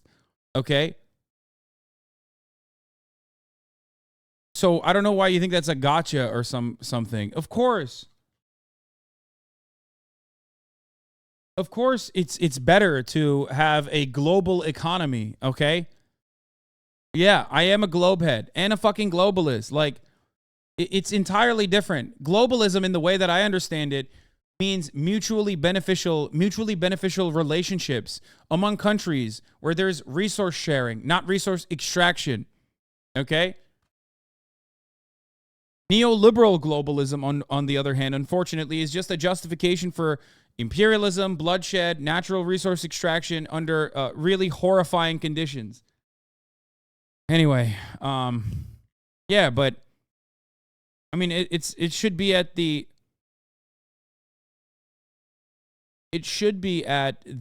heart of any kind of like leftist understanding of the world and leftist understanding of foreign policy. Yeah, they call it globalism. We mean internationalism or multipolarity. Yes.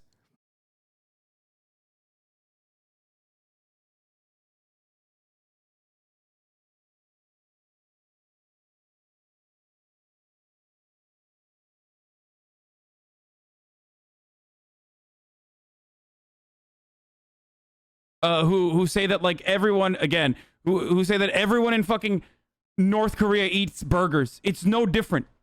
Okay? This person is literally a grifter. There are a lot of defectors that do this. You know, props to them. They escaped. And now they want to make money.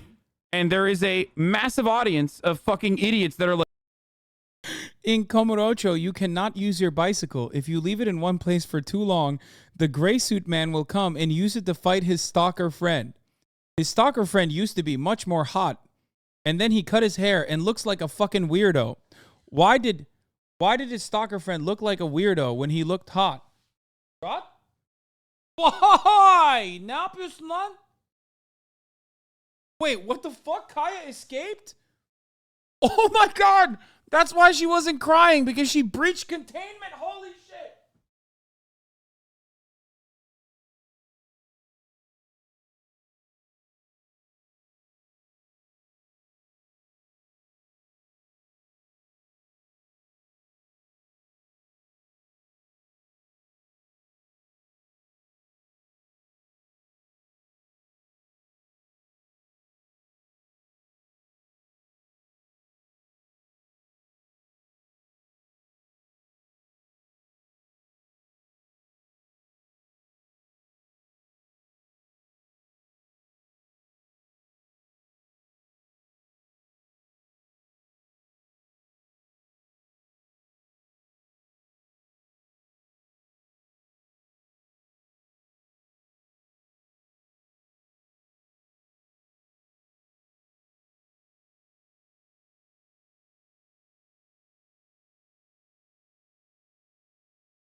Bro, this fucking dog. Oh my god.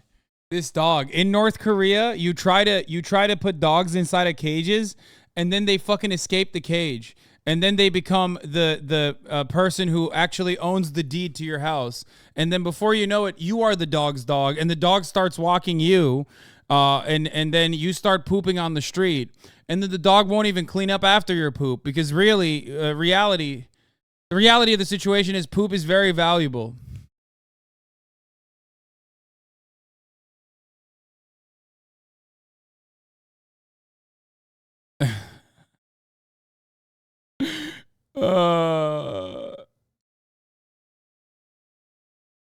What? Hasan said on stream he will no longer be covering politics, but instead will become a full-time gaming streamer. Today, this will be his last politics stream. Yeah, it's true.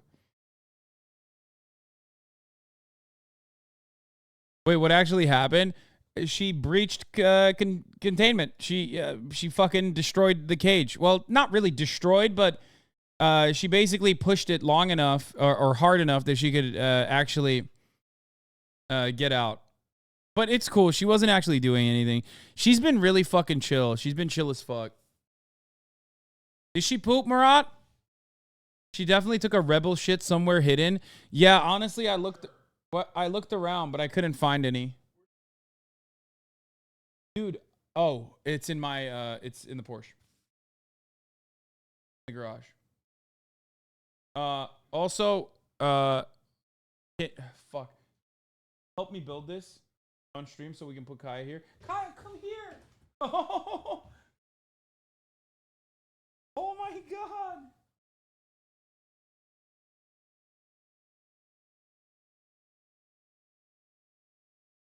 Oh, oh, how big she is.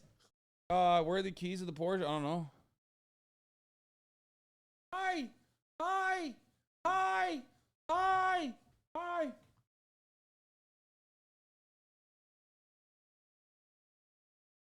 Oh. Oh, look at her paws. Look at her big ass paws. Licked my. Look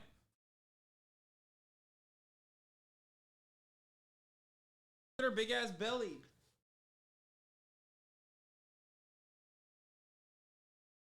Starting to develop a personality, by the way. Like I can sense it. Like she has a personality now. Put the hat on Kaya. She's a Korean veteran.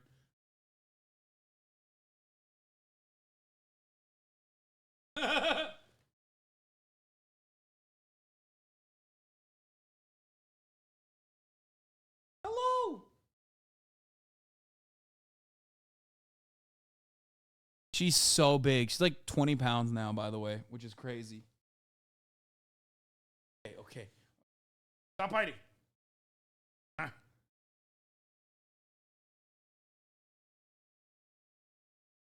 Are you biting?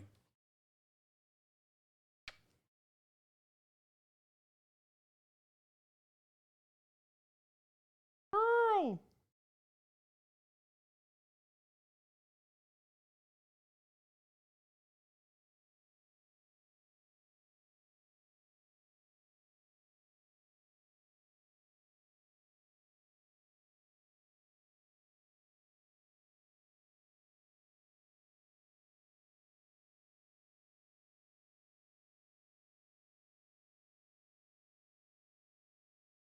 Getting hot.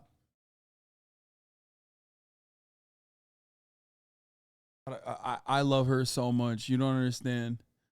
She's so fluffy. Like, I don't know how well it reads on camera, but she's such a fluffy little baby.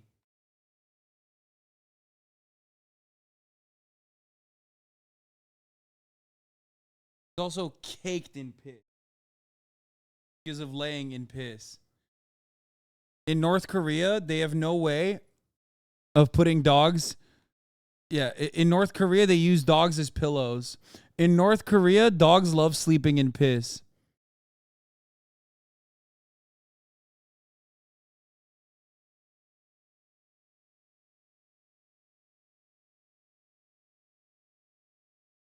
Oh, no biting.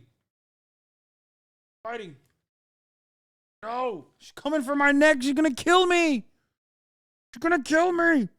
I have no idea how I'm going to fucking carry her in the future. Like, I don't even know, because like she's gonna be too big to carry and still have like issues running around and stuff and not listening to my commands. So that's gonna be a difficult one. I guess I need to put a collar on her. She is so big.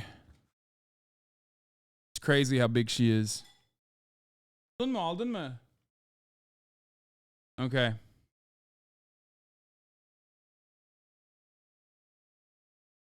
Okay, you want to help me put this crate? Okay. Go.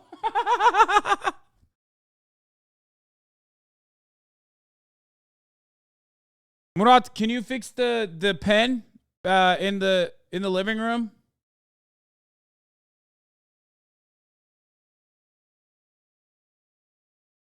Don't forget to play with her little feet and ears. Yeah.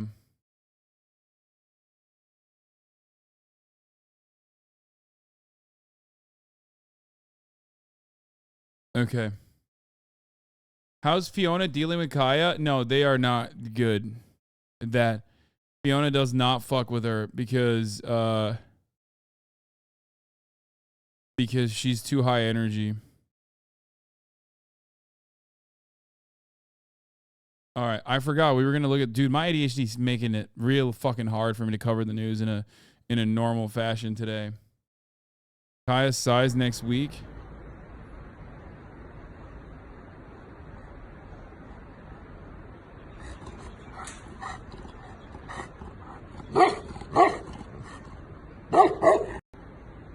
She's not going to be that big, I don't think.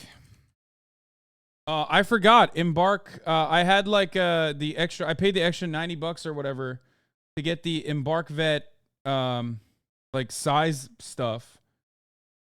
Where the fuck? How do I log on? Sign in. I think it's probably available. I haven't even looked at this. Do they get into fights? No. She will just bark at her until she like snaps at her back.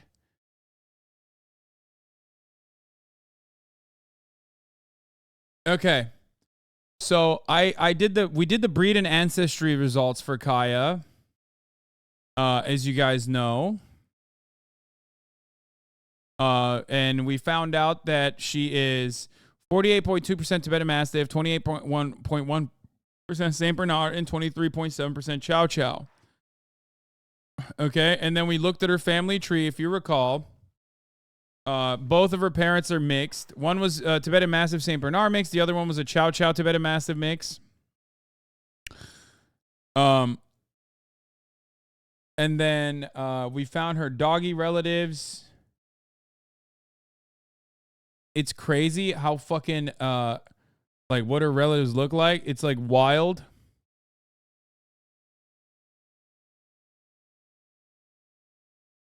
Now that she's learned to escape is over for you, she's an escape artist. Anyway, but I did not know about the health stuff.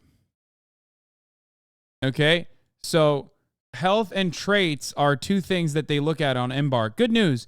This is the first time I'm looking at this. Good news. Hold on. Kaya is not at an increased risk for the 243 genetic health conditions that Embark tests. One of the breed relevant research studies indicate that these results are more relevant to dogs like Kaya and may influence their chance of developing certain health conditions.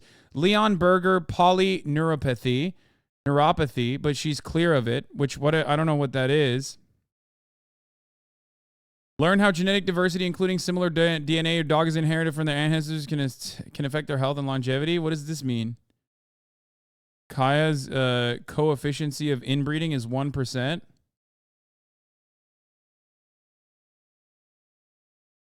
So what does that mean? She's like not inbred at all? That's good. Right? That's a good thing, right? What the fuck? That's too low, brother. What do you fucking mean? That's why Mitch McConnell looks how he does. Wait a minute.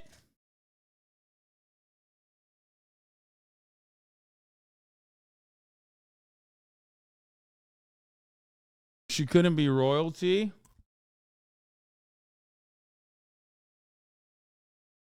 Our genetic coefficient of inbreeding measures the dog's genome. The higher your dog's coefficient of inbreeding, the percentage, the more inbred your dog is. Holy shit. So purebred dogs are like here.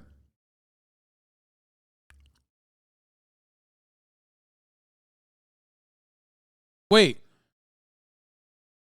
So what does that mean?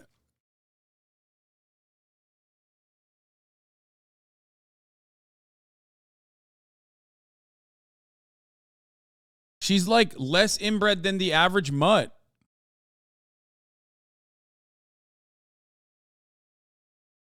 This means she's literally like, not a single one of her parents fucking ever knew one another. Like, what the fuck? Because purebred dogs are inbred as shit, right? But then mixed bred dogs, I guess, are also kind of inbred. She's like way above the average even mixed bred dog as far as like not being inbred.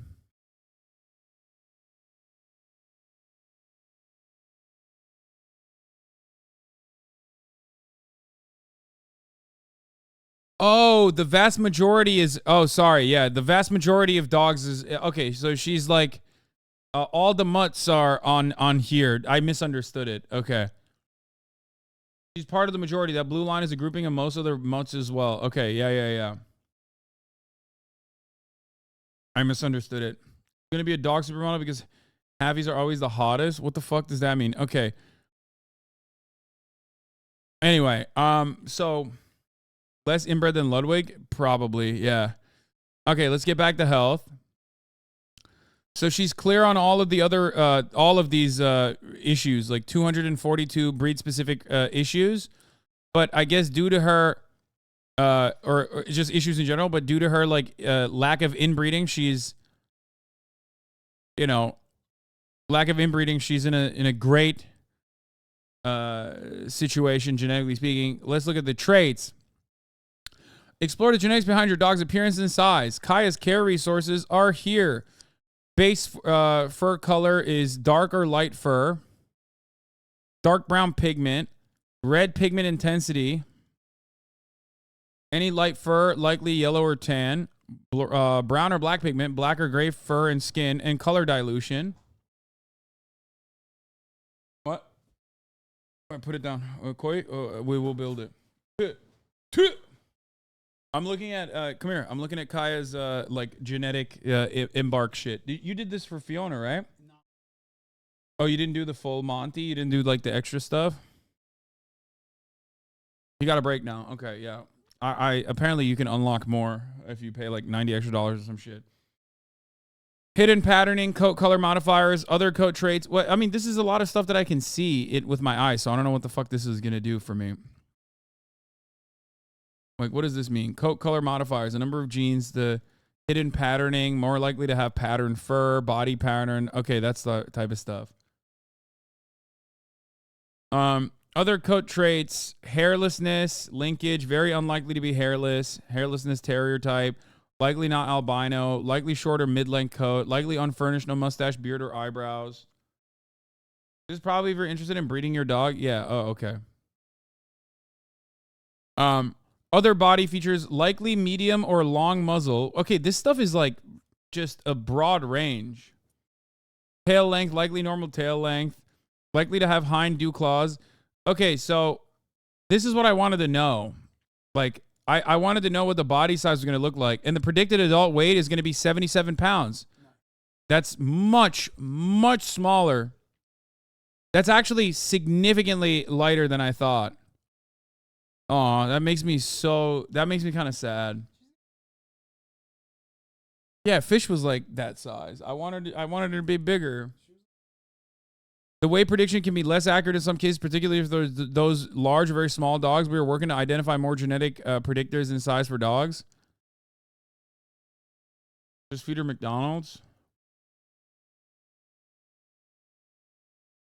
Smaller means she will probably live longer. Yeah, probably.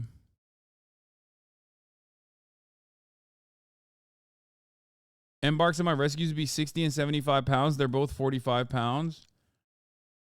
Yeah, I think someone told me that it was below your dog's results of some of the most important size-related genes. This is one of the several genes that influence the size of a dog. If the result 2 for this gene is associated with smaller, a result of NN is associated with larger body size. GG associated with larger body size. TT associated with larger body size. Wait, okay, so what the fuck? GG is associated with larger body size. CC is associated, so it has all of the genetic markers of like a larger body type, but still they're saying Embark predicted 50 pounds for mine and it was spot on. Embark said my dog will be 55 pounds if she's 80 pounds.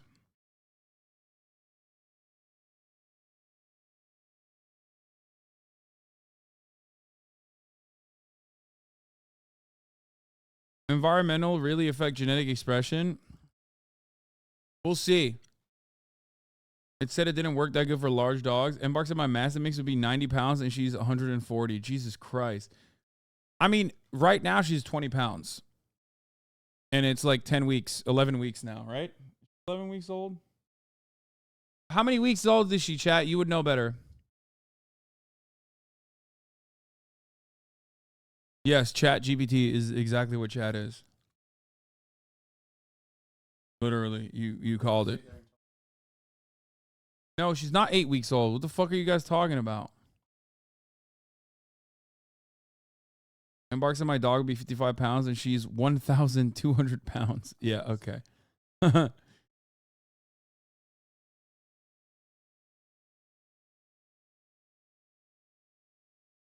I can't tell if this is the 10th week or 11 weeks. Put Kai's birthday on your phone? I did. Hold on. I did. I think it was like fucking March 5th is when, because I think I was in Japan. I was leaving Japan the day she was born. I'm pretty sure. I looked back at it.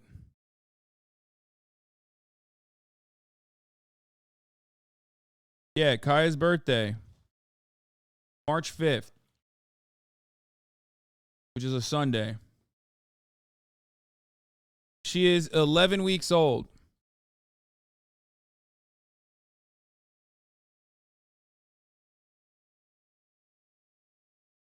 Ten weeks old, going on 11. If she's 10 weeks and 20 pounds, she'll be 104 pounds when adult. Omni calculator, dog size calculator. Your puppy's age. 10 weeks. Let's say 19 pounds. Adult weight will be 98 pounds. Your dog's adult weight range should fall between 88.92 to 108. Your pet is going to be a large dog. A giant dog if she's 20. Aw. She's not going to be a giant dog. She's going to be a large dog. I want her to be giant.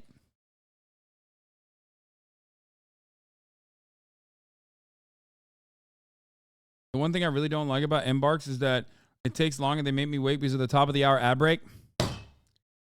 Which then they told me to pay $5 a month to see if my dogs wait. What the fuck? Elon's doing a Twitter Spaces right now and he's unhinged.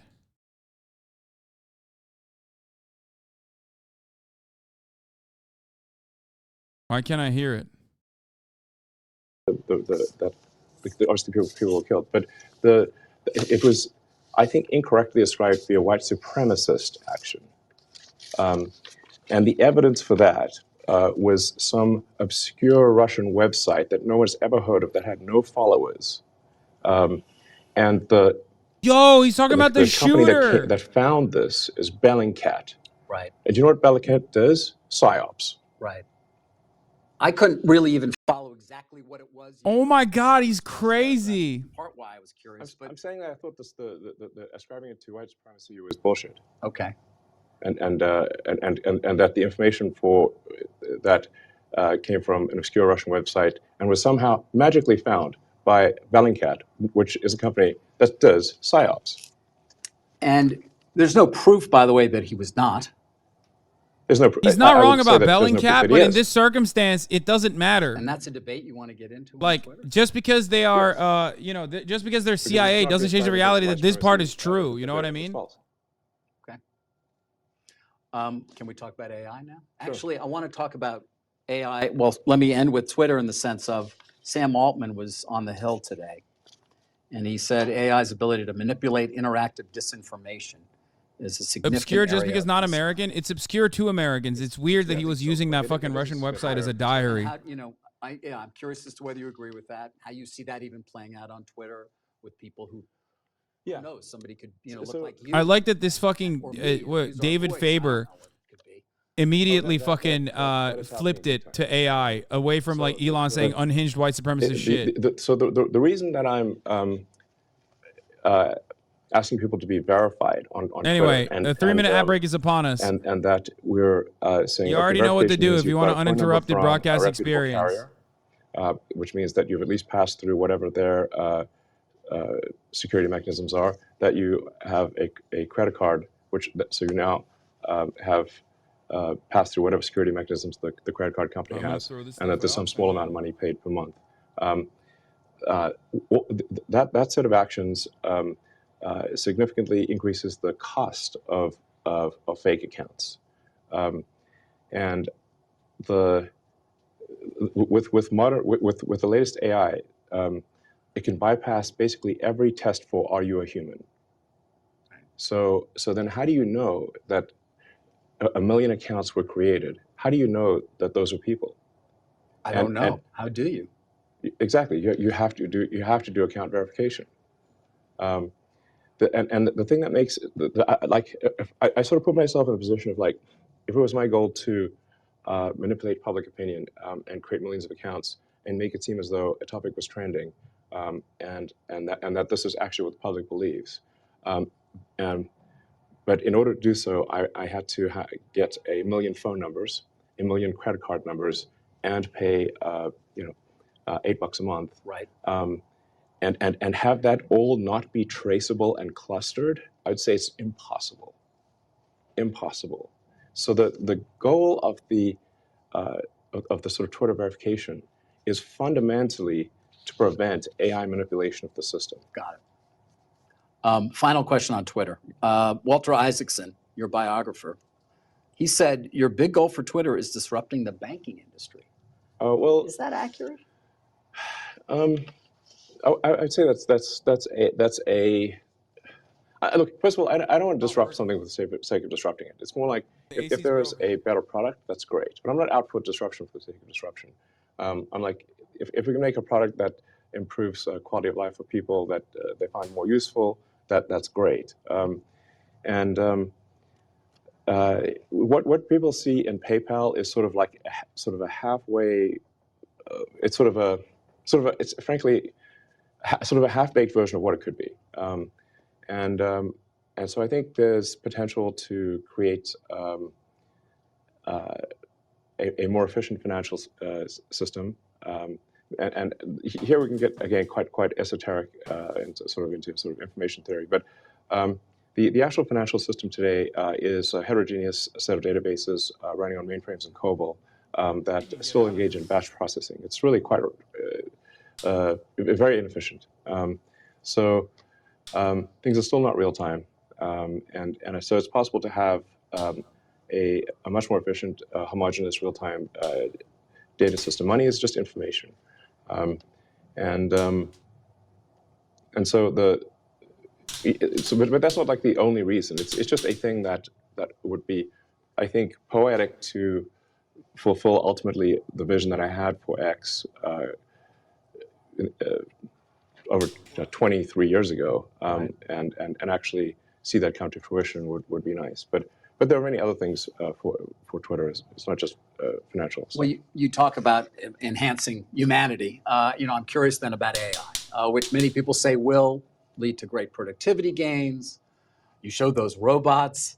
I mean, I can imagine what they conceivably could do when powered by AI. But I'm also curious, because you've certainly been concerned, what percentage do you give the chance that it will destroy humanity? Well, the advent of artificial general intelligence is called a singularity because it is so hard to predict what will happen after that. I think it's very much a double-edged sword. I think it's there's a strong probability that it will make life much better, and that we'll have an age of abundance.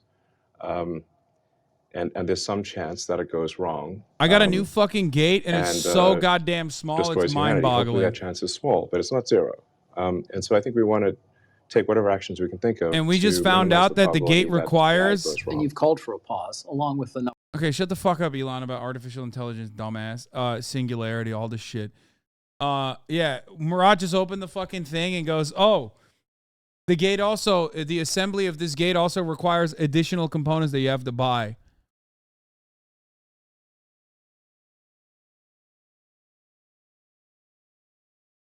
A few people in the chat are getting ads, including me, even though we're subbed. I promise I mean this from a good place and only to inform so you don't catch strays from yeah, I don't know what it is. I'm looking into it. Looking into it.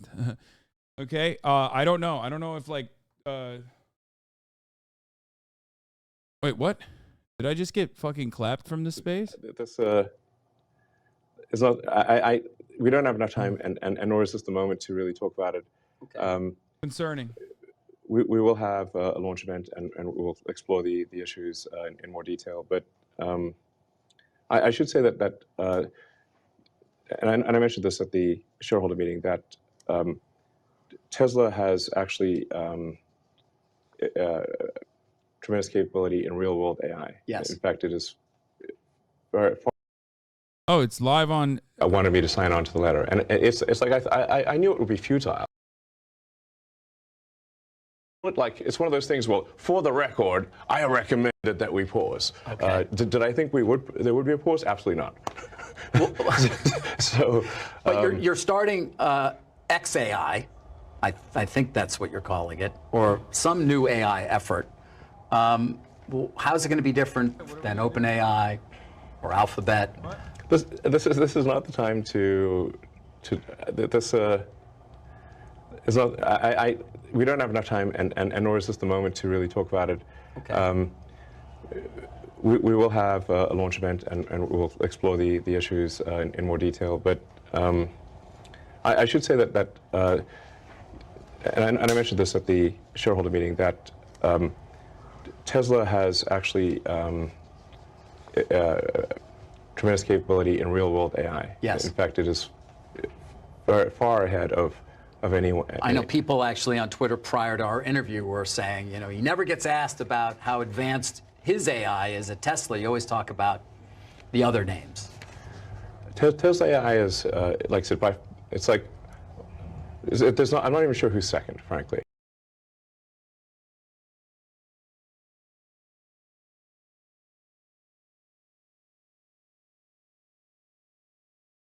And not about Tesla. I don't know. I mean, people do talk about it online. I think Tesla will have sort of a ChatGPT moment. Maybe if not this year, I'd say no later than next year. Wait, say that again. I'm sorry. You're going to have a sort of ChatGPT moment. Oh, you will. In terms of suddenly it will. Yeah, suddenly 3 million cars will be able to drive themselves with no one. Right. It goes back to that. Right. Yeah, and then 5 million cars, and then 10 million cars. So and I would also say that if positions were reversed and say, well, in fact, the positions are reversed. For example, Google has Waymo, which is sort of attempting self-driving, and they are able to make self-driving work in a very limited job. Dude, he's the richest person on the planet. There's no instance where, like, they're not gonna suck him off. Okay? The entire purpose of the media is to literally suck his dick dry. So he could say the most unhinged white supremacist reactionary nonsense, and his net worth alone will cause every fucking serious journalist who went to, like, every fucking serious journalism school and spent all of their time doing serious journalism to turn around and just be like, yes, let's move on to AI really quickly, after he said, like, the white supremacist was a psyop. You know what I mean? That's it. It's not going to be contentious. No matter what happens, they're going to suck his dick dry. Okay? And we flip the tasks, Tesla would win. You'd win. Yes. Yes. And you have the computing power and everything else you need to do it. Absolutely. I'm being told we don't have that much time. Can you give me another 5 minutes? Or Yeah, I think so.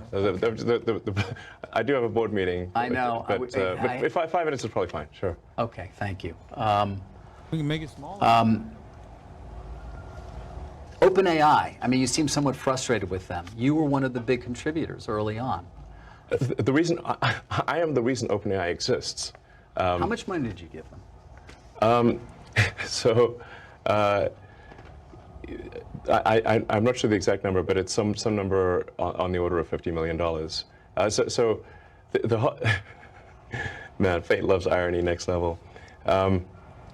So I used to be close friends with Larry Page, and I would stay at his house, and we'd have these conversations long into the evening about AI, and I would be constantly urging him to be careful about the danger of AI, and he was really not concerned about the danger of AI and was quite cavalier about it, and at the time, Google, especially after their acquisition of DeepMind, had 3/4 of the world's AI talent. They had obviously a lot of computers and a lot of money, so it was a unipolar world for AI, and we spent the past hour joking about Yeonmi Parks, who lies all the time as a profession. But this man literally invented that. Well, he didn't invent it, but he perfected it. You know what I mean? Like, he lies just as much as Yeonmi Parks does, but because he's a billionaire and some of his lies, no matter whichever way they pan out, have yielded tremendous success for him and his stock, it doesn't matter. He can just get away with saying whatever the fuck he wants. Right, so you helped to the creation of OpenAI. You put in as much as $50 million. More than helped. It wouldn't exist without me. It wouldn't exist without you. So I came up with a name. Right. The name OpenAI refers to open source. So the intent was, what was the opposite? What's the opposite of Google? Would be an open source nonprofit, because Google is closed source for profit, and that profit motivation can be potentially dangerous. Should you have gotten governance for that money? Should you have gotten some level of control, perhaps, in retrospect? Yeah, I fully admit to being a huge idiot here. Anyway, so OpenAI was meant to be OpenAI, open as an open source. It was created as a 501c3, so part of it is also, in the beginning, I thought, look, this is probably a hopeless endeavor. How could we possibly compete with? How could OpenAI possibly compete with Google DeepMind? I mean, this seemed like an ant against an elephant, which is not a contest. And I was also, I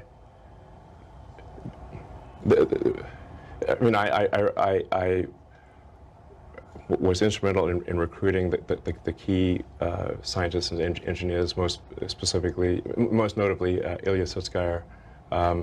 In fact, Ilya went back and forth several times because he would say he's going to join OpenAI, then Demis would convince him not to, then I would convince him to do so, and this went back and forth several times, and ultimately he decided to join OpenAI, and really Ilya joining was the linchpin for OpenAI being ultimately successful. So you're very disappointed in what's happened there in terms of it becoming a for-profit.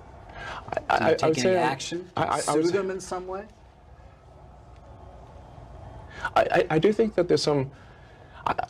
Look, it does seem weird that something can be a non-profit, open source, and somehow transform itself into a for-profit closed source. I mean, this would be like let's say you funded an organization to save the Amazon rainforest, and instead they became a lumber company and chopped down the forest and sold it for money. And you'd be therefore like, well, wait a second, that's the exact opposite of what I gave the money for. Yeah. Is that legal? That doesn't seem legal. And if it is, and in general, if it is legal to start a company as a nonprofit and then take the IP and transfer it to a for-profit that then makes tons of money, shouldn't everyone start? Shouldn't that be the default? Right. And then I also think it's important to understand the when push comes to shove, let's say they do create some digital superintelligence, almost godlike intelligence. Well, who's in control? Yeah. And what exactly is the relationship between OpenAI and Microsoft? And I do worry that Microsoft actually may be more in control than, say, the leadership team at OpenAI realizes. Quando deve get long? I mean, Microsoft, as part of the Microsoft investment, they have rights to all of the software. Chat, Mirage just fucking rolled up with a slice of banana cream pie and didn't bring any for your boy. Are y'all still rocking with Marat or nah? Okay. You got recognized at work today? By who? Like, what do you mean? They were like, oh, I recognize you for your wonderful contributions to Boeing? Or like, do they recognize you from the... Like, oh, like you're Marat. Wait.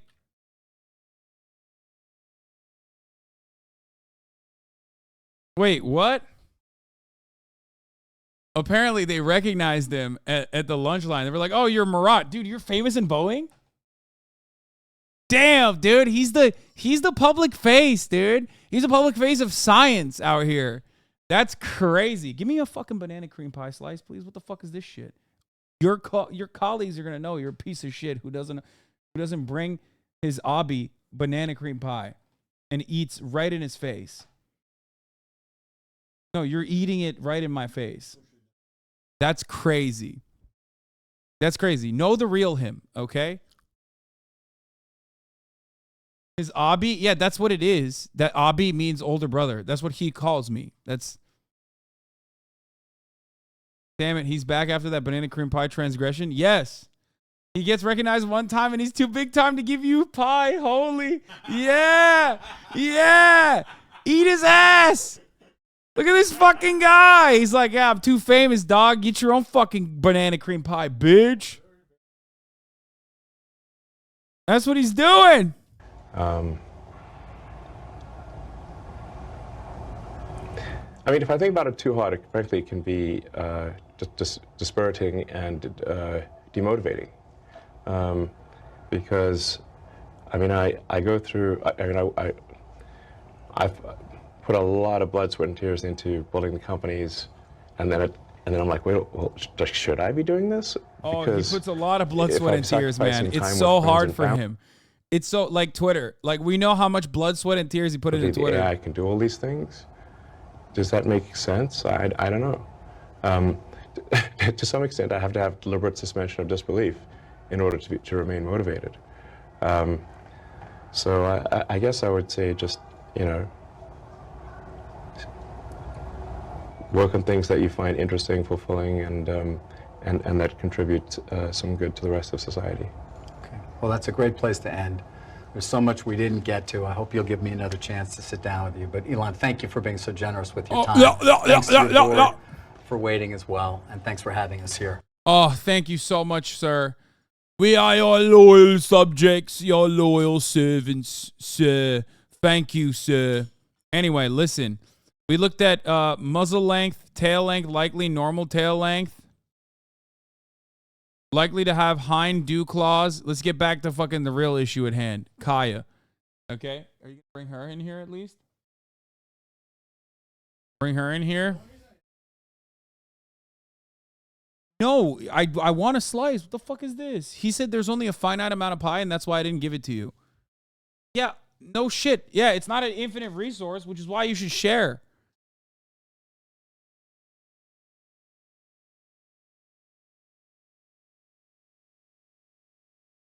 What the fuck are hind dew claws?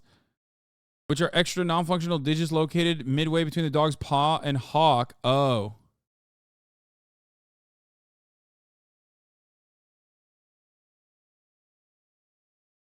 How many points did you get in escapability and acrobatics? Back muscling, bulk. Likely normal muscling. Heavy muscling along the back and trunk. Characteristic bulky large breed dogs, including St. Bernard, Bernese Mountain Dog. Eye color, less likely to have blue eyes. She does not have blue eyes. Starting today, we'll be offering Twitter Gold, a free subscription that gets you yearly family vacations and nightly dinners with me. If your name is Grimes, please come back. I love you. Yeah.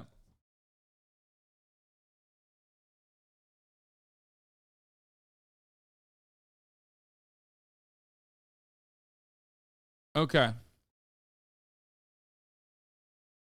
Oh, Dew Claw in the back. Does she have it? Here.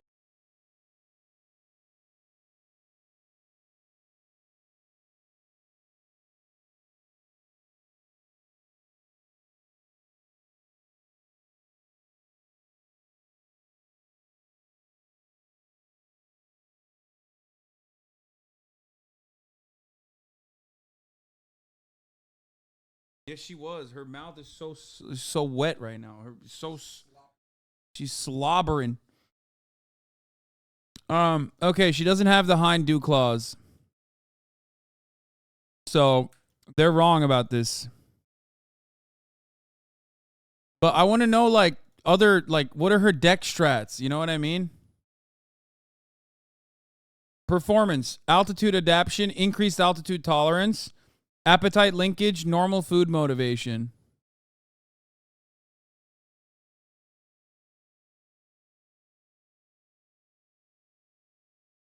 It can be higher up the foot than the paw, just FYI. No, I looked.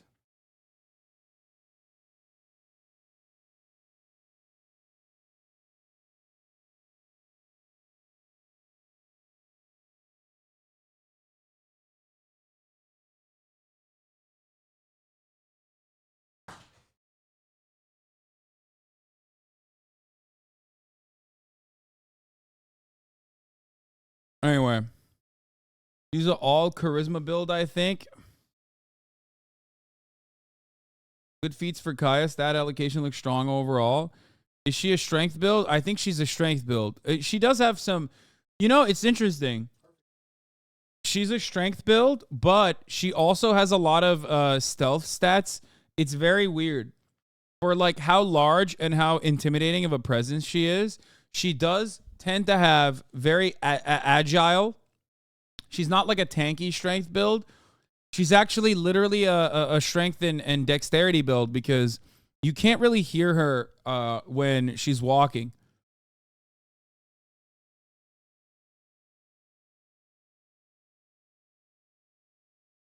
Yeah, Fiona. Well, Fiona is also like she's like she has a bouldering gait, whereas like she has very light feet.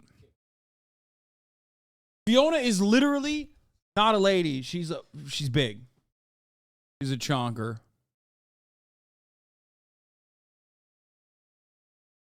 Anyway. She's got that quality build so fitting. No, I thought quality wasn't strength and dex. Anyway. Yeah, I mean, it basically says that she will be like 77 pounds, but... I don't think so.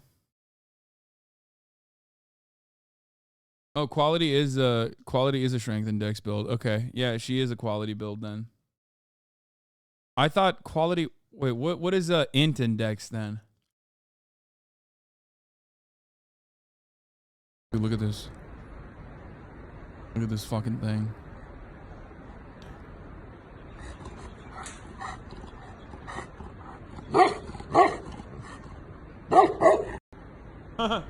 What are you looking at?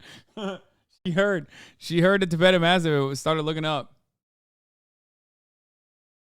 That's very fake, brother. No, I don't think this is fake. Index is called easy mode.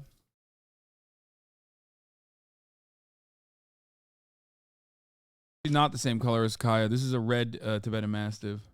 That's an inbred ass dog right there.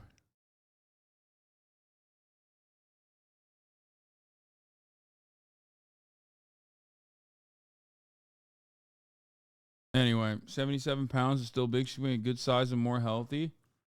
I wanted her to be like 100 plus, you know what I mean? But hey, I'll take it.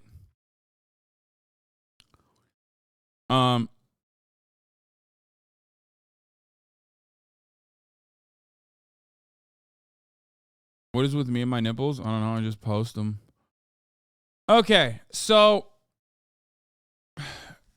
this is the I keep going back to this, but this is the magazine King Kong that I was on, that I was on the cover of, and I already told you guys the story of how I encountered the magazine out in the wild, and it was shocking to me. Mark, can you bring it? It's like right there on that table, right, literally, like yeah. And I don't even know which fucking page this is on, but no, but we'll find it. So I got interviewed by this person who was like very knowledgeable of the stream and of the community of the culture around Twitch, and you can see that reflected in the magazine. No, yeah, here, give it to me for a second. This is it. This is the magazine cover. As you can see, it is I on the magazine cover. You can see some of the photos.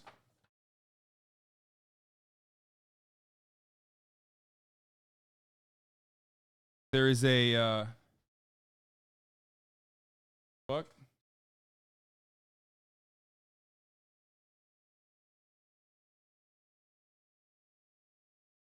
It starts off with, I was texting Matt Healy and he called you so hot. Which we read already. I'm going to read you some other parts here. They even included my Instagram stories on here, which is wild. But on the topic of Tate, yes, Taylor Swift's boyfriend, Matty Healy. Yes. On the topic of Tate, what do you think of all the poisonous avenues that exist for young men to try and explore their masculinity, when it's really just older dudes exploiting this wounding in men and preying on their lack of direction in the world? The greatest example of when you talk about Andrew Tate is the Bugatti. Any confident person who is secure will tell you that these kinds of material possessions are constantly talking about how wealthy you are. It's not something that the truly powerful people do. It's just something you do when you don't have it. Constantly saying that you're an alpha male implies that you're not whatever the fuck you think an alpha male is, really. People have a genuine sense of despair right now. Everything is out of their control. There's this daily attitude towards life that nothing we do is ever going to change. People feel powerless over the institutions and inherently oppressive structures that we exist under. But it's not like people directly recognize what the cause is and can associate or can point out and identify the villain. They can't, but they still feel the impact of it. When you don't have an actual productive outlook that could give you some fulfillment and you don't find anything that is genuinely interesting, everything is just constantly watching Instagram, watching TikTok, watching other people that are better looking than you, living better lives. Their lives are fucking dog shit too. But they present an insane, unattainable life. You're looking for any kind of exit strategy you can. That's why scams are super prominent. It's not new. Social media has certainly been a good vehicle to create more opportunities to scam people. But I don't know. I feel like people are more interested in snake oil than ever before. Zami says, I think that everyone on the planet is godless and has no sense of spirituality. It's tragic.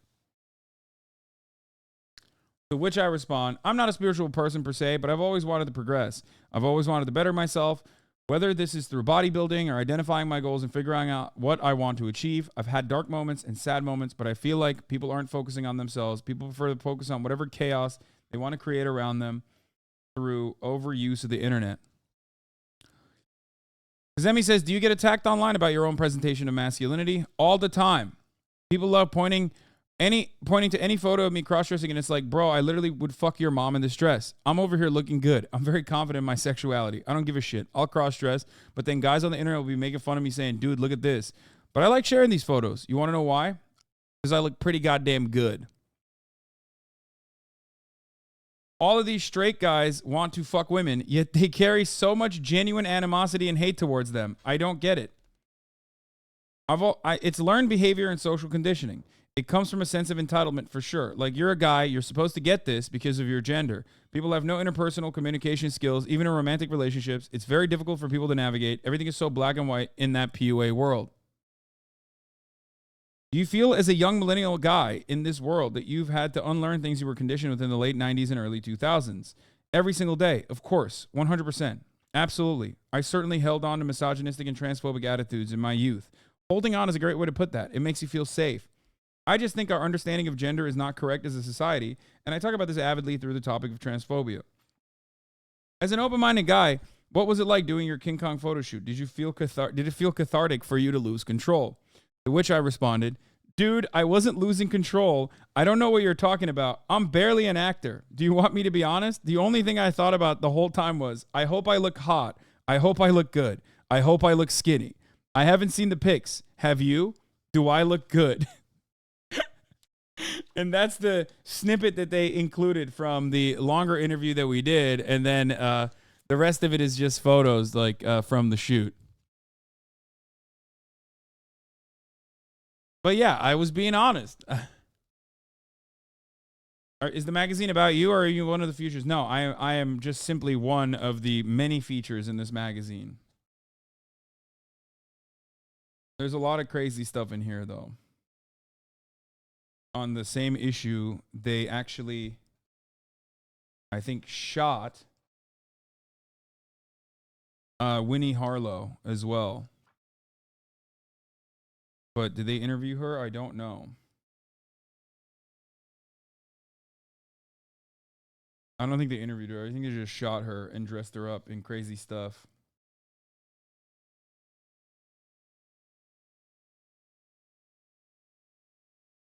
Smell of withdrawal. Oh, there's naked. Oh, there's nudity. There's a lot of nudity in here. I did not realize there was so much. Okay. Oh, there's titties. A lot of titties in here. Okay, we're going to close the magazine before I make a mistake on stream. Okay. You are the popular kid now.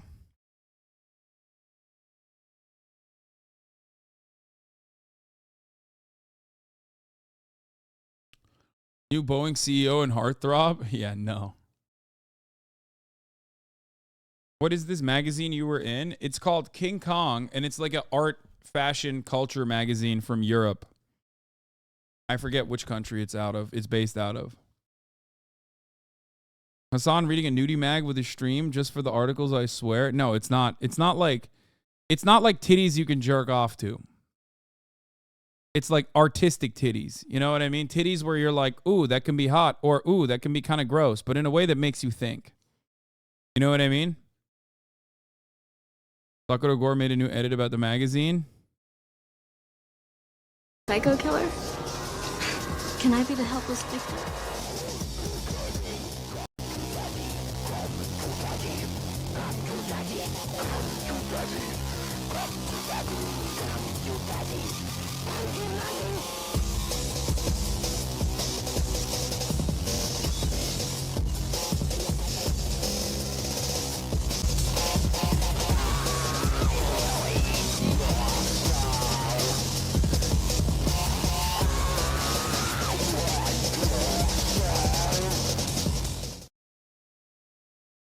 Is this Sakura Gore's edit I just got here? Yes, it is.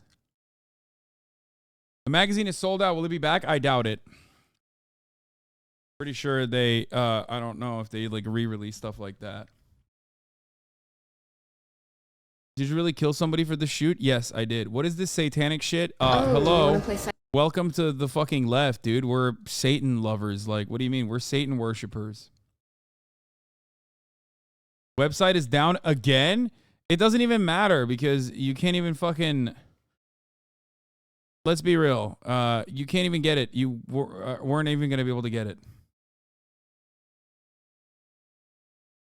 Anyway, so there it is.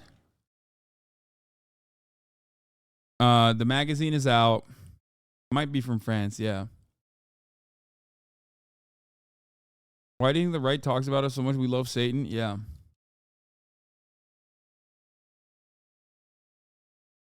Brother, do you think you'll eventually get on Vogue and shit? Are you mainstream like that yet? Congrats, by the way. I will tell you this much. There are a lot of components that would allow me to be mainstream, but one of the greatest hurdles in me becoming mainstream is myself. I don't know if this is like surprising to you or not, but it is the reality. I'll give you an example. I will not tell you which fashion house it is, but a fashion house actually invited me to go to Europe, to fly out to Europe and attend their... I don't know what it's called. Attend one of their, like, it was like a runway. And I said, no, it's not Balenciaga. No. Not like to actually walk their runway, just to attend it. Okay. I said no. I said no to that because one, I don't have a lot of time. And two, I knew that I'd get fucking canceled.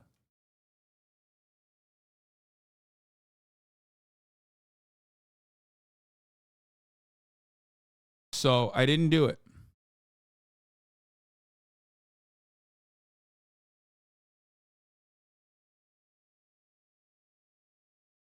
Even people are like kind of glad you didn't go.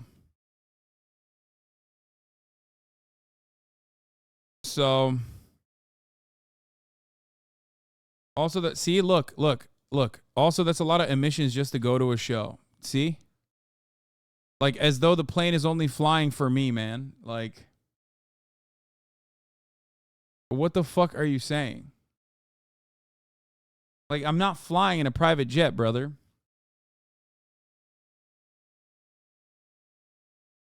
But, like, it's a great example.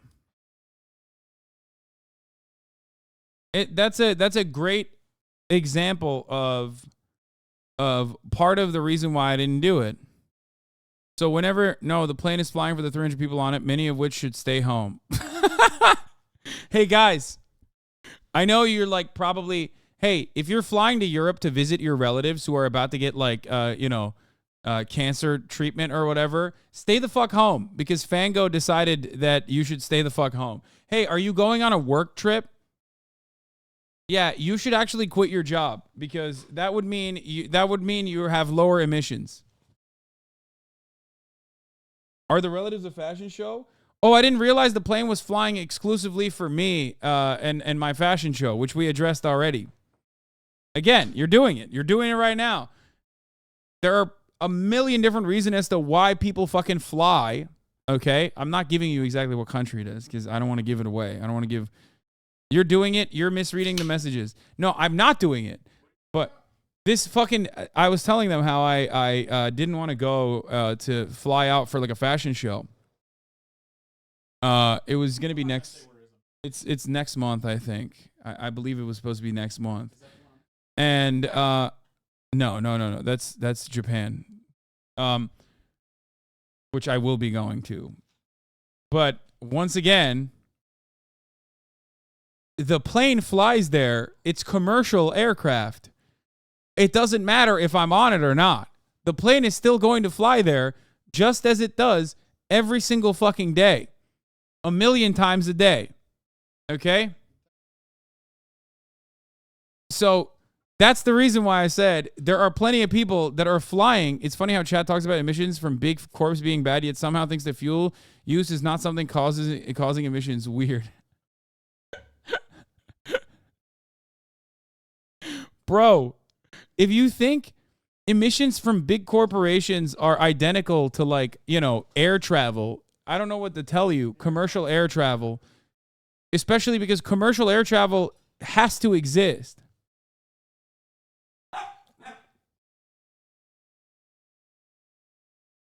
Like, I'm not flying in a private jet.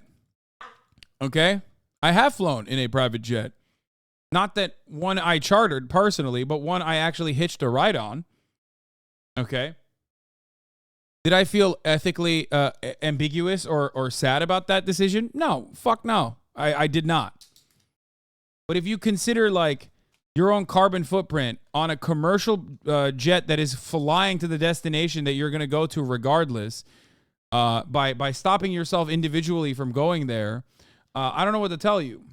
I don't think they're memeing, actually. Commercial air travel are the big corporations, and they purchase fuel from oil companies. These are the cores we're talking about.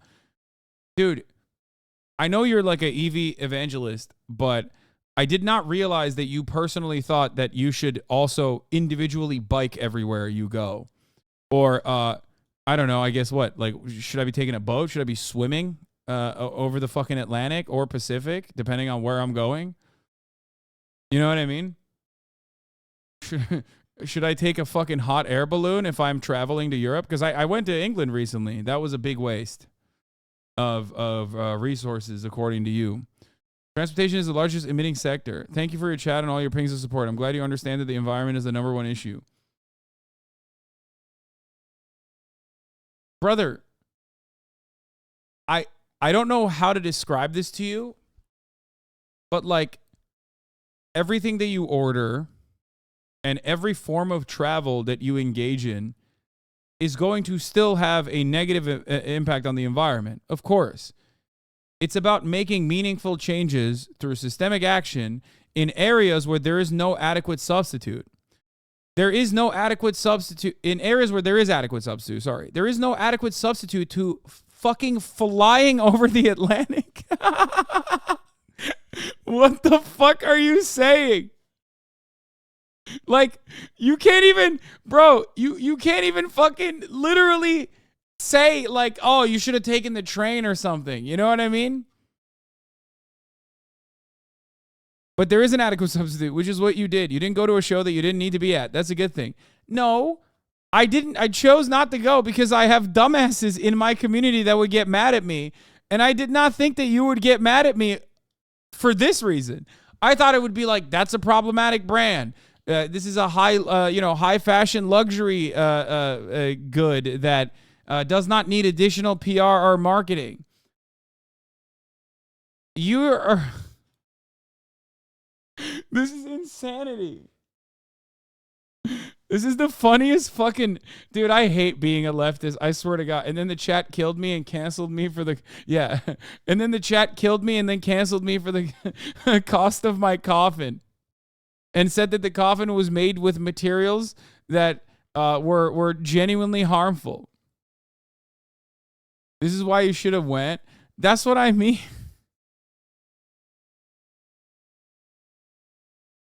This is a bit. It's not a bit.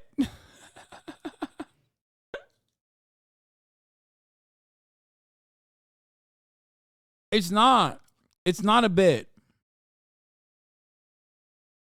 Not true. A buddy of mine bikes across the ocean, making the surface ice as he goes along. Alternatives exist, buddy. I know.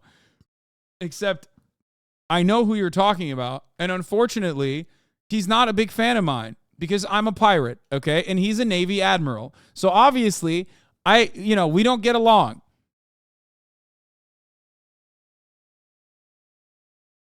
He's a fucking cop, and I'm a pirate. So I can't do that, unfortunately.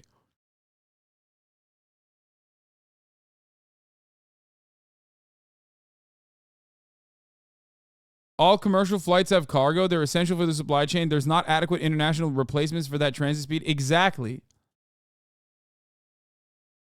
No, 100%. He's talking about One Piece again. Muting.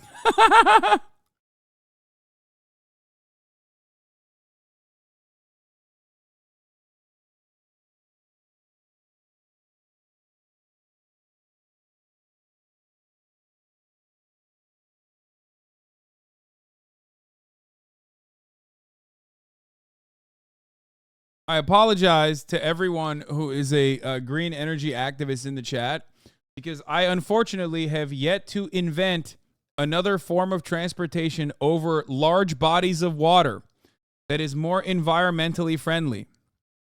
Apologies for everyone. Okay? I'm sorry. I do not know how to I don't know how to transport myself through the teleportation. So was that trip to Japan a bad thing in the chatter's eyes? Probably. I would assume. Every single trip I've taken, I have, turned into work for myself. But ultimately is a trip that I didn't have to take. I could just stay at home and stream from home. So I suspect that flying to Japan was a gigantic nuisance and a horrifyingly bad misusage of the limited amount of emissions that I should be wasting. Or does he think that it's okay? I don't know, because he liked the content.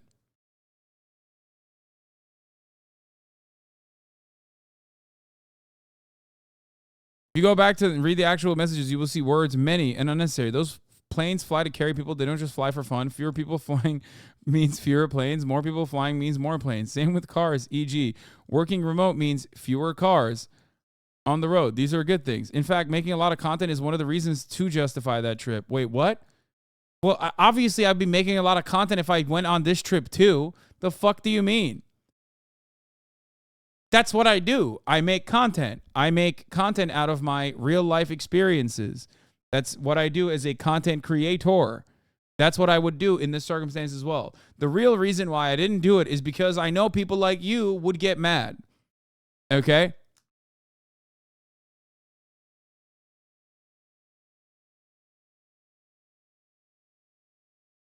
This is the best rebrand of being agoraphobic neat. I'm doing praxis by never leaving my house. Yes.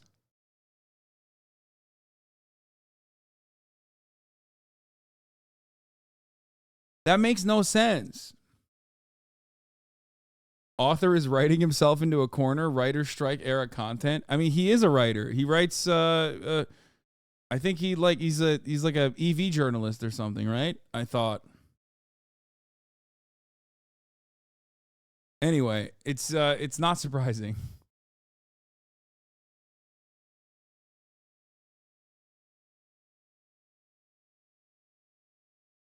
Yakuza fan on Japanese vacation thought he'd have beat up more guys with bikes by now. I mean, bicycles are the most effective form of beating the shit out of interlocutors, okay? I learned this. Other useful methods are signs that you find on the ground, or traffic cones. That's another good one. Bicycles are the best one, though, because when you're done beating the shit out of the person, even after your bicycle falls apart, you can still use the tire to continue to effectively beat the shit out of them. Trash cans work as well.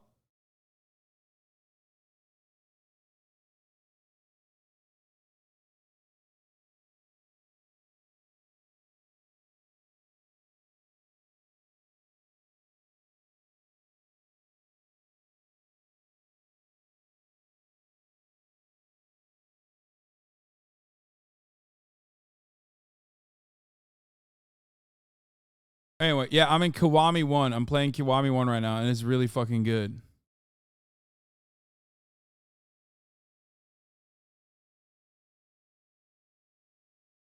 How do you feel about Kiwami overall? I think it's worse than Zero so far. Yeah, Zero's a masterpiece, but Kiwami's really good still. The only thing I don't like about Kiwami is that I don't like what Majima becomes. Yakuza 0 is a prequel, right? Like, it came out after the other games. And say it like this. I think that 0 was incredible. It's hard to compete with 0.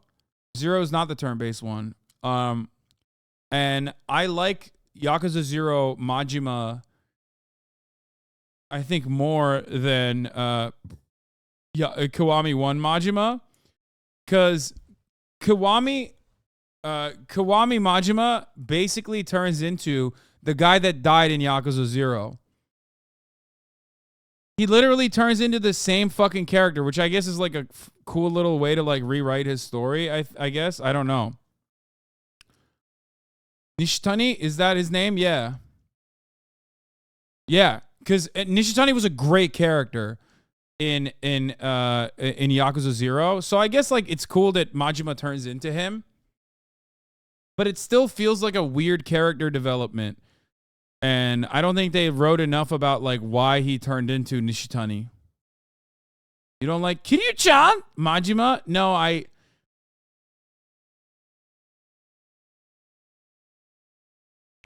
Yakuza Kiwami is a remake of Yakuza 1 from 2005. Yeah, I know. I'm saying that Yakuza 0 is the prequel that they made afterwards, and it's really fucking good.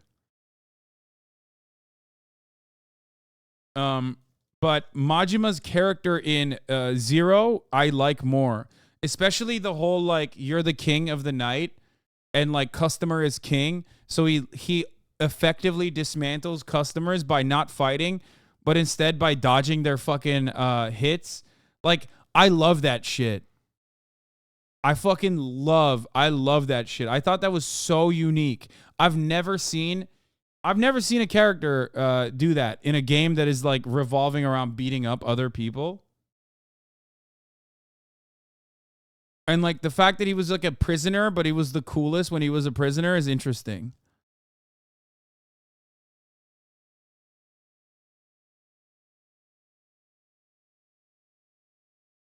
His introduction might be one of the greatest character introductions of all time. I'm glad you feel that way too. Oh, yeah.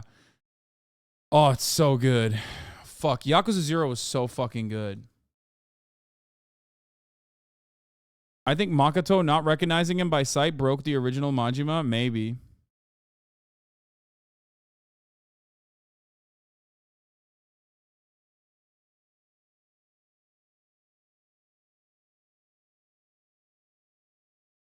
You can think of another game that's really good is that game Zelda.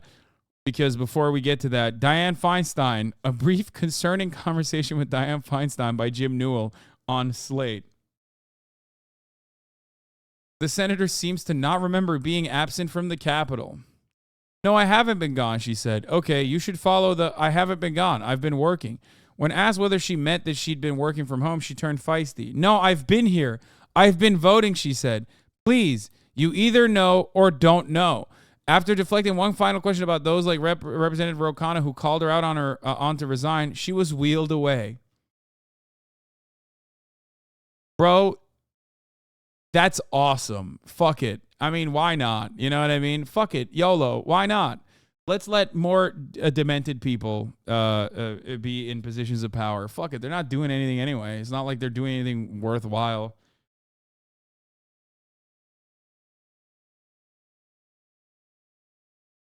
I'll say it like this. Okay?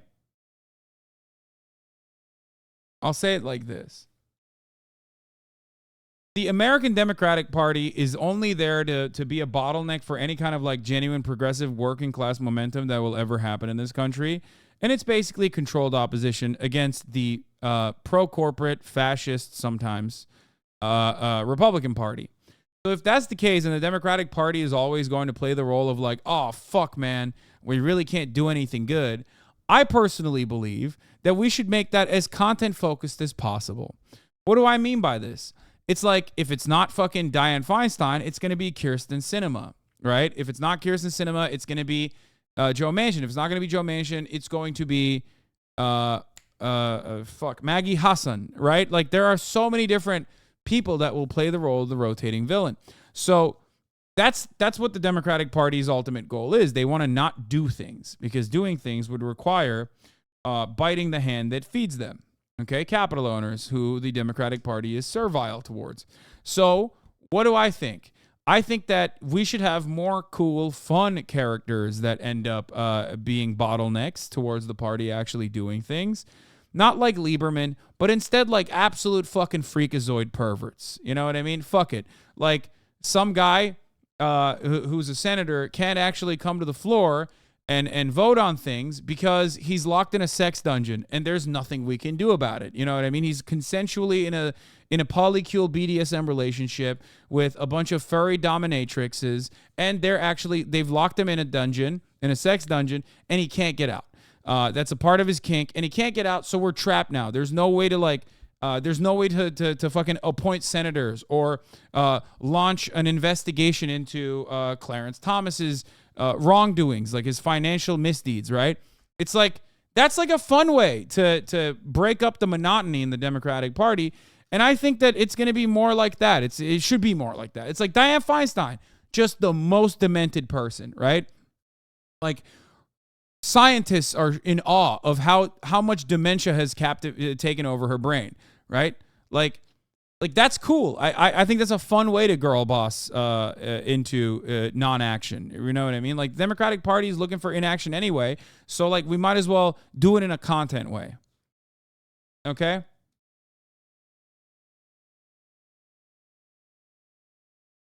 What the fuck, bro? Why are you putting me on the spot like that? How am I going to campaign from the dungeon? My grandma has dementia. Not cool for you to say, hey, get in the car with your demented grandma. Have her drive you around a little bit. Let's see how that experience unfolds for you. I don't understand half the shit you're saying. Sorry, dumb it down, brother.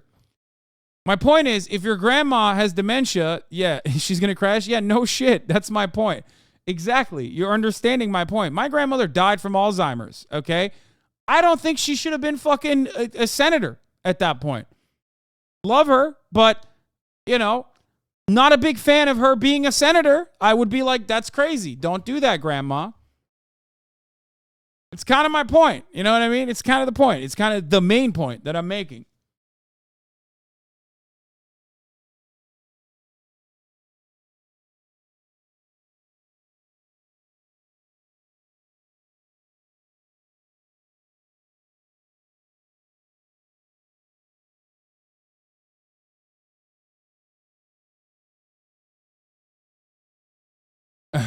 My grandma also had dementia. I wouldn't make her a senator. She would only pass the same law every day, and it would be a racist one. She keeps introducing segregation laws. We can't do anything about it. She thinks she thinks she's a part of the old Dixiecratic coalition. Grandma, you are not a part of the Southern Democratic Dixiecratic coalition. Please stop.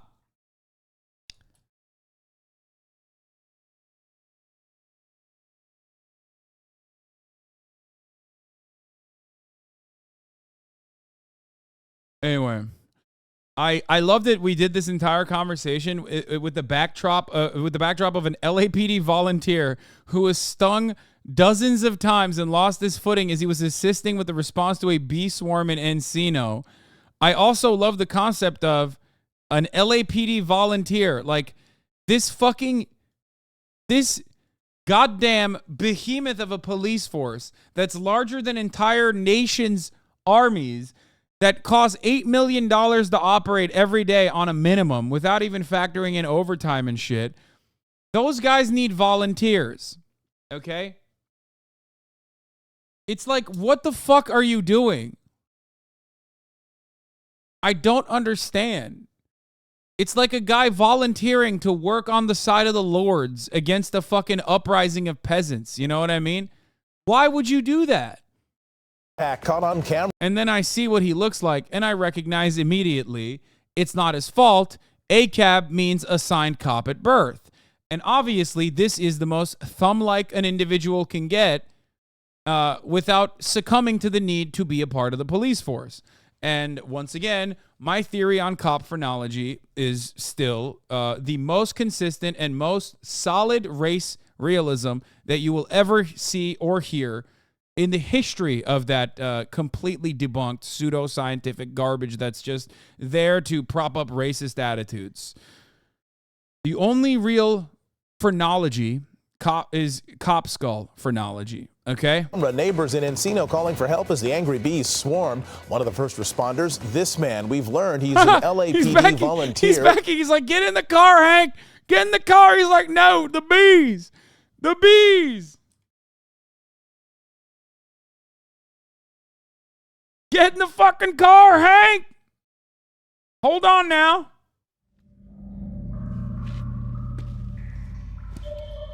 He really thought this was what he was doing. You know what I mean?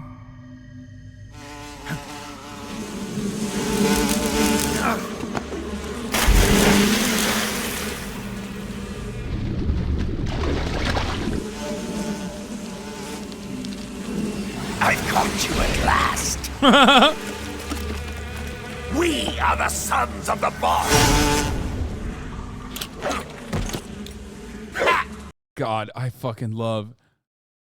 Someone was talking about how like, fuck, I forgot. Someone was like right wing and likes Metal Gear Solid, and didn't realize that like every character. I think someone was like talking about how every character in Metal Gear Solid is like canonically bisexual. And that flip right there is like a perfect demonstration of how insanely gay Metal Gear is. Look at We are the sons of the boss. You think he had to do that?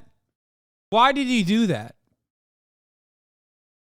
Vamp is bisexual. I mean, every fucking character is, dude. Come on.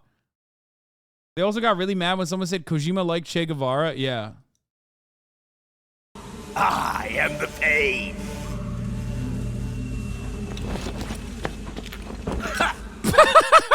Come on. God, I thought this. I mean, I still do. Oh, God. This slapped so hard when I was a fucking teenager.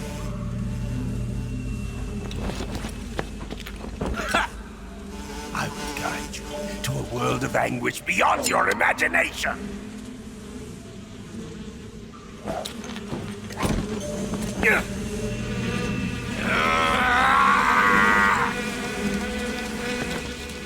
Let's get started.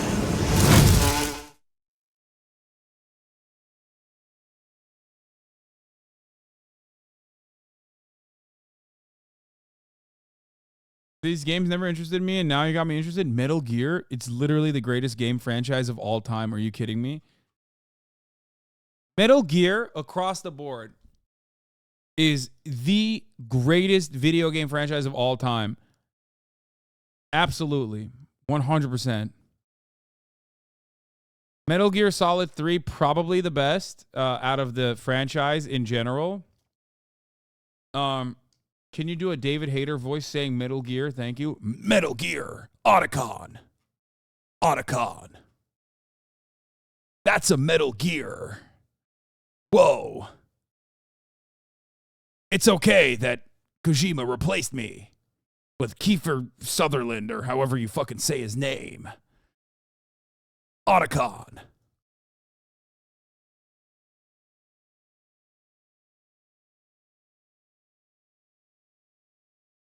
Splinter Cell? Fuck no. Splinter Cell had some good games in the sequence and like some major duds.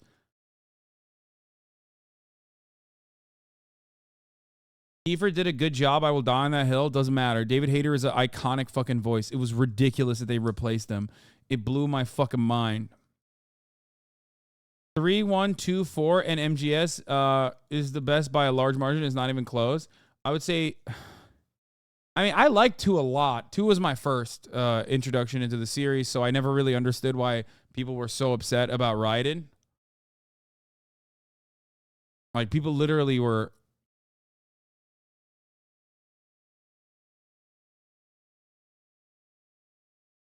Lolly Lule Low.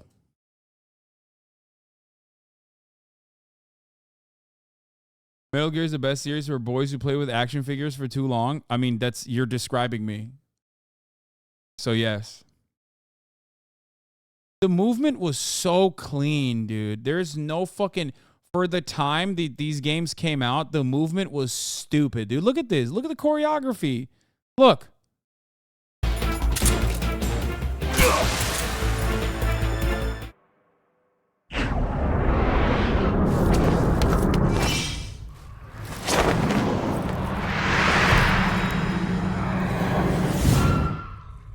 That's what the cop was like after the bees were done with him.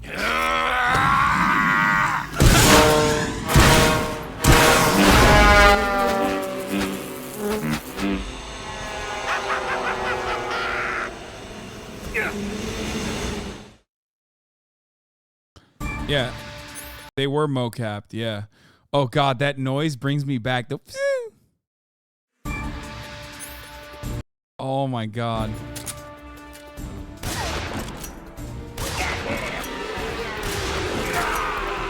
For the record, this is a very old game, so everybody calm down before you like shit on it. God, if they remaster these games, I would die for it, dude. It would be so sick.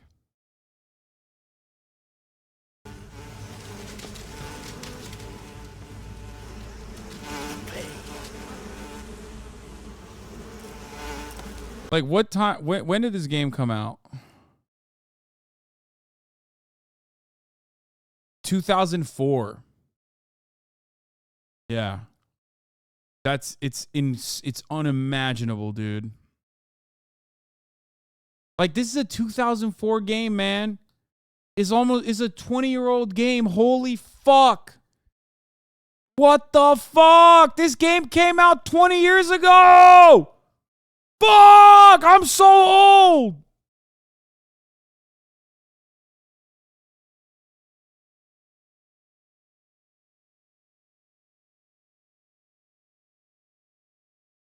I'm so fucking old, dog. Yo. Ah, fuck me. That's not good. Okay, we're moving away from this. Okay, yeah, no, fuck this shit. I don't want to even think about that, dude. I was like, I had like formed opinions about the world at this point. You know what I mean? Like I was aware of my surroundings. You know what I mean? Like it's crazy to me that like this game is 20 years old.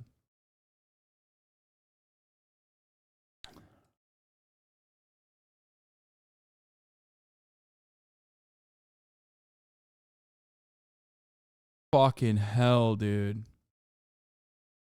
All right, let's watch this.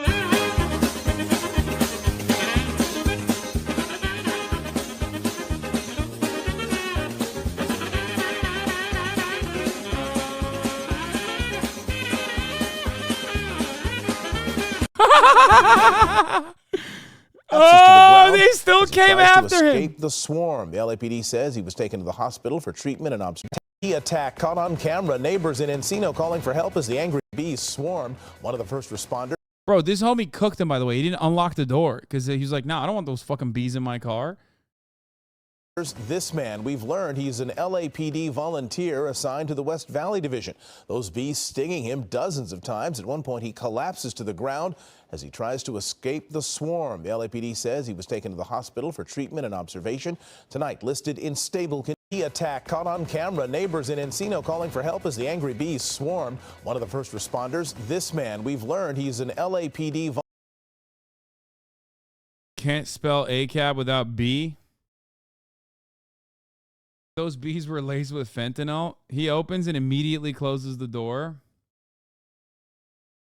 Yeah, I love this. This is a great story. Legend of Zelda Donkey Tears. Isn't this going to have spoilers in it? I don't want to fucking watch this if it has spoilers in it, chat.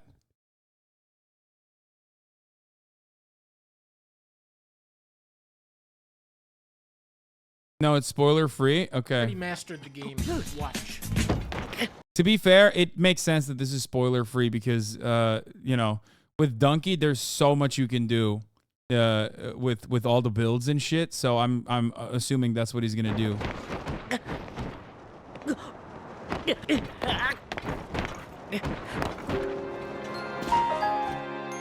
This is a boat.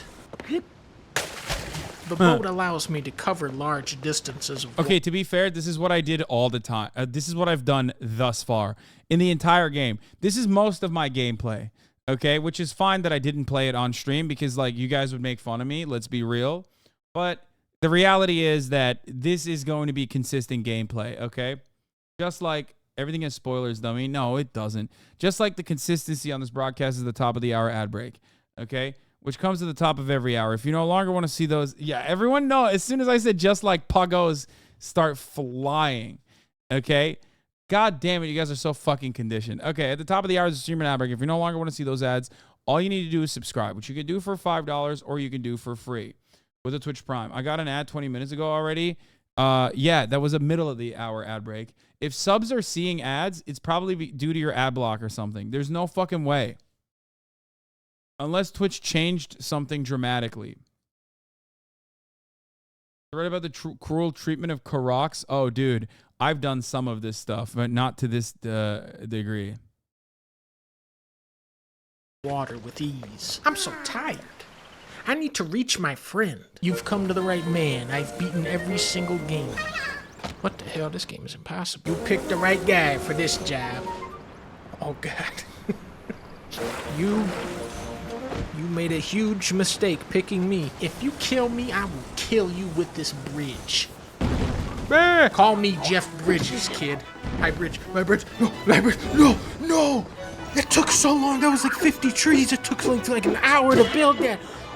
I hate this robot. Well, kid, you just messed with the wrong guy. I hate this robot. I hate this robot so much. Give me that whacker. Am I crazy or are these enemies kind of OP? Because I feel like I'm in the Rito region now. Like I'm in the Rito Village region. And like some of them one-tap me. Not these, but the enemies now fucking one-tap me. And I only have 3 health bars. I definitely hyper-focused on stamina though. This is my whacker. Come on. This is a boat. This is a very low quality boat. Boom. New invention, everybody. I call this one a minecart. I came up with this. Maybe you've seen it in real life already. People are ripping me off. Toyota might make this.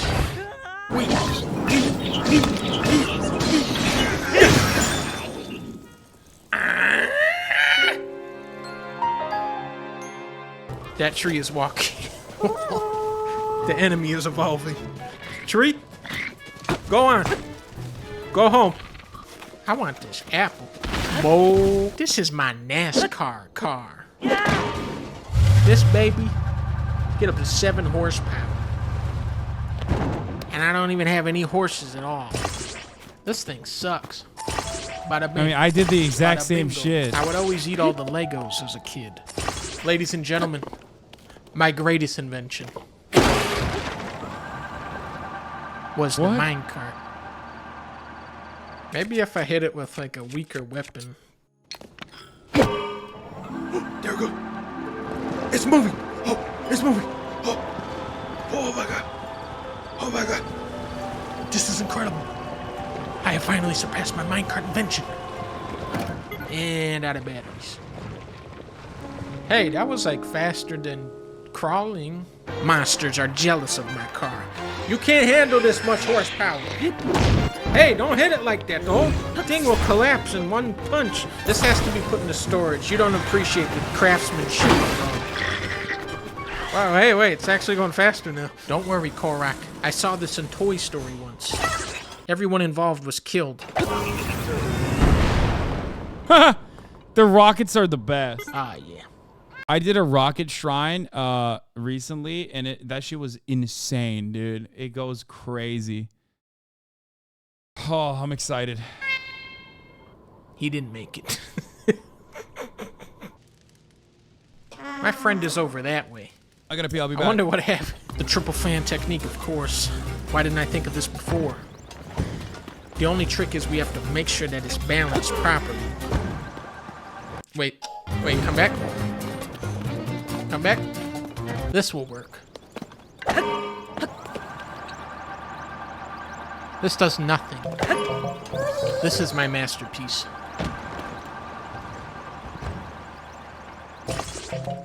You see, by more evenly distributing the weight, I have created a vehicle that is even worse than anything humanity has seen thus far.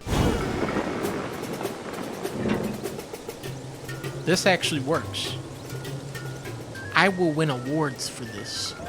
Yes, I will. It's called a hot air balloon, and you're welcome, Korak. That'll be $100. I hate the Korak so much in this game. Why is it glowing green? That's probably no good. Okay, let's get him off there.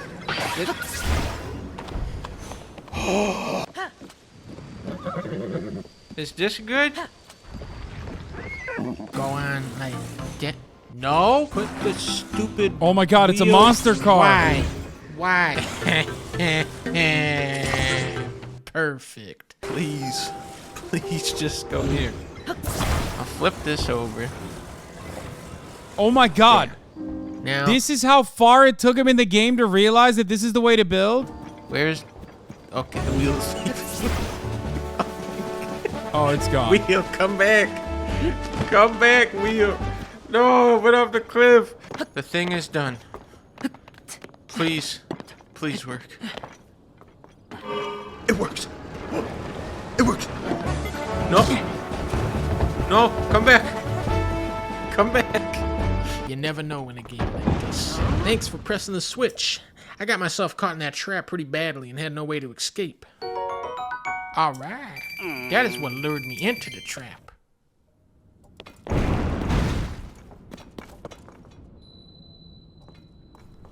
I have the brain of a donkey. We have liftoff. 3, 2, 1. Boom. I didn't think this one all the way through. Okay, we got this back. At least we got this back. Put the tree on there. Yeah.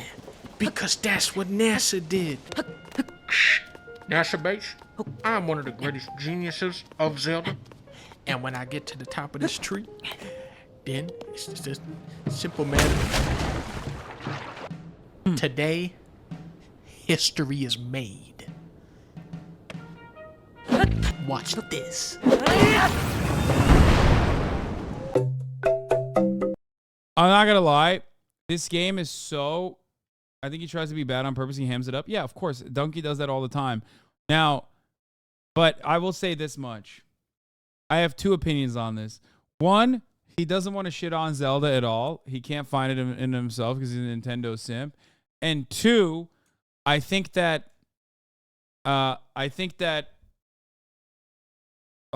he, like, this is the first time I've seen a video of his where I'm like, I've seen more creative things than what Donkey has presented us with. You know what I mean? Like, that's just the nature of Zelda.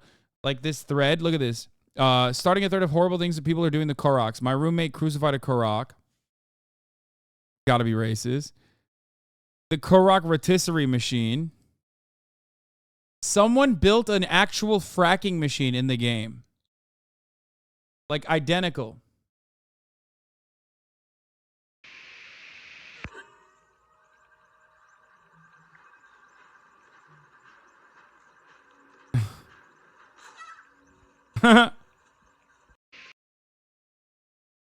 What is this? Korok space program?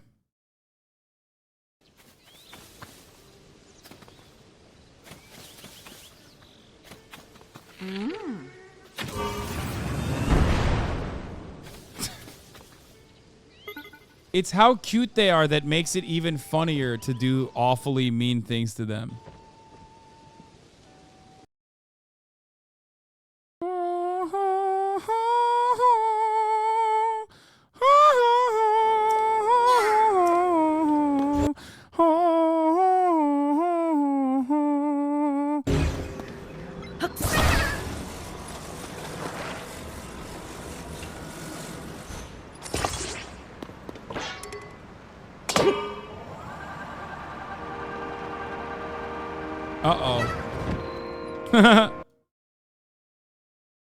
Someone made a combat monster truck. This is it. Freedom. No other game can surpass the experience. Don't ask why the Korok is on a cross.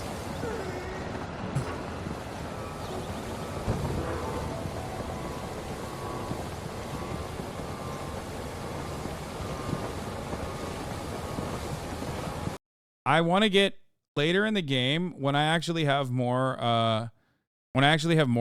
things to unlock. I want to get my engineer brother to help me build some dumb shit.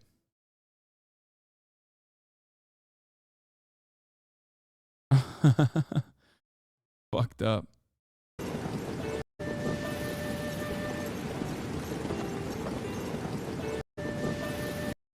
That's an insane thing to do.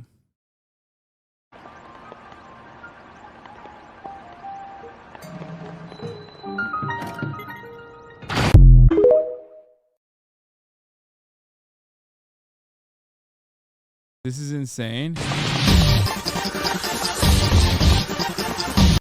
Of course, dude. I mean, this is expected. This is going to be like, I'm telling you right now, a couple months down the line, we're going to look back at this and laugh and think about how simplistic this was.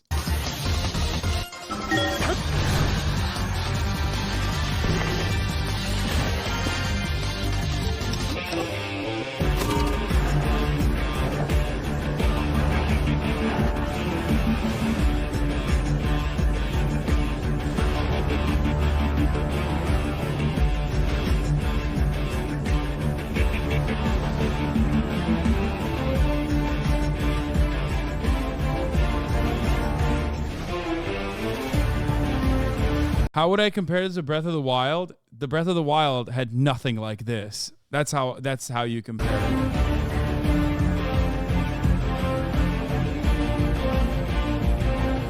Otacon. That's a Metal Gear.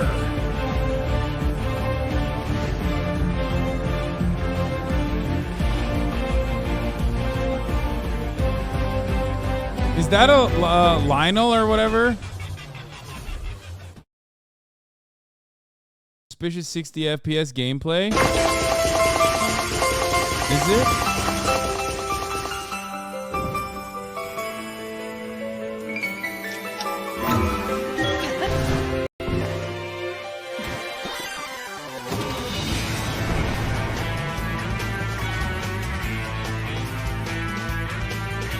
No!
Dude, Raytheon is about to fucking hire these motherfuckers, dude. This is the best Zelda one I've seen. Evolution of Zelda Yeah, this is great. I watched Warfare. this one as well. Level 1 Medieval.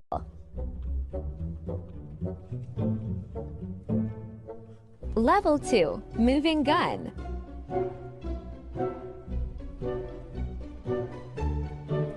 Carrying the Karak with Level him too. 99 Armored Tank.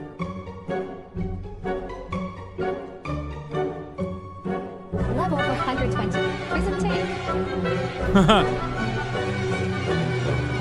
Level 999 Obama!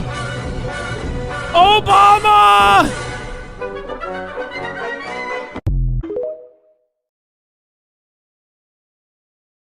Dude, it's so fucking sick. Anyway.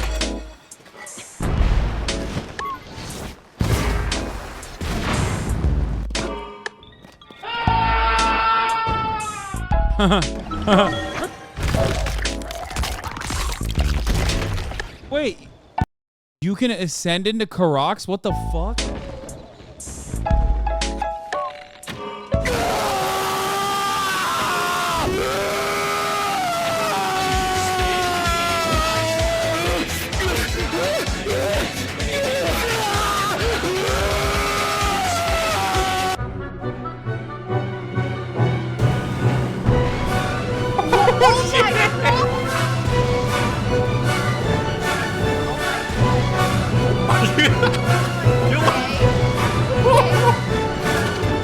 How can you guys tell that this is 60 FPS?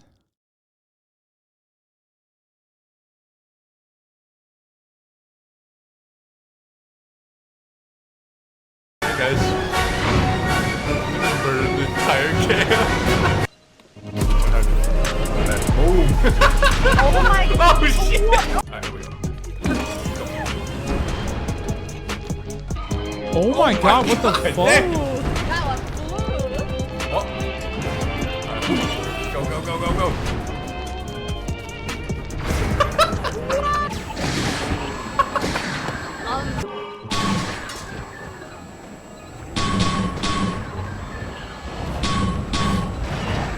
Can you show us one of your builds? I will turn it on right now, but I'll be honest with you, I will not be showing you my fucking builds after this,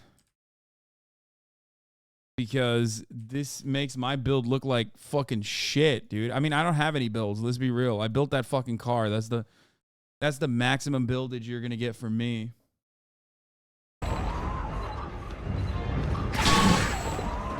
Alright, see ya.